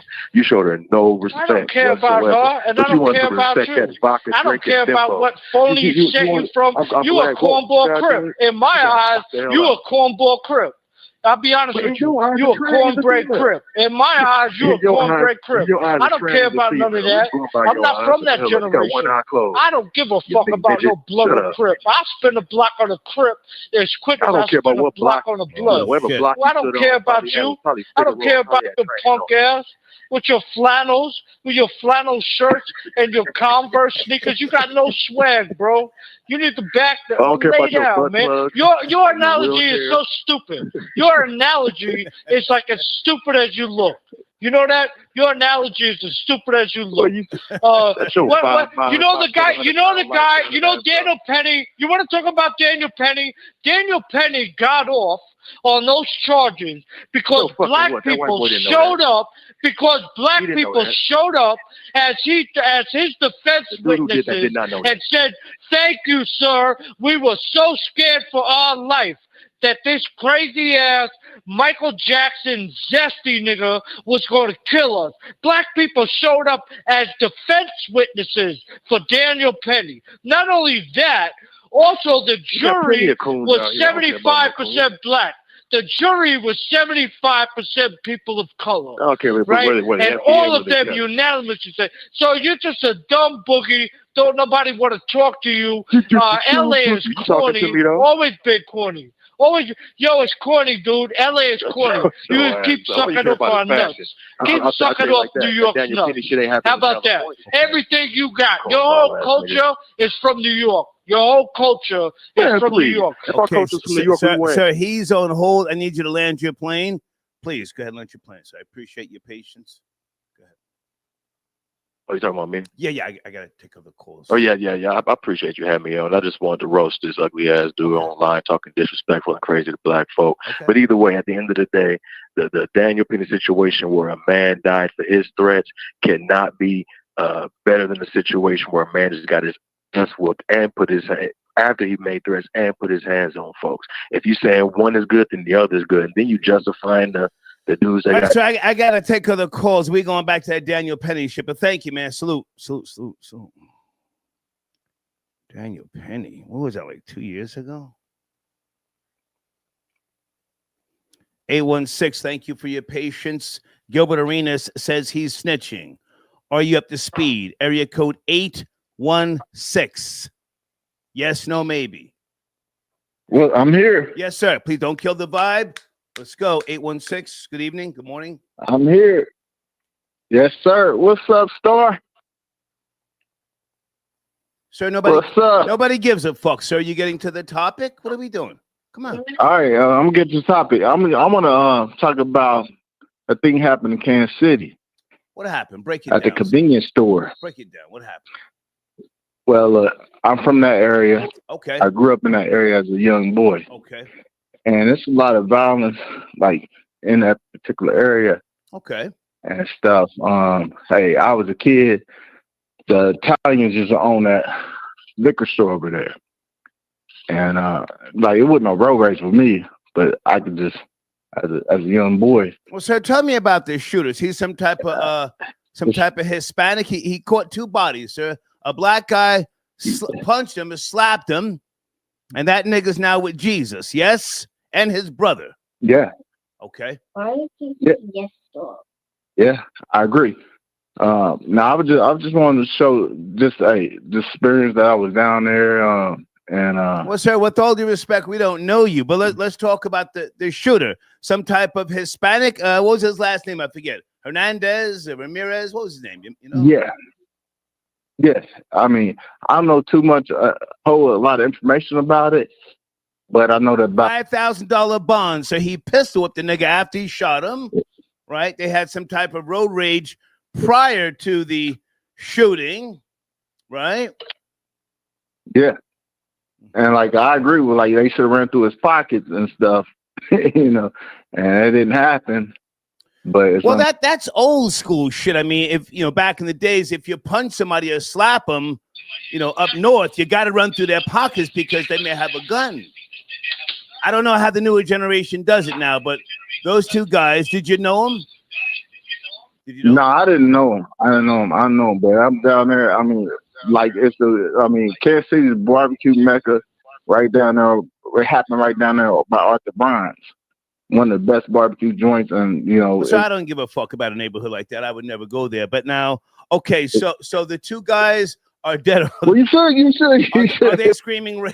Are the families screaming racism, sir? What's the after effect? Well, I don't think so. I got to get more details on it, but I don't think so. But I appreciate you taking my call. Sir, with all due respect, hang on. We're sipping. Some people are smoking.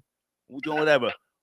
What are you calling? I'm sipping. Okay. I'm But sipping. what are you calling to tell us? Are you calling to educate us, or are you just you're not sure?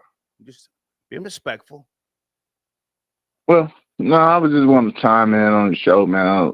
Long time listener, first time caller. I just appreciate your show, man. Well, I don't want to be friends. So when you call in here, call with some information or a donation. I want to be friends. All right. Thank you, sir. Good night. The fuck was that about?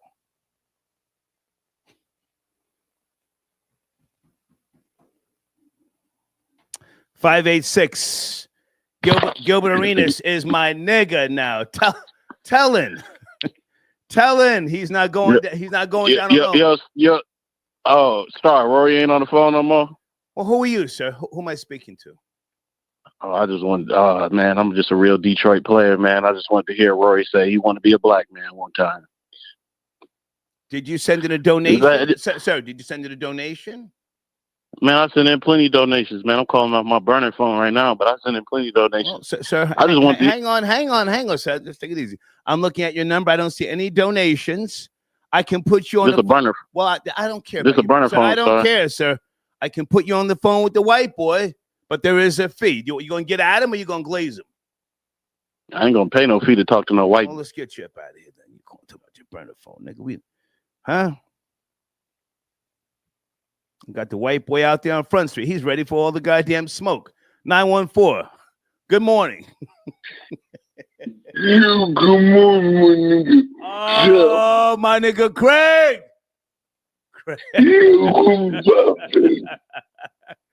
Craig, how you been, man? What's going on with you? Yo, how you been, my nigga? Good morning. Good morning. What did you? Yo, last time you called, your phone hung up. You all right? You good? Yeah, I'm Gucci. Yeah. You Gucci. Good to hear that, man. Good to hear that. Good to hear your voice, man. How's the summer going? Yeah. Summer good. Nice. Traveling anywhere or just staying close to home? No, I'm just okay. Forget to put this. You know I do. Yeah. Mm-hmm. You still quit smoking, or are you back on the kush? You gotta stop for a while. I'm back on the kush. You're back on the kush. You're back. Are you on the exotic? Well, with the bubble kush? What are you smoking? I stopped. After that alien OG, I said, no more of this shit. No more. The bubble kush. Come on. The bubble kush. The bubble kush. I remember the bubble kush. It was nice, but I had to stop, man. I had to stop. Man. Too old for that shit. Oh, no shit. What else is going on with you, man? What else is cracking? What else is shaking? Okay. You're rocking brand new polo as always? Yeah, brand new Gucci. Brand new Gucci. Polo. Oh, goodness shit. All kind of shit. Well, Craig, hey, man, I appreciate you. Enjoy your summer, man. And hopefully I'll talk to you again soon, man. Respect. Yeah, man. Yo, have a good night. Good night, Craig. Salute. Salute. Okay. It's Craig. He's a day one going back to the Star Chamber. All right, hold on a second. I'm trying to finish up some calls here. Area code 201, late night. Johnny Manziel talking crazy about my nigga Gilly or Gilbert Arenas.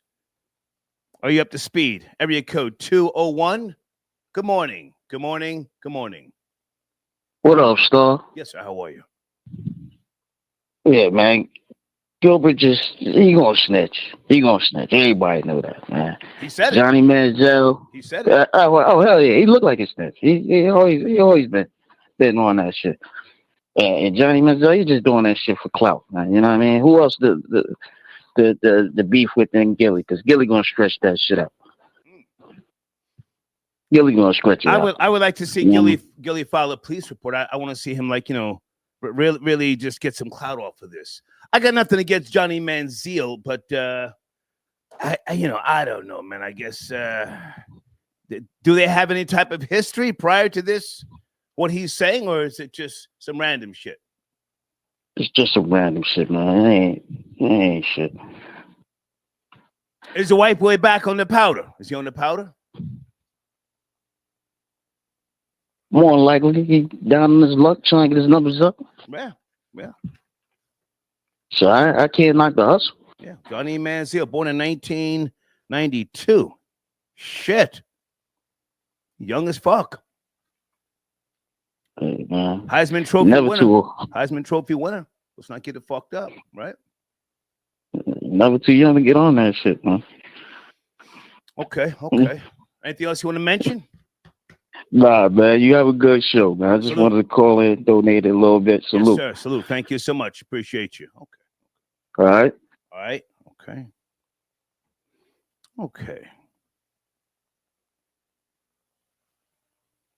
Okay. White boy Rory.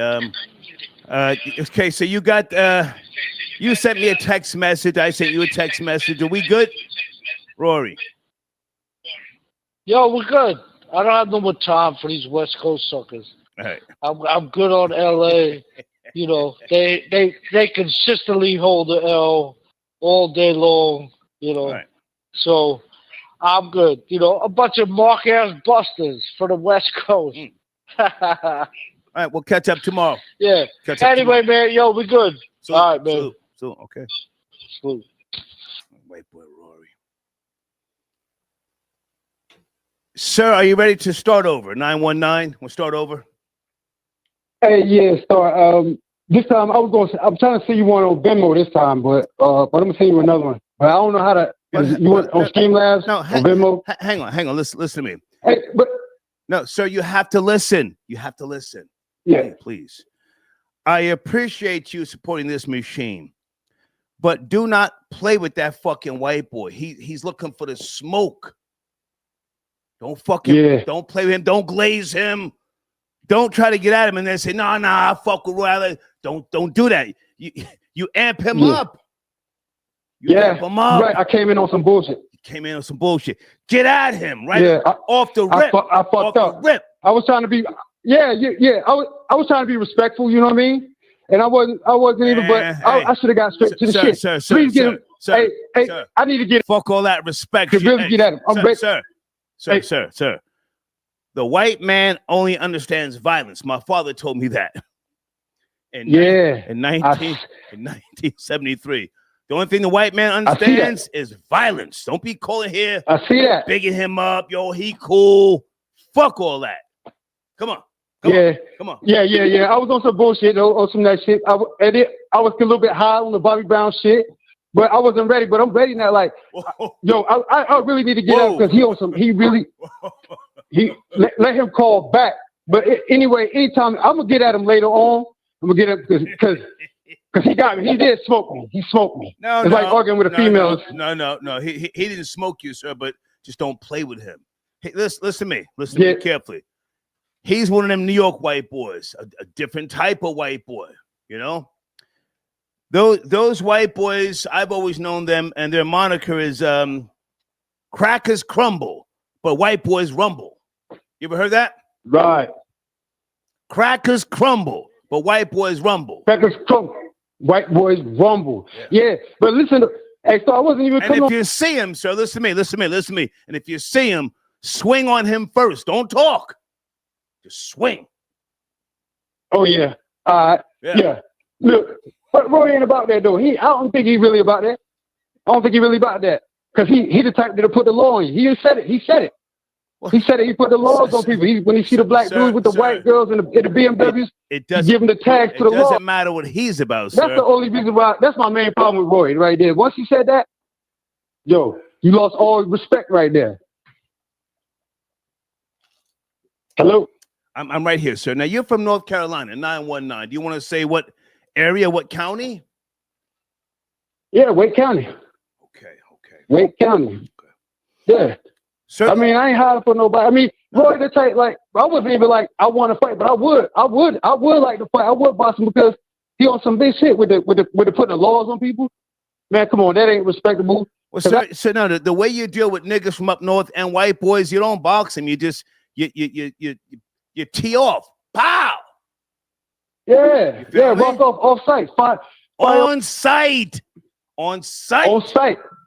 But see, Roy ain't the type though. Roy ain't the type. Man, I can't get beat by no motherfucker that take home a tranny. You know what I'm saying? And then, so if he sees you, he would tee off on you first. I guarantee you. He's that type. I doubt it. He talk that hot shit. So I'm telling you what I know. Sir. I'm telling you what I know. I believe he down with the police. He believe he gonna have some wherever he's at, he gonna know it's gonna be some police around him somewhere. He probably got an app or something, or he down with the cops. Like anybody you talk about, you give anybody that'll give somebody tag number to the laws, whatever, so they can get a ticket or whatever, they get pulled over, whatever. But you the law. We don't do that in no kind of way. Well, hang on a second, sir. Stay with me, please. Let's take it slow. Now, with all due respect, you're in your early 40s, if I remember. You said 43, 40 what? Late 40s. Late 40s. 47. Okay. Yeah. Now take it easy on that Bobby Brown shit. You admitted to it, right? Yeah. I'm cooling. Take it easy. Yeah, that's what. Take it easy on that shit, sir. I don't know what you guys are putting up your noses now, and I don't want to know. But you got to be careful today because from what I've heard, what's that? God, what's that stuff that they're cutting that shit with now? The people. The fentanyl shit. Fentanyl. Oh my God. Yeah. I'm real wary. I'm careful about what I do. You know what I'm saying? I'm careful about all that. You know. But the thing is, like, I couldn't get my thoughts together the first time, and then you know what I'm saying? And I really was trying to be respectful, but I fucked up. I got to come in on some real shit. And I ain't got no reason to really fight the nigga, but I would like to fight him for that police shit he be talking about. You gonna put the police on somebody? Cause he got a fine ass white girl leaving the club, and you walking home with a boy? You know what I'm saying? You walking home with a boy? He trying to say I dwelled. I really, like, you know what I mean? That's your choice. That's what you do. And then he still talk like he on some stand up, like he a gangster with it, right? He still talk like he stand on business, right? But then you come with the police shit. That's why you mad. You mad because the black dude with a BMW 750 going home with a badass white girl, and you going home with a boy.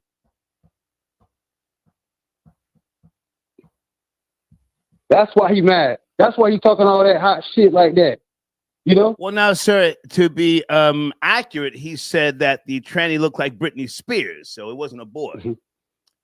Yeah. Technically, it was a guy, but he said the nigga looked like Britney Spears. Yeah, but he also said the doorman gave him a look. The doorman knew what it was. I don't remember all that, but now, hang on a second. So now he called in, he barked on you, and I was trying to help you, fuck all that glaze in him. A white boy like that, you got to tee off, bow, early. You feel me? Yeah.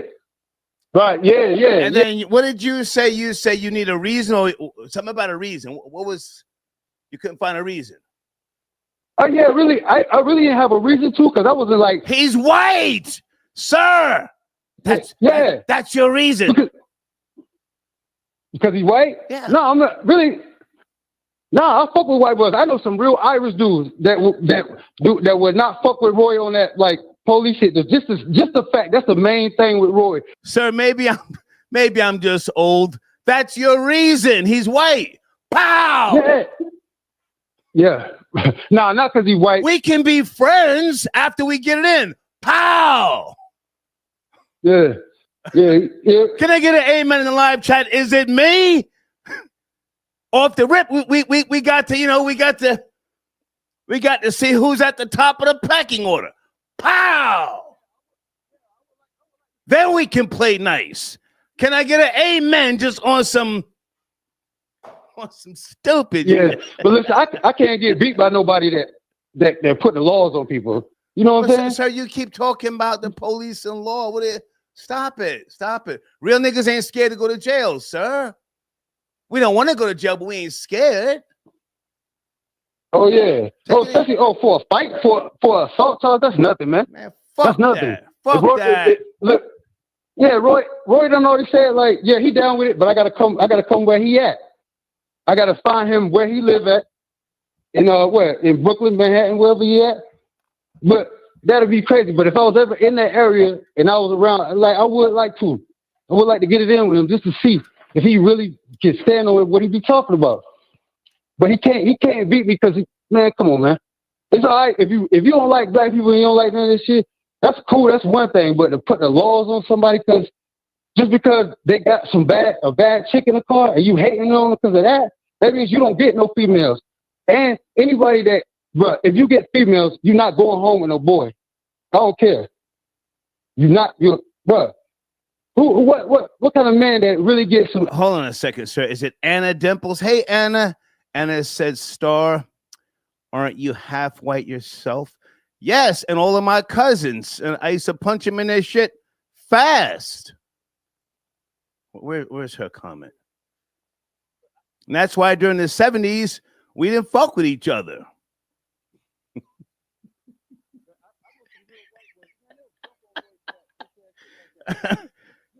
Anna Dimples. Yeah. My male cousins and my female cousins on site. Bow. Bow. Back to you, sir. You were saying? Yeah, but I don't think Roy got hands like that. I think like, bro, if somebody really ran up on Roy and rocked off on him, Roy gonna run and yell for the police. He gonna run and holler and run for the nearest officer. Sir, please slow down, please. What do you have any beer? Do you have any milk? Take a sip of something because you already said you're on that Bobby Brown flow. Get a sip of something. I'm not getting you off the line. It's late, man. Let's have this conversation. Let me get my beer. Get a beer, man. Take a sip. Troll babies, get this man a second. All right, let me grab my beer right quick. All right, Anna Dimples, get your bum ass out of here, you goofy bitch. Talking about you out. Bitch, go fuck yourself. Nobody give a fuck about you. Hang on a second, and I'll block your dumb ass while you're heading out the door. Don't nobody want you. I stink pussy. Okay, sir, did you get a beer? What'd you get? Yeah, I got my beer right here. Okay, hang on a second. Deez, can you block that goofy bitch, Anna Dimples? There she is. Fuck you. And everything you love, bitch. How about that? Okay. Now listen, stop talking about police, man. Stop. Yeah. You know? It's like you're scared to go to jail. Stop. Nah, I wasn't saying it like that. I was saying that's the reason why he's a bitch for putting the police on people. So what? So what? Now, do you want to call him out? Call him out right now. Yeah, Rory, call in. We could do it like, bro, if I'm ever up north or you ever in C, we could do it. I know you don't really want to, but we could do it like that, bro, because I would really like to. You could get your frustrations up, all that other shit. You know, we're going to see how your hands really are if they really like that, bro. If they really, really like that. Because I don't think they are. Because you a sucker. You go home with boys. You go home with boys. That's your choice and all that. But then you going to get mad when the niggas get on your neck about it. Of course, you know what I'm saying? Niggas going to fuck with you about that. You should have never said it. You felt comfortable. You thought it was that type of party to come out and say that shit that night. I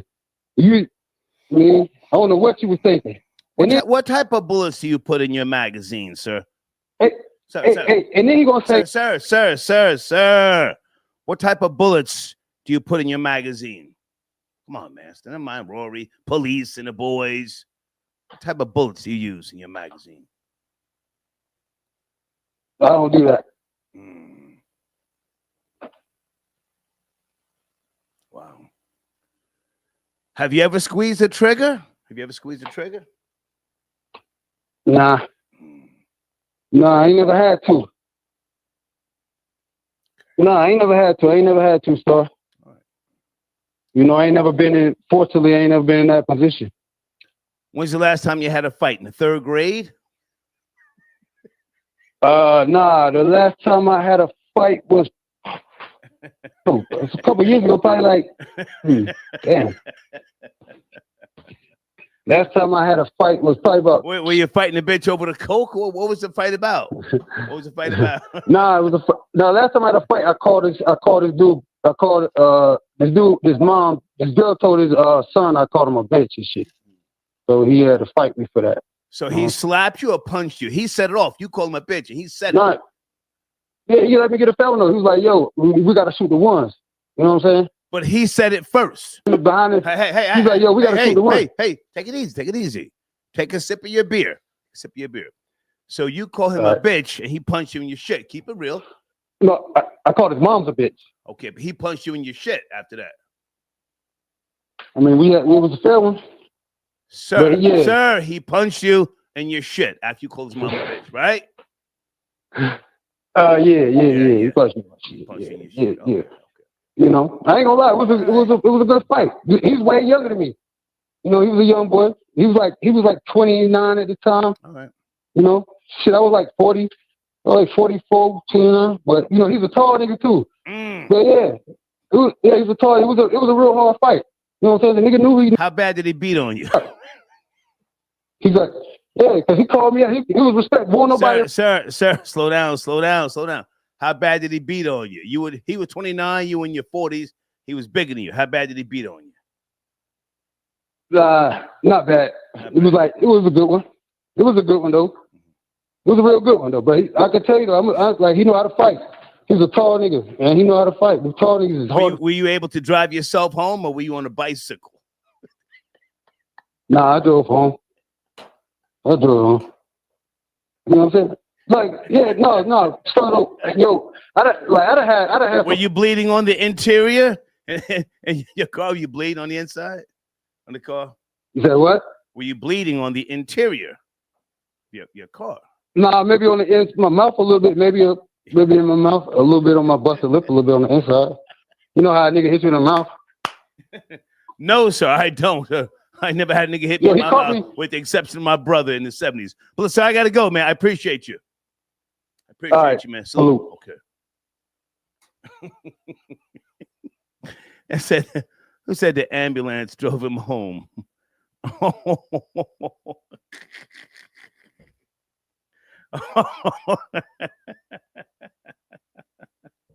Oh my goodness. Alejandro, thank you for your donation, sir.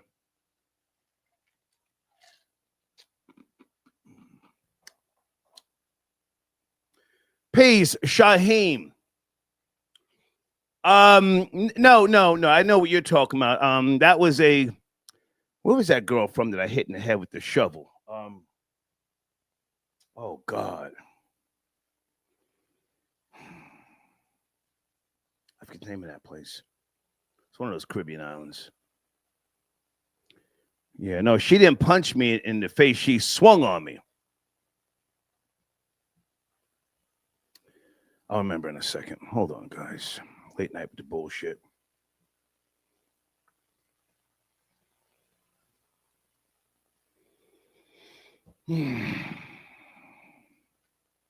Area code 917. Late night. We're talking about a few topics. Are you up to speed?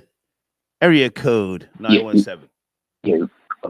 Good morning, sir. This is Eastman. So, hey, what's up, man? How are you? How you doing? I just want to say, that last caller was lying. I don't mean to go back, but he said the young man was 29 and taller and bigger than him, and that was not a back and forth. That young man beat his ass up and down the block. I don't believe that, man. So I got to call him out for that. Well, he said 29. He kept it real. 40. He kept it real. He should have kept that one to himself. But last thing, sir, the Gilbert Arenas situation, I want to talk about. I think Gilbert might be playing around with these. I don't think he should be playing around with these people. Right.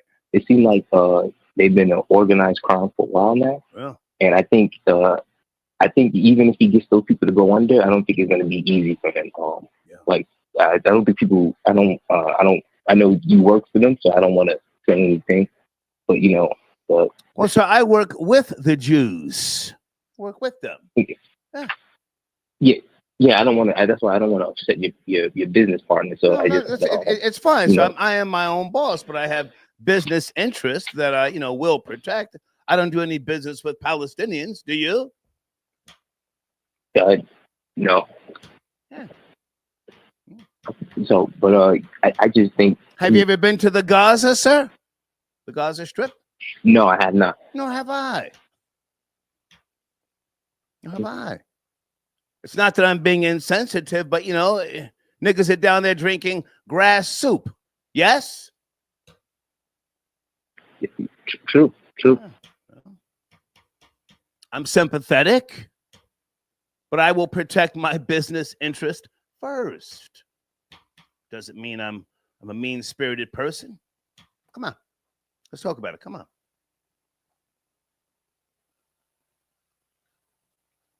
He hung up. I didn't hang up on him. Hey, Olivia. Olivia's in the line. Olivia, who was that? Who was a female talking about she's out? She got mad or something. Lucky I couldn't block her goofy ass. I don't like blocking people, but I put her comment on the screen and then she starts talking spicy. Bitch, fuck you. Oh, the girl who I hit in the head with the shovel was from Guyana.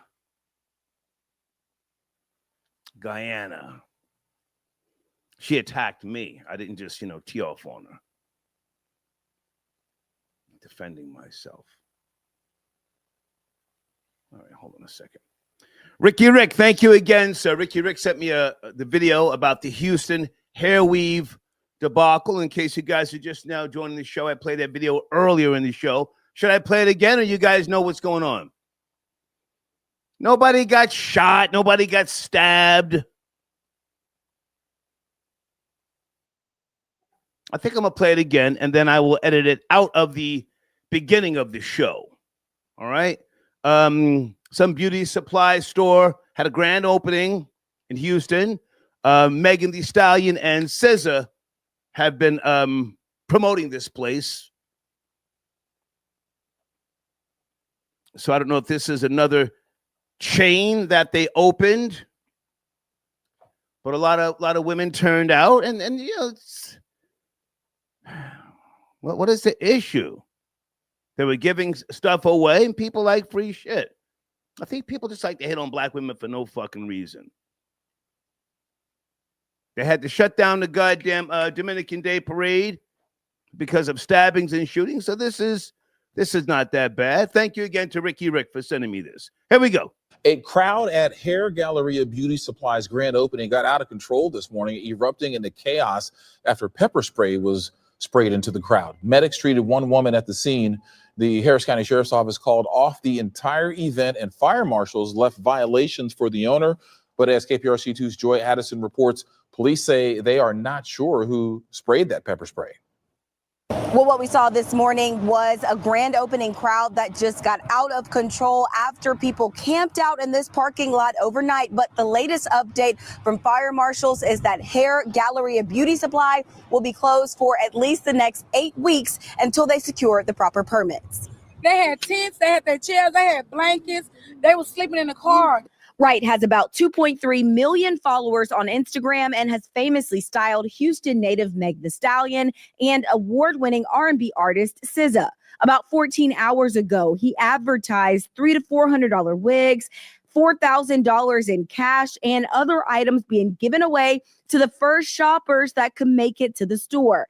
These posts drew the initial crowd. Social media videos show hundreds of people inside of the store and over 500 people camping overnight in the store's parking lot, waiting for the grand opening the next day and the promise of more free items. After the crowd got out of control, police were called for a disturbance and for calls for heat exhaustion. Everyone that needed help was treated on the scene and it was cleared. The fire marshal then arrived and said the owner did not have the proper occupancy permits and closed the place down. I feel like if they had like the proper structure, like, form the lines, like the barricade and stuff, then it would have went smoother. Once the doors are closed, someone uses this as an opportunity or for whatever reason, felt they needed to disperse the crowd. Those that were affected were treated by EMS. We had several medical issues came up along with the disbursement of the potential chemical agent, as well as heat exhaustion. It was babies out here dying from pepper spray. A stop work order and 2 violations for occupancy were left on the door by fire marshals. And despite the continued promotion over social media that this grand opening will continue tomorrow, police and fire marshals confirmed that will not happen and this business will remain closed until those proper permits are submitted. Reporting from the Northwest Side, Joy Addison, KPRC 2 News. Okay, I got no problem with those women down there trying to get those the bundles and the hair pieces. Again, nobody was shot. Nobody was stabbed. Nobody was set on fire. It's not that big of a deal.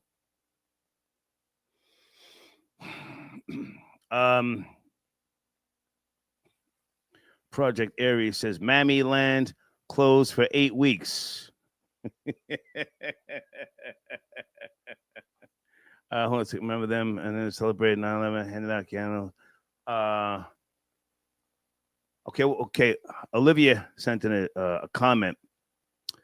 Did the people have short-term memory or too young to remember? Right. How them sand niggas celebrated. That's the whole fact. Let me get that on the screen there. Hold on a second. Thank you, Olivia. Area code 415. Good morning. 415. Yes, no, What maybe. up, Star? Yes, sir. What up, Star? How you feeling, man? I'm good, man. How about yourself, sir? What do you want to start? Oh, man, just checking in. Man, they really going crazy for a beauty supply store like that? God damn. I didn't see any violence. Did you? Just a whole bunch of men. No, I didn't see no violence, but you know, they I guess that's what they hear. Sir, can you fix your phone? It's a little choppy. I want to hear what you're saying. It's going in and out. Can you hear me? Can you hear me now? A little better. There you go. So you were saying now? Go ahead.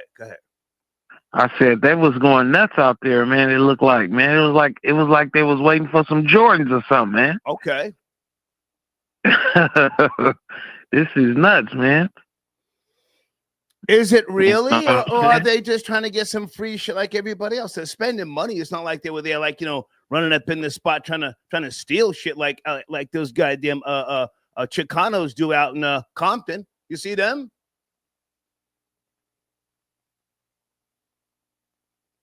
Are you there, sir? 415? I didn't hang up on you, sir. Can you fix your phone? He hung up. Yeah. Sir, your phone is going in and out. Your phone is going in and out, so we cannot hear you. Please call back. Thank you.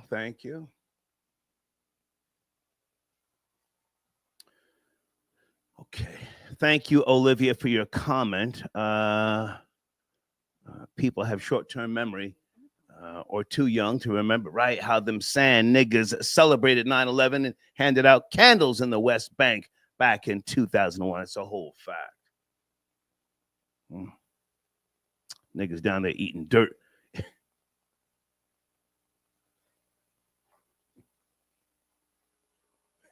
Eating dirt salads.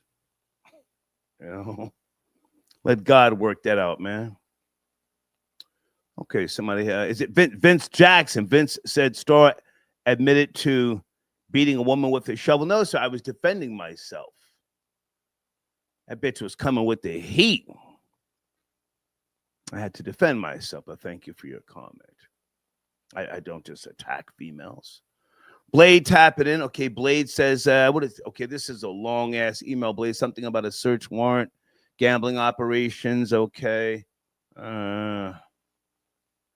Thank you, Blade. I can't read all that right now, man.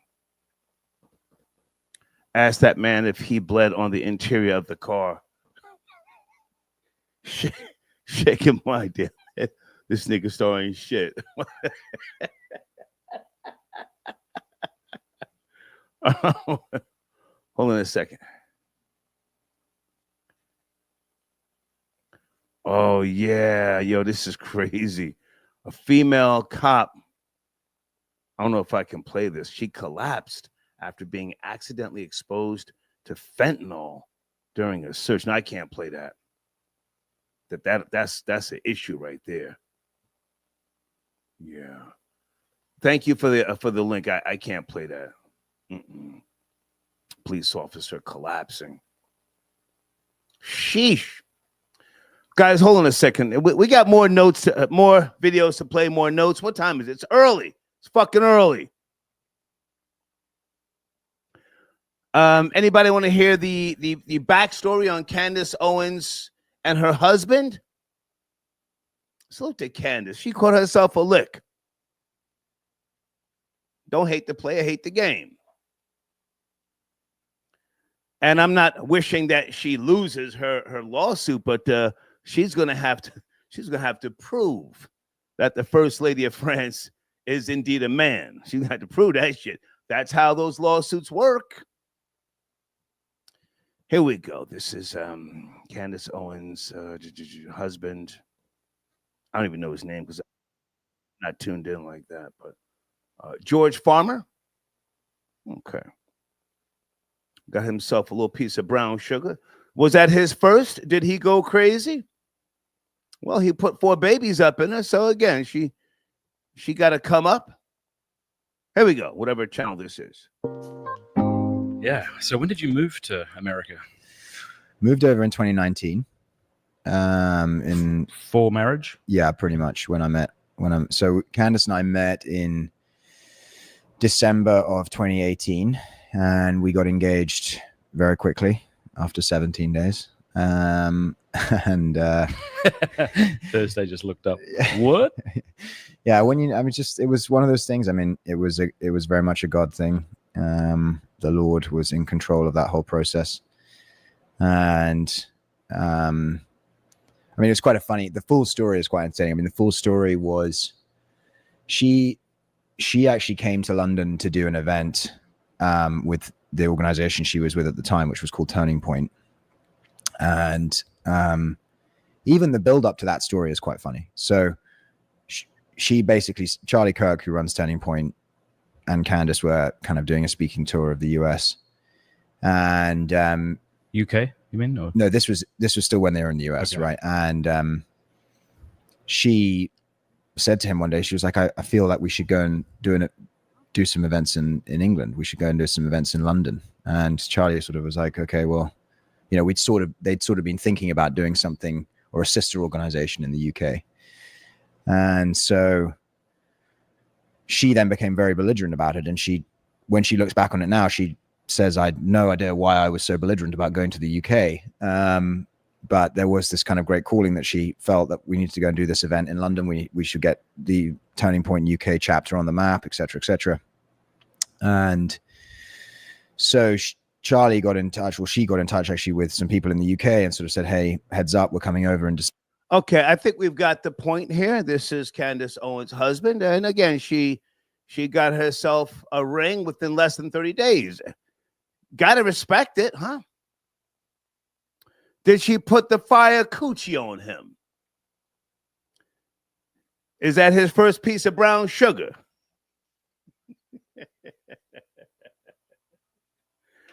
Oh, who is that tapping in late night area code 973? Janet. Hi, Star. How are you? I'm great. How are you? How's it going? All right. I was just waking up, and then I looked, and I was like, oh, wow. Yeah. What is going on? 4 hours marathon. Yeah, you taking vitamins now? What type? Regular shit. You're taking? Regular shit. We used to do this back in the Star Chamber days. Damn near 9-hour shows, and, you know, I does this. What's cracking? Well, I think you the ones probably started just streaming stuff, you know? I don't know. Look at you, old nigga stuff. Old nigga shit. What's going on?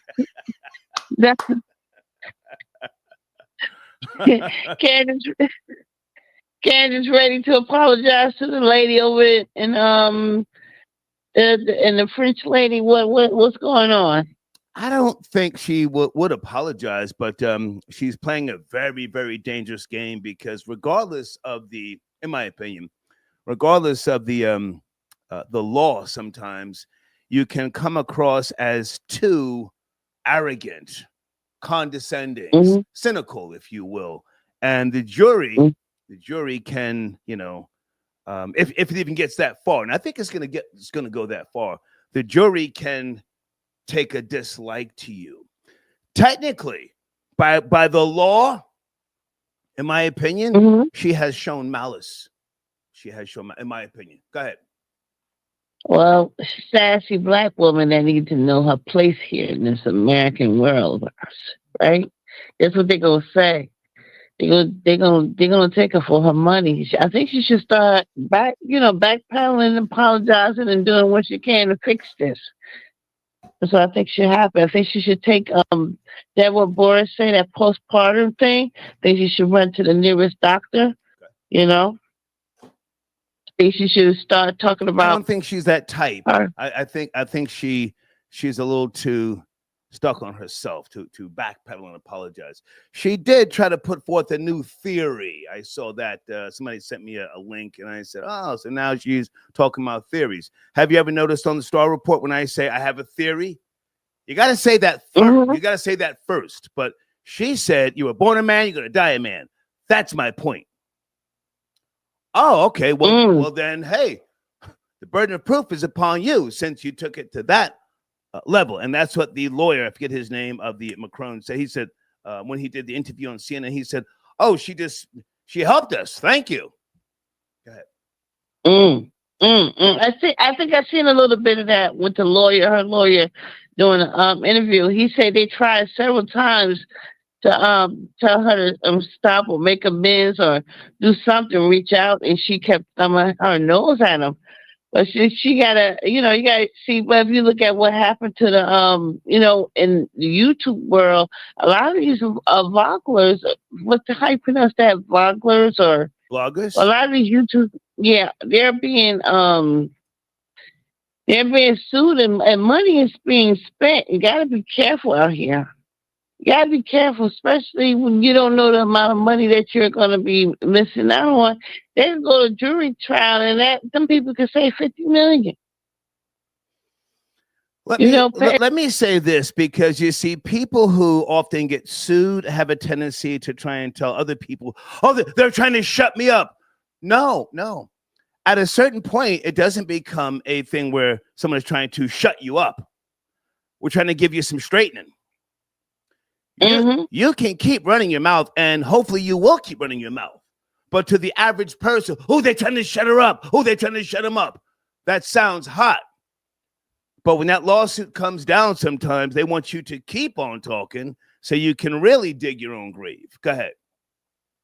Yeah, well, they say pride falls first, right? There you go. So, it's the same song and dance, and people just, they change the tempo on it, and they think they can win it, but you can't.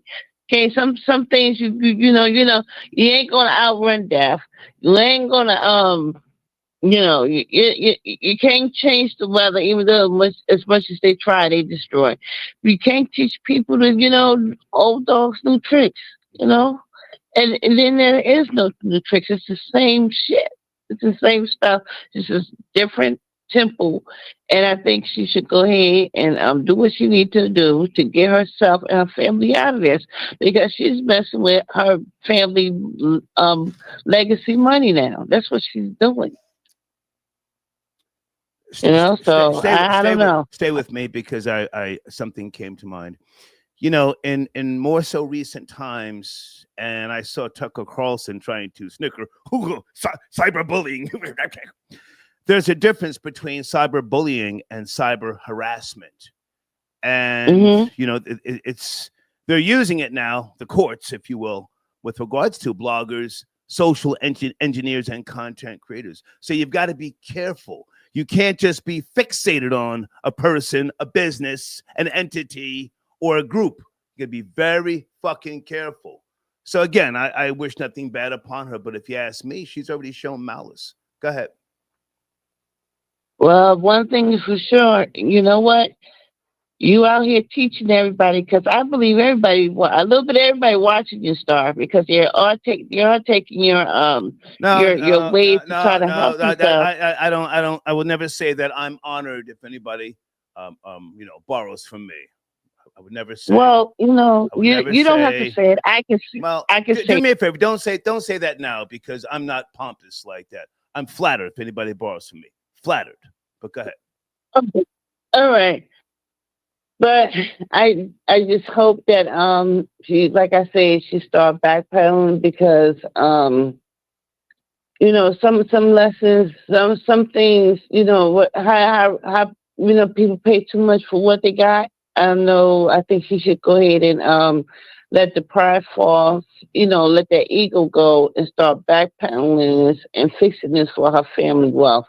I mean, the word I'm sorry, you know, it doesn't cost anything. It just doesn't, you know. All right, so I'm gonna get off this phone. Stay with me. Stay with me. Asleep. In theory, what you're saying sounds hot, but today's generation loves to see a shit show. They want to see people crash and burn. So this is the last thing I'll say about Candace Owens. She's got to be careful because the people who she thinks are her supporters will be the main ones when she falls, kicking her back in. Oh, they will. Oh yeah. They will. They will gleefully. Oh yeah. Gleefully do so. Yeah. Yeah. She gotta you gotta take note. Yeah. She gotta take note. It's all roses. All those people talking, yo, she be going in on the small hats. She be going 10 toes down.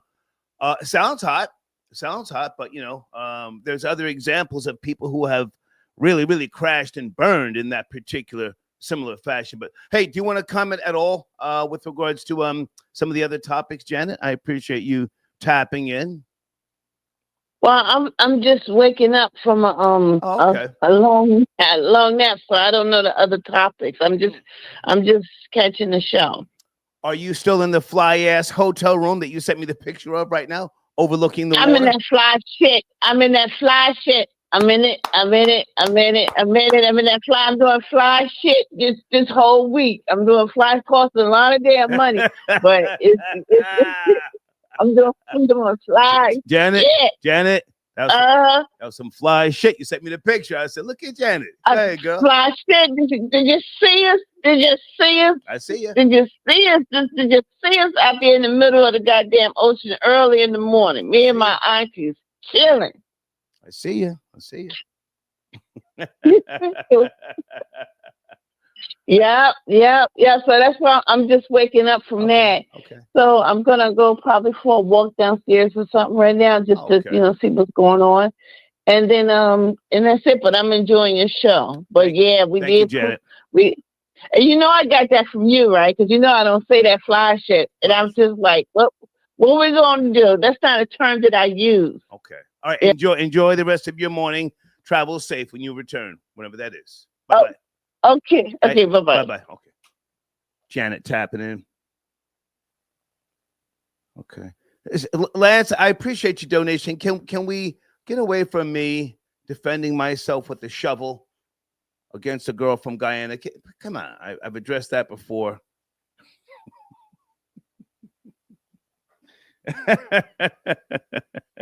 Let's focus on the topics, please. I appreciate your donation, but we have to discuss these topics to help others. 832, good morning. Can you please turn that down in the background? 832, are you there? Yeah. Hey, it was a big nigga. Yes, sir. How are you? Hey, I got 2 words. Kareem Akbar. Mm-hmm. Yes, right. The light-skinned nigga from the bank. Hey, this thing is bigger than Nino Brown. Okay. If I'm going down, I'm taking some motherfuckers with me. Okay. That's all I want to say right there, man. Shout out to dude. Steel Reserve Flow. Give him a second. Steel Reserve Flow. So are you driving? I hope you're not driving. Where are you? No. I'm at the house. Okay. Yeah. You're at the house. Are you safe? Are you safe? I'm safe. Okay. Yeah. Okay. How's wifey? Is wifey okay? I say that with all due respect. Wifey okay? I ain't got no wifey, man. Hey, man, I'll keep it real with you. I just shut down. I just got home.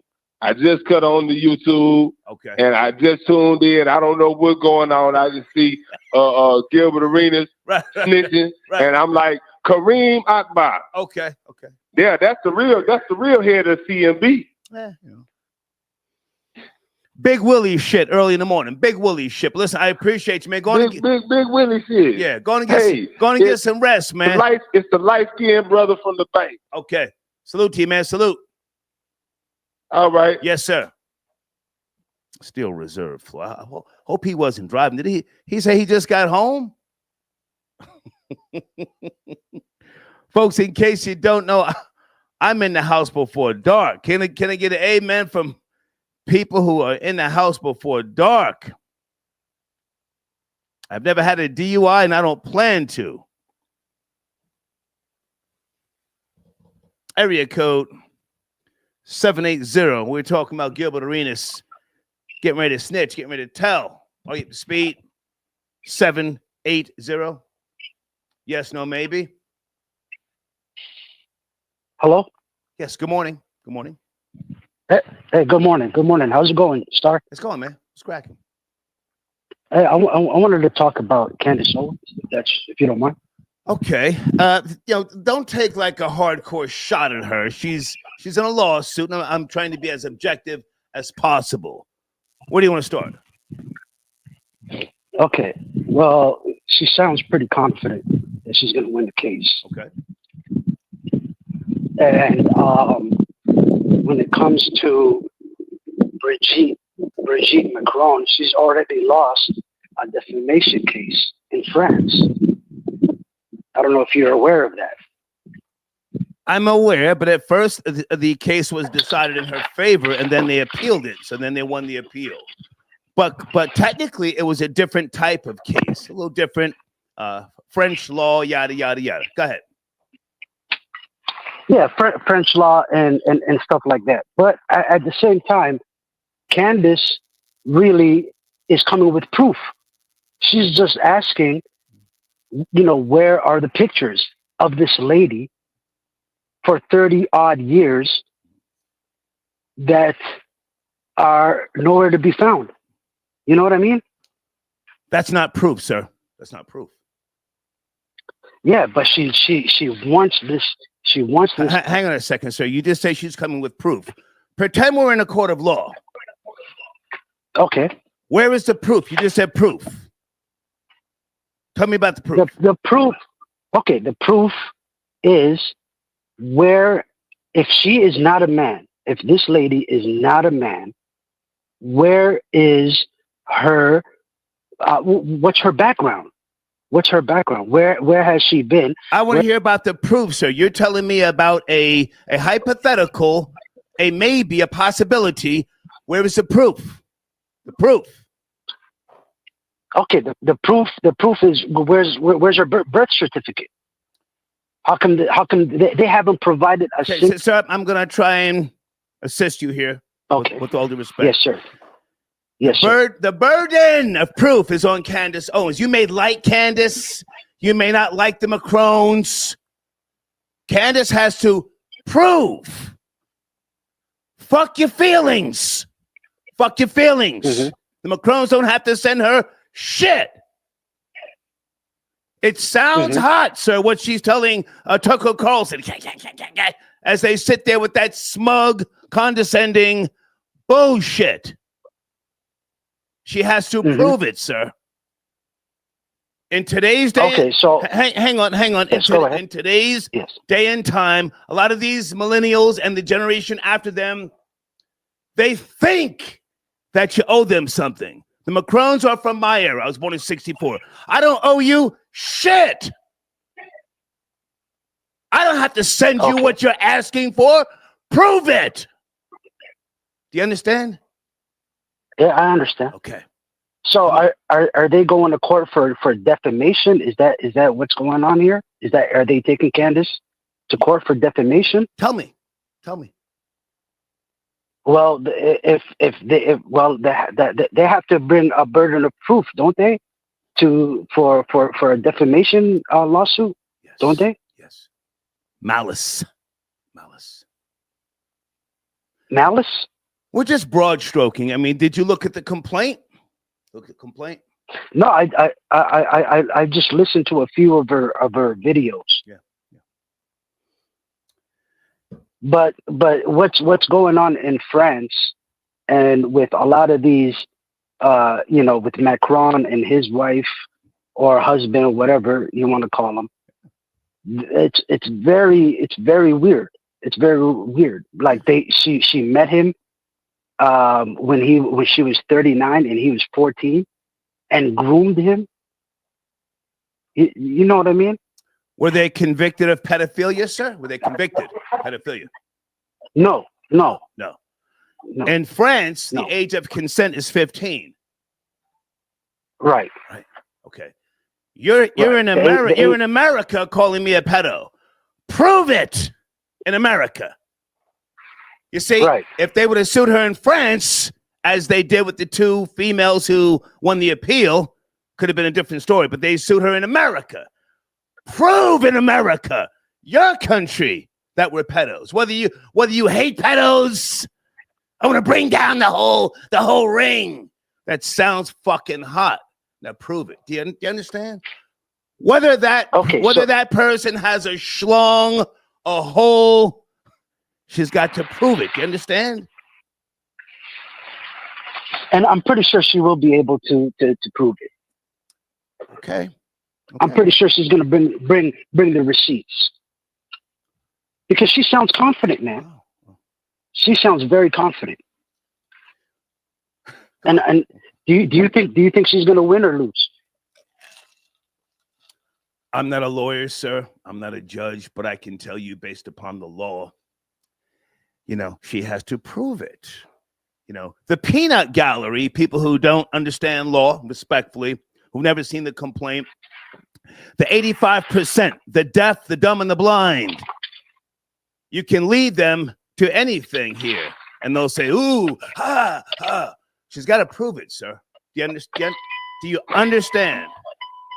Do you understand that? I understand. Okay. I understand. She spoke about discovery and a DNA test. Well, sir, discovery is the exchange of documentation. You can't get that in discovery. You can file a motion for a DNA sample or something like that, but you got to get past discovery first. You understand? Then you sit for 8 hours, a minimum of 8 hours in a deposition. And you have to sit there and talk with no malice. Because if you come off as malice or a person who has malice or spite, you're going to have a tough time. You ever seen Dame Dash in one of those videotape depositions? No, I haven't. Couldn't keep his composure. Flew off the handle, talking all crazy to the lawyer. A deposition is 8 hours. Has Candace Owens ever been in a deposition? I don't believe so. I don't know, sir. But Dame Dash is overly emotional. I mean, come on. I mean, comparing Dame Dash to Candace Owens is kind of. I'm not comparing, so I'm just speaking about the process. Is it fair to say Candace Owens has diarrhea of the mouth?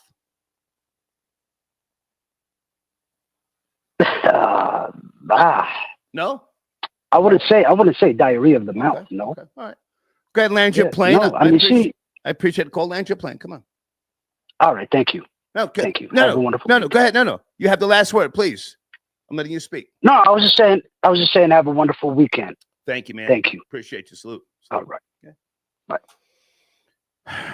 My reason for even addressing the Candace Owens lawsuit is to help some of you younger content creators.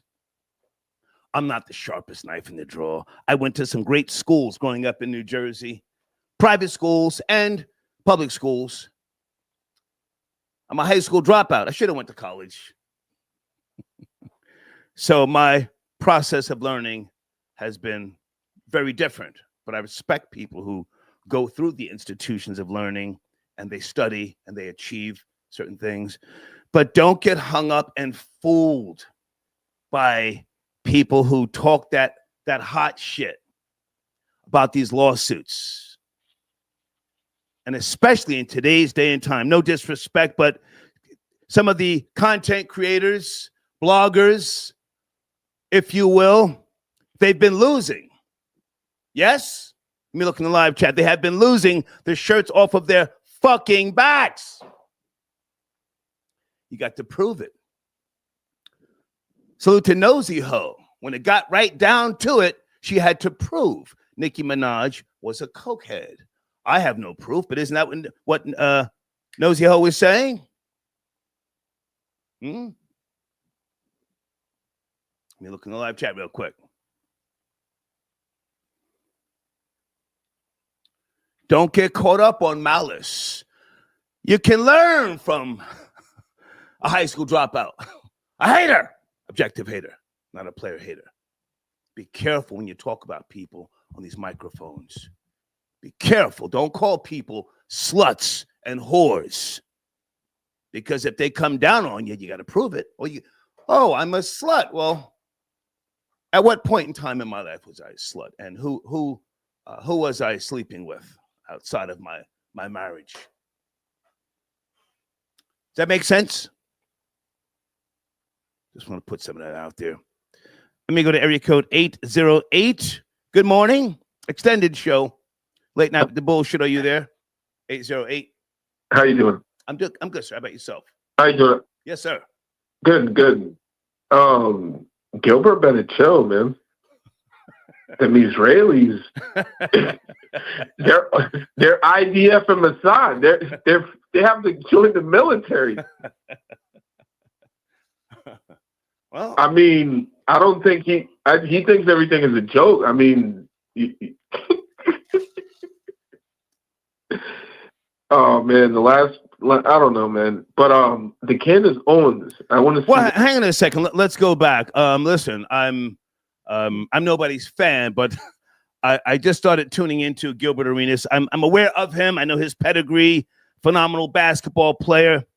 But we're now getting to know him by way of, his podcasting, being a content creator, if you will.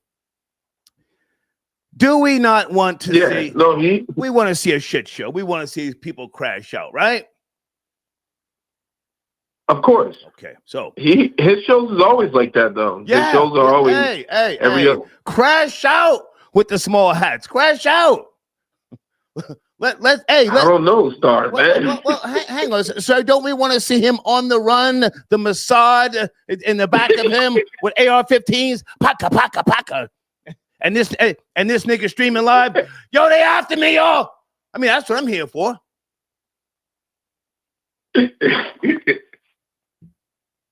Nah, man. If they're gonna do it, it's gonna be quiet. We're just not gonna hear from him, man. He needs to relax, saying he's gonna snitch like that. Like, well, what does he talk? Is he? I don't understand. He knows who he's playing with. Maybe he doesn't, sir. And they're saying these people are mob figures. They're saying they're mob, Israeli mob. Yeah. Okay. Well, but no, that's all I wanted to say. I just don't understand what type of time he's on. I hope he's on some real fucking weirdo type of time, and I hope that something happens. I wish death upon no one, but I hope something happens so that we can feed these fucking algorithms. That's what it's all about, sir. But listen, you want to mention Candace Owens or Gilly, Johnny Manziel? Holy shit, talking crazy. He brought that coked out white boy after him. That's crazy. Allegedly. Well, but, it's not alleged. He did have issues with cocaine, but now is he still on the yayo? Because he may have cokehead strength, and he may not be somebody who Gilly wants to see. I got my money on Johnny. Oh, come on! I got my money, but no, the Candace Owens, she's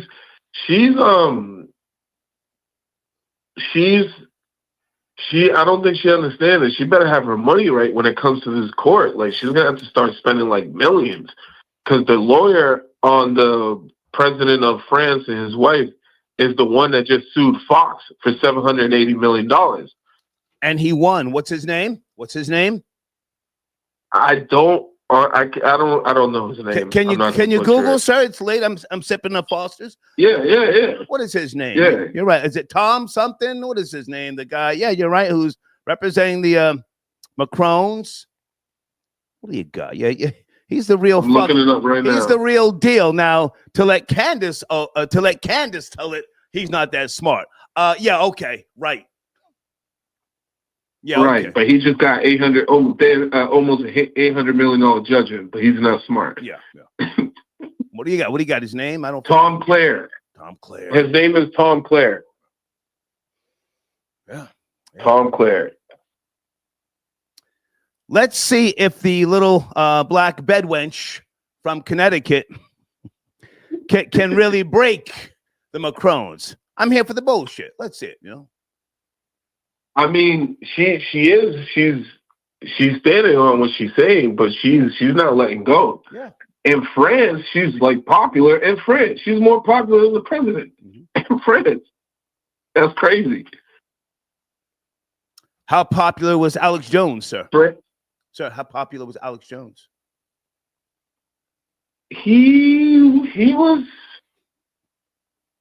The point I'm trying to make, sir, is by today's game, game, day and time, popularity can be your undoing. Again, I'm just talking about my experiences, what I know to be real, having sat in depositions, having gone through discoveries. It sounds fun in games, ha ha ha, he. But if you ask me, the Macrones are trying to set a precedent. They're not trying to shut nobody. They're not trying to shut nobody up. They're trying to set a precedent. And you got a lot of these courts in the world that are now trying to figure out the ins and the outs, the do's and the don'ts of what you can say and what you cannot say on these microphones. But I appreciate the call, man. Salute. Thank you. Thank you. Yeah.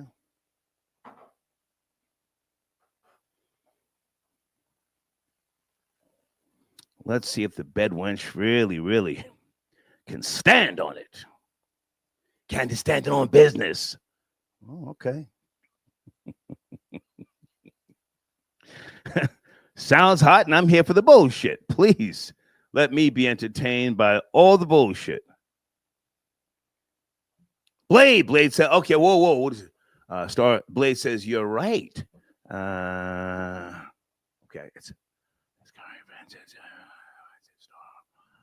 Okay, Okay, Blade.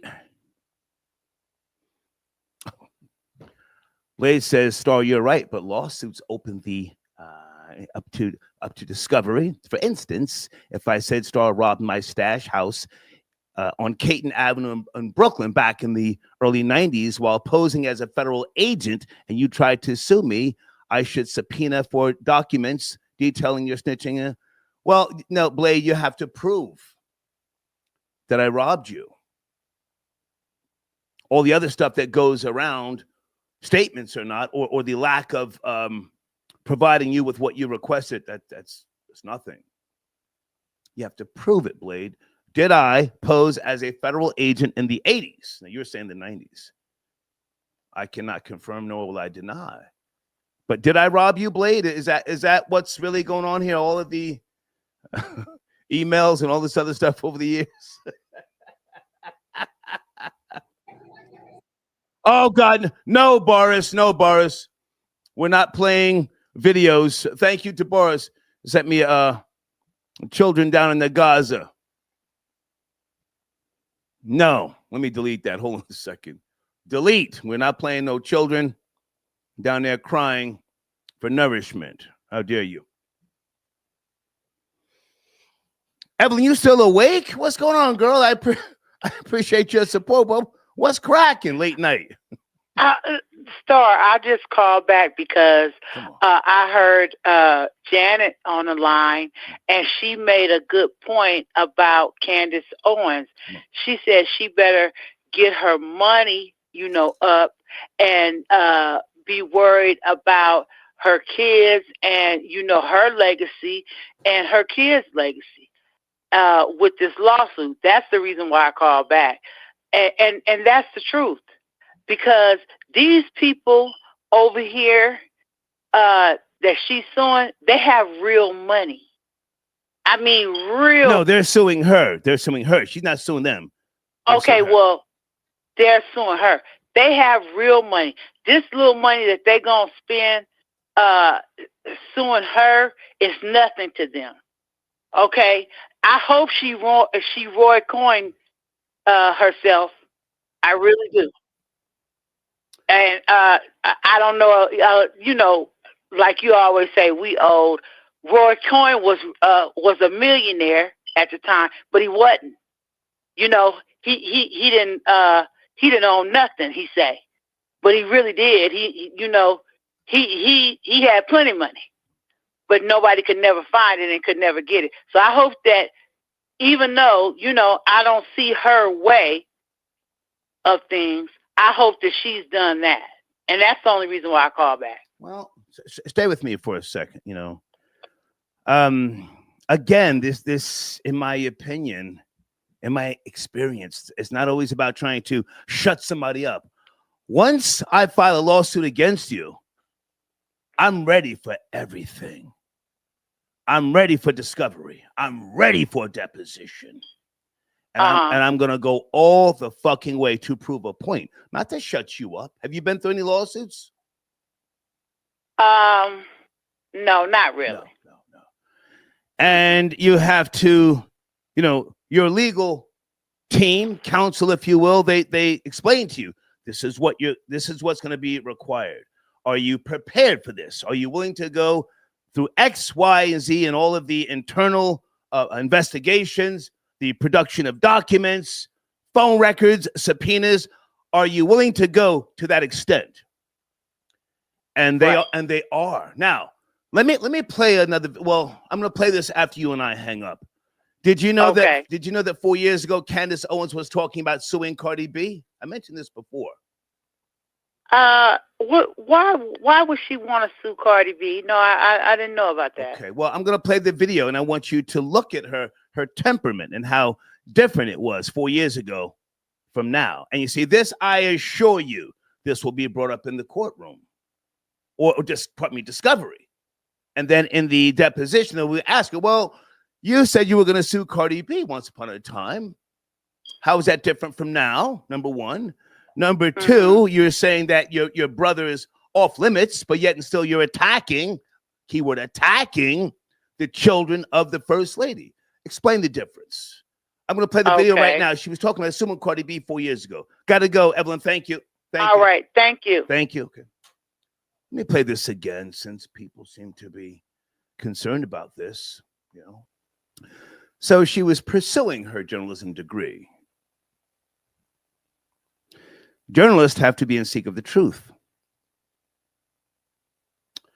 And the Macrons have 3 kids. Pardon me. Brigitte Macron has 3 kids. And say what you will, those grown-ass kids haven't said a fucking thing. And they're smart. I ain't got to prove shit. I ain't got to send you no fucking pictures. I ain't got to post no pictures. You got to prove our mom or our dad or our trans parent was a man. I ain't got to post shit. Oh, Suleiman, you're still awake. You're still awake. Absolutely. I told you I'm right, man. What's going on with you? I'm gonna try to cook with you real quick. Like Candace Owens, first of all, she American. I don't even know how we gonna allow someone else to try to take away our freedom of speech and saying what we think and believe, because in reality. Hey, hang on a second, Suleiman. All right. Yeah, I hear a little bit of a speech slur. Are you sipping? Oh yeah, you know I'm having a good night. Okay. I appreciate you, but I need you to just take your time with regards to what you're saying, so I can fully understand you. Go ahead. Well, basically what I'm saying is this, right? Candace Owens has a right to have her opinion and her view, based on whatever level of information and knowledge that she has to draw her opinion, just like any other individual. Whether she might have made an error or incorrectly might have stated something that's what she believed based on the information that she had, that's her right to express it. Now, if they want to correct her and say, well, we're establishing that she's clearly or he's clearly whatever gender that you're thinking that the information you have is contradicting what we're saying she is, then she shouldn't be penalized financially as if they're really actually been shattered and damaged. Like, these are suckers. Like, I can't even believe they even wasting their time trying to really sue her. Like, ain't you like a leader of your nation? Like, go worry about something for real. Okay. Like, you really worry about Candace Owens and what she's saying. And Candace Owens has accomplished a lot. She annoys me sometimes, but I do also enjoy her. I like things she be doing sometimes. She entertains me. You know what I mean? I don't know why she with the bro. Can I respond, Suleiman? It's okay. Can I respond? Yeah, go ahead. Yeah. Just to give you a little push, just to give you a little pushback, because I'm just, I'm looking at it objectively. I'm not taking anybody's side. Why doesn't Candace Owens leave them alone? I mean, her point was made, right? She put out the docu-series. She's promoted it. At what point do you stop? What point? Well, she has the audience that she served that wants to maybe research and get information and see whether their assumptions or their opinion is whether it's true, and they want someone to test it and provide them information and data to them. She's not personally trying to harm them. She's just bringing her opinion, her knowledge of what she has accomplished. She can't literally be on the phone with everybody and talk to everybody all around the world. So she's on a platform that reaches out to the world, and they're able to. But that wasn't my question, Suleiman. Yeah. At what point? Yeah. Hang on. At what point do you stop? I think it would have been under the rug if they just kept their mouth shut, really, and just relax. I'm having trouble hearing you. I said, at what point? I think they would act like. Yeah, I'm saying that. At what point does Candace stop? That's the question. When they start acting like adults. You're not stop crying about it. You're not answering the question. It's okay if you're a fan of Candace Owens. At what point do you stop? At what point do you say, hey, you know what?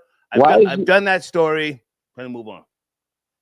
They've been trying to work with her. They worked with her for a year. Hey, here's proof. Here's proof. But go ahead. And she might disagree with what they provide as proof.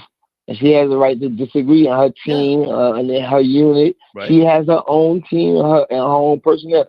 What makes her own personnel and her own team less valuable of their opinion than theirs? What gives them that? They provided some overwhelming proof to the whole world. They haven't. You just have to take their word for it too. What is Kansas actually right in her knowledge and information? We haven't never tested it. So how can we push back? If they're not going to provide proof, then how can you push back against Candace Owens' accusation? She's saying based on information. So Layman, I appreciate you, man, but we've already gone through this. The burden of proof is on Candace Owens. I appreciate you, man. But all right, bro. I'm sorry, Dan. That's okay. I appreciate you, man. I appreciate you.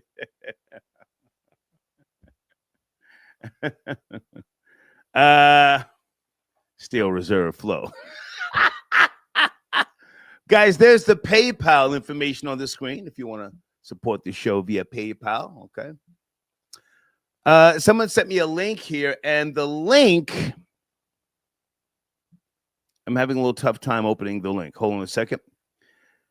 Area code 470. Good morning. Are you there? Good morning. Salute for doing a late night segment. Salute. What's going on? Regular shit. What's going on, man? Right. Tapping in on the overnight third shift. Okay. You know, I got to tap in. Salute. Okay. You know, I always support the grind. Definitely support the grind. Definitely want to say a couple of things on Candace Owens, though. Like you kind of said, like, let's not beat a dead horse. You know what I'm saying? Like, she already made her point. Move on to another topic. And I fool with Candace. I think she's cute. She's educated. But let's not beat a dead horse. But you're doing a good job, Star. I fool with you the long way. Pause. Well, stay with me. You are the last party. Okay, he hung up. I didn't hang up on him. All right. I'm more so concerned about you younger content creators, to be honest with you, more so than Candace Owens. Candace Owens can financially defend herself. She most certainly can. For how long, I don't know. But here's what I do want to make clear. Again, when you get sued, more than likely, or most of the times, people are not trying to shut you up. That's when they want you to start talking to help the case. Does that make sense, troll babies? Then they want you to get into your feelings and say all sorts of shit, even if the case that they have is weak. They're counting on you to then jump out the window. Blade, I got your email. Blade says, got you, nigga. I purposely said 90s, hoping that you would correct me so you admit that it was you with that effing walkie-talkie and DEA jacket who came crashing into my stash house with your gun and fake badge. Well, Blade, I said I cannot confirm nor deny. But that's what's going on here. Guys, we have a breakthrough. Blade sent me an email saying, got you. Talking about me. Somebody pretending to be a DEA agent back in the 80s who resembled me. They robbed his stash house. Okay. Thank you. Area code 984. Good morning. Are you there? 984. Good morning, Mr. Good morning, Mr. Terrain. How are you? Yes, sir. How are you? It's cracking. We shaking? Yeah. I was calling. I saw the recent Candace Owens interview with Tucker. What's his name again? Tucker Carlson. Yeah, Tucker Carlson. I caught parts of that. I wasn't able to finish all, but I thought it was interesting when she's talking about the lawyer that's supposed to be helping Macron and the little circle that they run around with. Okay. How a lot of them supposedly all of them have some type of ties with incest. Yeah. Did you see that part of the interview? Yeah, she's been making a lot of accusations, and yeah, okay, come on. Yeah, and she was saying how she dated back in history, that she's found it back in history. But I thought it was interesting that when you look into the Greeks and supposedly Socrates and Aristotle. Oh shit, you going back into time, nigga. Where we going? Right? Supposedly then they always kept a little kid that they would mentor and supposedly was touching a little right. And then it was I always remember that they even touching that line in 300. Right? They said you guys had problems, whatever that king name, I forgot. It's late early, whatever. But he said you couldn't even handle those boy loving Greeks. Mm-hmm. So you're talking about pederasty. Pederasty. I've spoken about that on multiple occasions. Come on. Yeah. So if she's coming with some allegations that seem like they're pretty heavy, but at the same time, you're a person that just reads a little bit, or you have friends that older heads, because I've heard this from the older heads first. And then when I went to started studying in the university, Aristotle and stuff, and I brought this up to the professor, and they were like, yeah, supposedly this was something that was said about them. So, I just thought that interview was, I just thought that was something that just grabbed my attention. I thought it would grab other people's attention. Well, Tucker Carlson has said that he and Candace are friends, and I forget who he said that to. He was very giddy. So, of course, he wasn't going to try and press her, and I'm not mad at her for interviewing with a friend. She's trying to push a narrative. But now, can I ask, how old are you? I'm 50 years old. 50. Okay. So you're a man of knowledge. You've heard me. Well, yeah, for them. I try to read. I try to read a little bit. I come from a family. We've had quite a few educated, teachers, professors. Wisdom, experience, wisdom and experience. Yes. I was forced to read. All right. But I know a little bit. Yeah. You know a little bit. Okay. So yes, I have spoken about pederasty for decades. On the radio, and I've also spoken about people such as Pope Leo X. Friday nights, he used to have little naked boys jumping out of cakes with pudding on their bodies. You've heard me speak about that, yes? Well, I've never heard you talk about that. But Pope Leo X, sir. You can Google this. Yeah. Little naked boys jumping out of cakes with pudding. Yeah, that's crazy. Well, sir.